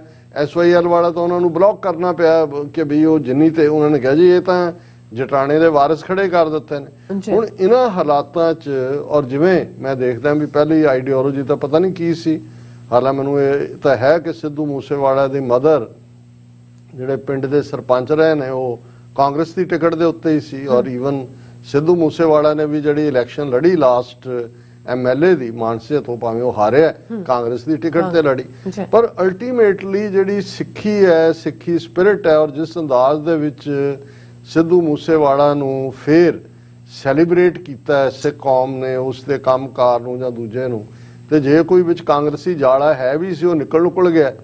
ਔਰ ਨਤੀਜੇ ਦੇ ਤੌਰ ਦੇ ਉੱਤੇ ਜਿਹੜੇ ਉਹਨਾਂ ਦੇ ਡੈਡੀ ਫਾਦਰ ਬਲਕੌਰ ਸਿੰਘ, ਉਹਨਾਂ ਦੇ ਜਿੰਨੇ ਇੰਟਰਵਿਊ ਜਾਂ ਦੂਜੇ ਹੁੰਦੇ ਨੇ ਉਹਨਾਂ 'ਚ ਬਿਲਕੁਲ ਸਾਫ਼ ਗੋਈ ਨਜ਼ਰ ਆਉਂਦੀ ਹੈ। ਔਰ ਜਿਹੜੀ ਗੱਲ ਨੇ ਟੱਚ ਕੀਤਾ, ਮੈਂ ਸਮਝਦਾ ਸੀ ਵੀ ਮੈਨੂੰ ਹੀ ਇਸ ਨੇ ਟੱਚ ਕੀਤਾ ਕਿ ਜਦੋਂ ਇਹ ਦੋਨੋਂ ਹੀ ਸਿੱਧੂ ਦੇ ਮੂਸੇਵਾਲਾ ਦੇ ਪਿਤਾ ਔਰ ਮਾਤਾ ਮਹਾਰਾਜਾ ਦਲੀਪ ਸਿੰਘ, ਹੁਣ ਜਦੋਂ ਅਸੀਂ ਮਹਾਰਾਜਾ ਦਲੀਪ ਸਿੰਘ ਲਫ਼ਜ਼ ਵੀ ਕਹਿੰਦੇ ਹਾਂ ਤੇ ਫਿਰ ਦੁਖੀਏ ਮਾਂ ਪੁੱਤ ਦੀ ਕਹਾਣੀ ਨਹੀਂ ਹੈ, ਇਹ ਗਵਾਚੇ ਸਿੱਖ ਰਾਜ ਦੇ ਨੈਣ ਨਕਸ਼ ਨੇ। ਇਹ ਸਾਡਾ ਗਵਾਚਾ ਰਾਜ ਦੀ ਇੱਕ ਸਾਨੂੰ ਉਹ ਪੀੜ ਹੁੰਦੀ ਹੈ ਕਿ ਭਾਈ ਕਿਵੇਂ ਧੋਖਾ ਅੰਗਰੇਜ਼ਾਂ ਦਾ, ਔਰ ਕਿਵੇਂ ਜੋ ਦਲੀਪ ਸਿੰਘ ਜਿਸ ਮੰਦਹਾਲੀ 'ਚ ਉਹਨਾਂ ਦੀ ਜ਼ਿੰਦਗੀ ਗੁਜ਼ਰੀ ਜਾਂ ਉਹਨਾਂ ਦਾ ਅੰਤ ਹੋਇਆ, ਉਹ ਤਾਂ ਇੱਕ ਵੱਖਰੀ ਕਹਾਣੀ ਹੈ। ਅੱਛਾ। ਸੋ ਜਦੋਂ ਕੋਈ ਵੀ, ਔਰ ਇੱਥੋਂ ਜਿਹੜੇ ਕੁਝ ਸੱਜਣ ਗਏ ਵੀ, ਉਹਨਾਂ ਤੋਂ ਮੈਂ ਜਦੋਂ ਪ੍ਰਭਾਵ ਪੁੱਛਦਾ, ਉਹ ਕਹਿੰਦੇ ਜੀ ਉੱਥੇ ਜਾ ਕੇ ਜਦੋਂ ਅਸੀਂ, ਔਰ ਇਹੀ ਪ੍ਰਭਾਵ ਚੰਗੇ ਇੰਟੈਲੈਕਚੁਅਲਸ ਦੇ ਵੀ ਨੇ, ਕਿ ਵੀ ਜੋ ਉੱਥੇ ਅਸੀਂ ਮਹਿਸੂਸ ਕਰਦੇ ਹਾਂ ਮਾਯੂਸੀ, ਦਿਲਗੀਰੀ ਤੋਂ ਬਿਨਾ ਹੋਰ ਕੁਝ ਨਹੀਂ ਹੁੰਦਾ। ਔਰ ਉਹਦੇ 'ਚ ਅਸੀਂ ਅਸਲ 'ਚ ਸ਼ਾਇਦ ਦਲੀਪ ਸਿੰਘ ਦੇ ਐਂਡ ਨਾਲ ਇੰਨੀ ਹਮਦਰਦੀ ਨਾ ਕਰ ਰਹੇ ਹੋਈਏ ਜਿੰਨੀ ਆਪਣੀ ਗੁਆਚੀ ਸੋਵਰਨਿਟੀ ਨਾਲ ਕਰ ਰਹੇ ਹੁੰਦੇ ਆ, ਕਿ ਅਸੀਂ ਕਿੱਥੇ ਬਾਦਸ਼ਾਹਾਂ ਦੇ ਪੁੱਤਰ, ਬਾਦਸ਼ਾਹ, ਬੌਰਨ ਕਿੰਗ, ਰਾਇਲ, ਖਾਲਸਾ ਹੈ ਹੀ ਰਾਇਲ ਟਾਈਟਲ ਹੈ, ਤੇ ਅਸੀਂ ਅੱਜ ਇੱਕ ਗੁਲਾਮੀ ਫਰੰਗੀ ਨੇ ਪਹਿਲਾਂ ਧੋਖੇ ਨਾਲ ਸਾਨੂੰ ਗੁਲਾਮ ਬਣਾਇਆ, ਤੇ ਇਹ ਦੂਜਿਆਂ 'ਚ ਅਸੀਂ ਖੁਦ ਤੁਰ ਕੇ ਇਹਨਾਂ ਦੀ ਗੁਲਾਮੀ ਕਬੂਲ ਲਈ। ਔਰ ਇਸ ਹਾਲ 'ਚ, ਔਰ ਮੈਂ ਸਰ ਸੁਰਿੰਦਰ ਸਿੰਘ ਟਾਕਿੰਗ ਪੰਜਾਬ, ਉਹਨਾਂ ਦਾ ਕਮੈਂਟ ਦੇਖ ਰਿਹਾ ਸੀ, ਉਹਨਾਂ ਨੇ ਵੀ ਐਗਜ਼ੈਕਟਲੀ ਇਵੇਂ ਮਹਿਸੂਸ ਕੀਤਾ ਹੈ। ਹੁਣ ਉਹ ਦੋਵੇਂ ਹੀ ਖੜੇ ਨੇ, ਔਰ ਮੈਂ ਆਪਣੀ ਟੈਕਨੀਕਲ ਟੀਮ ਨੂੰ ਕਹਾਂਗਾ ਕਿ ਉਸ ਪਿਕਚਰ ਨੂੰ ਫੋਕਸ ਕਰ ਦੇਣ। ਤੇ ਸੁਰਿੰਦਰ ਸਿੰਘ ਟਾਕਿੰਗ ਪੰਜਾਬ ਨੇ ਜੋ ਕਿਹਾ ਉਹ ਮੇਰੇ ਜਜ਼ਬਿਆਂ ਦੀ ਤਰਜਮਾਨੀ ਹੈ ਕਿ ਮਾਪਿਆਂ ਦਾ ਦਰਦ ਜਦੋਂ ਅੱਖਾਂ ਥਾਣੀ ਵਹਿਣੋਂ ਜਵਾਬ ਦੇ ਜਾਏ, ਉਹਨੂੰ ਤਾਂ ਅਥਰੂ ਵਗਾ ਕੇ ਦੋਨਾਂ ਨੇ ਇਨਸਾਫ ਮਾਪਿਆਂ ਦਾ ਦਰਦ ਜਦੋਂ ਅੱਖਾਂ ਥਾਣੀ ਵਹਿਣੋਂ ਜਵਾਬ ਦੇ ਜਾਵੇ, ਤਾਂ ਆਪਣੇ ਰਾਜ ਭਾਗ ਦੇ ਮਾਲਕਾਂ ਦੀ ਮਿੱਟੀ ਬਣ ਰਹੀ ਯਾਦਗਾਰ ਵੀ ਢਾਰਸ ਦਿੰਦੀ ਹੈ। ਹੁਣ ਉਹ ਕਬਰ ਹੈ, ਪਹਿਲਾ ਗੱਲ ਤਾਂ ਇਹ ਹੈ ਕਿ ਭਾਈ ਸਿੱਖ ਹੋਣ ਤੋਂ ਬਾਅਦ ਵੀ ਉਹ ਦਫਨਾਇਆ ਹੀ ਹੋਇਆ, ਰਾਜ ਭਾਗ ਵੀ ਗਿਆ। ਉਹਨਾਂ ਨੇ ਕਿਹਾ ਵੀ ਇਧਰ ਇੰਨਾ ਕੁ ਬੇਬਸੀ ਹੈ ਕਿ ਭਾਈ ਕਦੇ ਅਸੀਂ ਰਾਜ ਭਾਗ ਵਾਲੇ ਹੁੰਦੇ ਸੀ, ਭਾਵੇਂ ਉਹ ਯਾਦਗਾਰ ਦੀ ਮਿੱਟੀ ਜਿਹੜੀ ਹੈ ਉਹ ਵੀ ਤੁਹਾਡੇ ਲਈ ਢਾਰਸ ਬਣ ਜਾਂਦੀ ਹੈ। ਸੋ ਮੈਂ ਸਮਝਦਾ ਕਿ ਵੀ ਇਹ ਆਪਣੇ ਆਪ ਦੇ ਵਿੱਚ ਸਾਡੇ ਲਈ, ਔਰ ਮੈਂ ਇਸ ਚੋਂ ਇੱਕ ਮੈਸੇਜ ਉਹ ਲੋਕ ਵੀ ਜਿਹੜੇ ਹਰ ਗੱਲ ਦੇ ਨਾਲ ਸਿਰਫ ਤੇ ਸਿਰਫ ਕਿ ਜੀ ਨਾਮ ਜਪੋ ਤੇ ਖਾਲਿਸਤਾਨ ਆਪੇ ਬਣ ਜਾਏਗਾ, ਅਸੀਂ ਇਹ ਕਰ ਲਈਏ ਤੇ ਉਹ ਕਰ ਲਈਏ, ਤੇ ਇੱਕ ਡੈਸਮੰਡ ਟੂਟੂ, ਇਹ ਰੈਵਰੈਂਡ ਸੀ ਕ੍ਰਿਸਚੀਅਨ ਚਰਚ ਦਾ, ਇਹਨੂੰ ਨੋਬਲ ਪ੍ਰਾਈਜ਼ ਵੀ ਮਿਲਿਆ ਜਦੋਂ ਨੈਲਸਨ ਮੰਡੇਲਾ ਜੇਲ੍ਹ 'ਚ ਸੀ। ਬਹੁਤ ਵੱਡੀ ਲੌਬੀ ਇੰਟਰਨੈਸ਼ਨਲ ਲੈਵਲ ਤੇ ਜਿਹੜੀ ਕ੍ਰਿਸਚੀਅਨ ਚਰਚ ਨੇ ਵੀ ਕੀਤੀ, ਔਰ ਡੈਸਮੰਡ ਟੂਟੂ ਜਿਹਨੂੰ ਨੋਬਲ ਪ੍ਰਾਈਜ਼ ਮਿਲਿਆ ਸੀ, ਟੂਟੂ, ਉਸ ਦਾ ਇੱਕ ਬੜਾ ਵੱਡਾ ਰੁਤਬਾ ਸੀ। ਔਰ ਉਹਦੀ ਇੱਕ ਕੋਟ ਹੈ, ਉਹਨੇ ਕਿਹਾ ਕਿ ਜਦੋਂ, ਉਹਦੀ ਪੰਜਾਬੀ 'ਚ ਇਹ ਹੈ ਕਿ ਵੀ ਜਦੋਂ ਈਸਾਈ ਪਹਿਲੇ ਵਾਰੀ ਅਫਰੀਕਾ ਆਏ, ਉਹਨਾਂ ਦੇ ਕੋਲ ਬਾਈਬਲ ਸੀ ਤੇ ਸਾਡੇ ਕੋਲ ਜ਼ਮੀਨ ਸੀ। ਉਹਨਾਂ ਨੇ ਸਾਨੂੰ ਕਿਹਾ ਕਿ ਆਓ ਪ੍ਰਾਰਥਨਾ ਕਰੀਏ, ਲੈਟਸ ਪ੍ਰੇ। ਅਸੀਂ ਆਪਣੀਆਂ ਅੱਖਾਂ ਬੰਦ ਕਰ ਲਈਆਂ, ਜਦੋਂ ਅਸੀਂ ਅੱਖਾਂ ਖੋਲੀਆਂ ਤੇ ਸਾਡੇ ਕੋਲ ਬਾਈਬਲ ਸੀ ਤੇ ਉਹਨਾਂ ਕੋਲ ਸਾਡੀ ਜ਼ਮੀਨ ਸੀ। ਉਹ ਲਾਤਾ ਉਹਨਾਂ ਨੇ ਕਿ ਭਾਈ ਇਹ ਕਰੋ। ਔਰ ਇਹ ਹੁੰਦਾ ਸੀ ਜਦੋਂ ਜ਼ਮੀਨ 'ਚੋਂ ਵੀ ਕੋਈ ਚਮਕਦੀ ਚੀਜ਼ ਮਿਲ, ਕਿਉਂਕਿ ਸੀਅਰਾ ਲਿਓਨ ਜਾਂ ਦੂਜੀਆਂ ਇਧਰ ਹੀਰੇ ਵਗੈਰਾ ਸੀ, ਤੇ ਉਹਨਾਂ ਨੇ ਉਹਨਾਂ ਨੂੰ ਡਰਾਇਆ ਹੋਇਆ ਸੀ ਪਾਦਰੀਆਂ ਨੇ ਕਿ ਵੀ ਇਹ ਪ੍ਰੇਤ ਆਤਮਾਵਾਂ ਨੇ, ਦੂਜਿਆਂ ਨੇ ਜਦੋਂ ਵੀ ਚਮਕਦੀ ਚੀਜ਼ ਉਹ ਹੀਰੇ ਉਹਨਾਂ ਨੂੰ ਲਿਆ ਕੇ ਦੇ ਦਿੰਦੇ।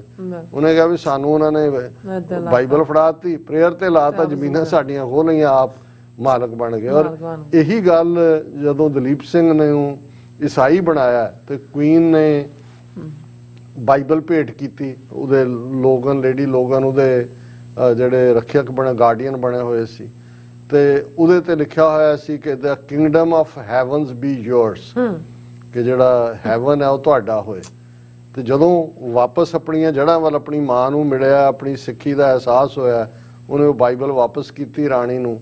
ਉਹਦੇ ਥੱਲੇ ਉਹਨੇ ਲਿਖਿਆ, ਉਹਨੇ ਕਿਹਾ ਕਿ ਵੀ what belonged to me you snatched by deceit, deceiving me by breaking all treaties, and what didn't belong to you, over which you have no control, you promised me kingdom of heaven over which you have no control, ਕਿ ਤੂੰ ਮੈਨੂੰ ਦੇ ਰਹੀ ਹੈ ਵੀ ਜਿਹੜਾ ਮੇਰਾ ਰਾਜ ਸੀ ਉਹ ਖੋ ਰਿਹਾ, ਵੀ ਤੈਨੂੰ ਜਿਹੜਾ ਉਹ ਜੀਸਸ ਕਿੰਗਡਮ ਆਫ ਹੈਵਨ ਦੇ।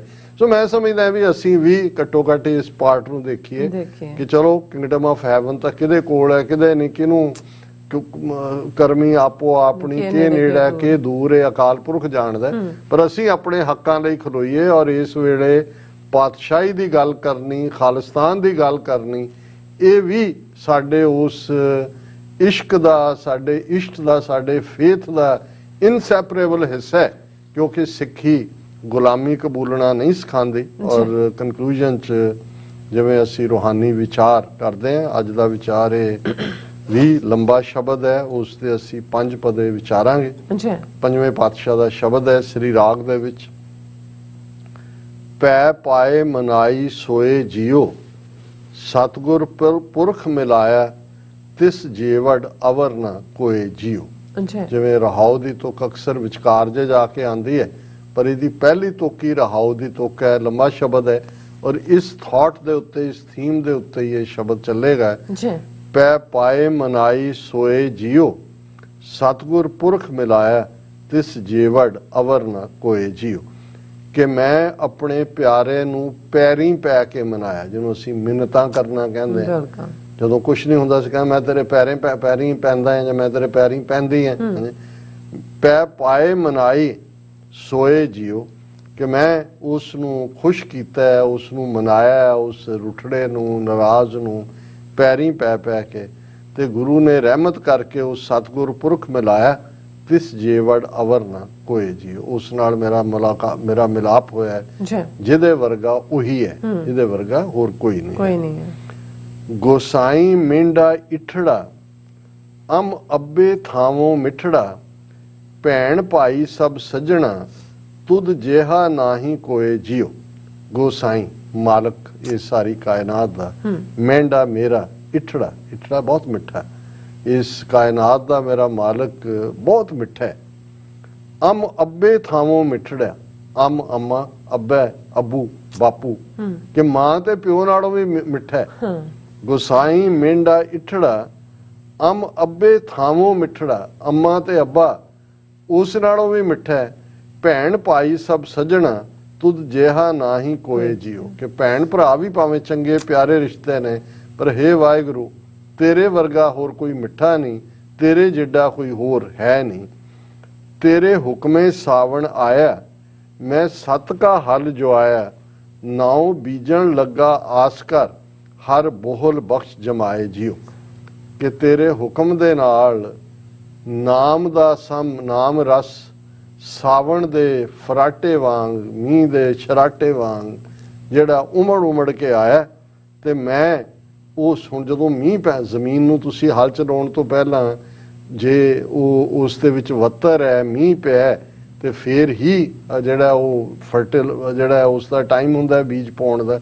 ਉਹਨਾਂ ਨੇ ਕਿਹਾ ਵੀ ਜਿਵੇਂ ਹੀ ਤੇਰੇ ਇਸ ਪਿਆਰ ਦਾ ਮੀਂਹ ਜਿਹੜਾ ਉਹ ਆਇਆ ਸਾਵਣ ਬਣ ਕੇ, ਤੇ ਮੈਂ ਸੱਚ ਦਾ ਹੱਲ ਜਿਹੜਾ ਜੋੜ ਲਿਆ, ਜੋ ਆਇਆ ਜੋੜ ਲਿਆ, ਮੈਂ ਸੱਚ ਦੇ ਉੱਤੇ ਪਹਿਰਾ ਦੇਣ ਦਾ, ਨਾਉ ਬੀਜਣ ਲੱਗਾ ਆਸ ਕਰ। ਮੈਂ ਉਸ ਵਾਹਿਗੁਰੂ ਦੇ ਨਾਮ ਨੂੰ, ਉਸ ਸੱਚ ਦਾ ਹੱਲ ਜੋ ਆ ਕੇ ਜੋੜ ਕੇ ਬੀਜ ਰਹੇ, ਹਰ ਬੋਹਲ ਬਖਸ਼ ਜਮਾਏ ਜੀਓ। ਹੁਣ ਜਦੋਂ ਕਣਕ ਦਾ ਬੋਲ ਹੁੰਦਾ, ਜਦੋਂ ਤੁਸੀਂ ਵੱਢਦੇ ਹੋ ਫਸਲ, ਜੋ ਬਹੁਤ ਚੰਗੀ ਹੋਈ ਹੈ, ਉਹਨਾਂ ਉੱਚਾ ਤੁਹਾਡਾ ਬੋਲ ਹੁੰਦਾ ਕਿ ਵੀ ਮੈਂ ਸੱਤ ਦਾ ਜਿਹੜਾ ਉਹ ਹਲ ਜੁਆਇਆ, ਸਾਵਣ ਦਾ ਫਰਾਟਾ ਤੇਰੇ ਪਿਆਰ ਦਾ ਸੀ, ਤੇਰੇ ਨਾਮ ਦਾ ਸੀ, ਔਰ ਇਸ ਚੋਂ ਤੇਰੀਆਂ ਬਖਸ਼ਿਸ਼ਾਂ ਦਾ ਬੋਲ ਇਕੱਠਾ ਹੋ ਗਿਆ ਕਿ ਇੰਨੀਆਂ ਤੇਰੀਆਂ ਬਖਸ਼ਾਂ ਨੇ ਕਿ ਇਹ ਫਸਲ ਭਰਪੂਰ ਹੋਈ ਹੈ। ਹਾਂ ਗੁਰਮਿਰ ਇੱਕ ਪਛਾਣਦਾ, ਦੁਆ ਕਾਗਲ ਚਿਤ ਨਾ ਜਾਣਦਾ, ਹਰ ਇੱਕ ਤੈ ਕਾਰੇ ਲਾਇਓਨ, ਜਿਉਂ ਭਾਵੈ ਤਿਵੇਂ ਨਿਭਾਹੇ ਜੀਓ। ਕਿ ਮੈਂ ਸਿਰਫ ਤੇ ਸਿਰਫ ਉਸ ਇੱਕ ਅਕਾਲ ਪੁਰਖ ਗੁਰੂ ਨੂੰ ਪਛਾਣਦਾ, ਉਸ ਦੇ ਨਾਮ ਤੋਂ ਬਿਨਾਂ ਹੋਰ ਦੂਸਰਾ ਕੋਈ ਕਾਗਜ਼, ਕੋਈ ਗਿਆਨ ਮੇਰੇ ਨੇੜੇ ਨਹੀਂ ਪਹੁੰਚ ਸਕਦਾ, ਉਹਨੂੰ ਮੈਂ ਜਾਣਦਾ ਹੀ ਨਹੀਂ। ਮੈਨੂੰ ਰੱਬ ਨੇ ਕਿਰਪਾ ਕਰਕੇ ਇੱਕੋ ਹੀ ਕਾਰ ਲਾਇਆ, ਜਿਉਂ ਭਾਵੈ ਤਿਵੇਂ ਨਿਭਾਹੇ ਜੀਓ। ਹੇ ਵਾਹਿਗੁਰੂ ਰਹਿਮਤ ਕਰ, ਤੂੰ ਮੈਨੂੰ ਜੇ ਇਸ ਪਾਸੇ ਲਾਇਆ ਤੇ ਮੇਰੇ ਕਦਮ ਸਾਬਤ ਰੱਖ, ਮੈਂ ਇਧਰੋਂ ਡੋਲਾ ਨਾ। ਤੁਸੀਂ ਭੋਗਿਓ ਪੁੰਚੋ ਭਾਈਓ, ਗੁਰ ਦੀਵਾਨ ਕਵਾਏ ਪਹਿਨਾਈਓ, ਹਉ ਹੋਆ ਮਾਹਰ ਪਿੰਡ ਦਾ, ਬਨ ਆਂਦੇ ਪੰਜ ਸ਼ਰੀਕ ਜੀਓ। ਹੁਣ ਇਹ ਪੇਂਡੂ ਕਲਚਰ, ਸ਼ਰੀਕ ਵੀ ਕਲਚਰ, ਔਰ ਉਹ ਚੌਧਰੀ ਕਲਚਰ, ਇਹ ਸਾਰੇ ਦੀ ਗੱਲ ਇਸ ਤੋਂ ਪੰਜਵੇਂ ਪਾਤਸ਼ਾਹ ਨੇ ਕੀਤੀ ਹੈ ਕਿ ਉਹਨਾਂ ਨੇ ਫਰਮਾਇਆ ਕਿ ਹੁਣ ਕਿਉਂਕਿ ਉਸ ਵਾਹਿਗੁਰੂ ਦੀਆਂ ਬਖਸ਼ਿਆਂ ਦਾ ਬੋਲ ਜਿਹੜਾ ਉਹ ਉੱਚਾ ਹੈ ਕਿ ਹੇ ਮੇਰੇ ਵੀਰੋ ਭਰਾਵੋ, ਇਸ ਨੂੰ ਪੁੰਚੋ, ਇਸ ਦਾ ਆਨੰਦ ਮਾਣੋ, ਕਿਉਂਕਿ ਗੁਰੂ ਨੇ ਕਿਰਪਾ ਕਰਕੇ ਆਪਣੇ ਦਰਬਾਰ ਦੇ ਵਿੱਚ ਮੈਨੂੰ ਸਿਰੋਪਾਓ ਬਖਸ਼ਿਆ, ਖਿਲਤ ਬਖਸ਼ੀ ਹੈ, ਆਨਰ ਬਖਸ਼ਿਆ। ਹਾਂ ਹੋਆ ਮਾਹਰ ਪਿੰਡ ਦਾ, ਮੈਂ ਪਿੰਡ ਦਾ ਚੌਧਰੀ ਬਣ ਗਿਆ। ਹੁਣ ਇਹ ਪਿੰਡ ਕੀ ਹੈ? ਬਾਡੀ, ਸਰੀਰ, ਕਿ ਮੈਂ ਜਿੱਤ ਲਿਆ ਰੱਬ ਦੇ ਨਾਮ ਦੀ ਬਖਸ਼ਿਸ਼ ਦੇ ਨਾਲ। ਔਰ ਮੈਂ ਜਿਹੜਾ ਬਨ ਆਂਦੇ ਪੰਜ ਸ਼ਰੀਕ ਜੀ, ਉਹ ਜਿਹੜੇ ਬਾਡੀ ਦੇ ਪੰਜ ਕਾਮ ਕ੍ਰੋਧ ਲੋਭ ਮੋਹ ਹੰਕਾਰ ਜਿਹੜੇ ਸ਼ਰੀਕ ਬਣ ਕੇ ਰੱਬ ਦੇ ਬੈਠੇ ਸੀ, ਉਹਨਾਂ ਨੂੰ ਮੈਂ ਬੰਨ ਲਿਆ, ਉਹਨਾਂ ਨੂੰ ਮੈਂ ਕਾਬੂ ਕਰ ਲਿਆ ਆਪਣੇ। ਜੀ ਹੋਂ ਆਇਆ ਸਾਮੇ ਤੇਂਡਿਆ, ਪੰਜ ਕਿਰਸਾਨ ਮੁਜੇਰੇ ਮਿੰਡਿਆ, ਕੰਨ ਕੋਈ ਕੱਢ ਨਾ ਹੰਗਈ, ਨਾਨਕ ਵੁੱਠਾ ਘੁੱਗ ਗਿਰਾਉ ਜਿਉ। ਕਿ ਮੈਂ ਹੇ ਵਾਹਿਗੁਰੂ ਤੇਰੀ ਸ਼ਰਨ ਆ ਗਿਆ। ਸਾਮ ਜਿਸ ਨੂੰ ਅਸੀਂ ਕਹਿੰਦੇ ਥੱਕ ਆਏ ਪ੍ਰਭ ਕੀ ਸਾਮ, ਸ਼ਰਨ ਚ ਆ ਜਾਣਾ, ਮੈਂ ਤੇਰੇ ਸ਼ਰਨ ਚ ਆ ਗਿਆ।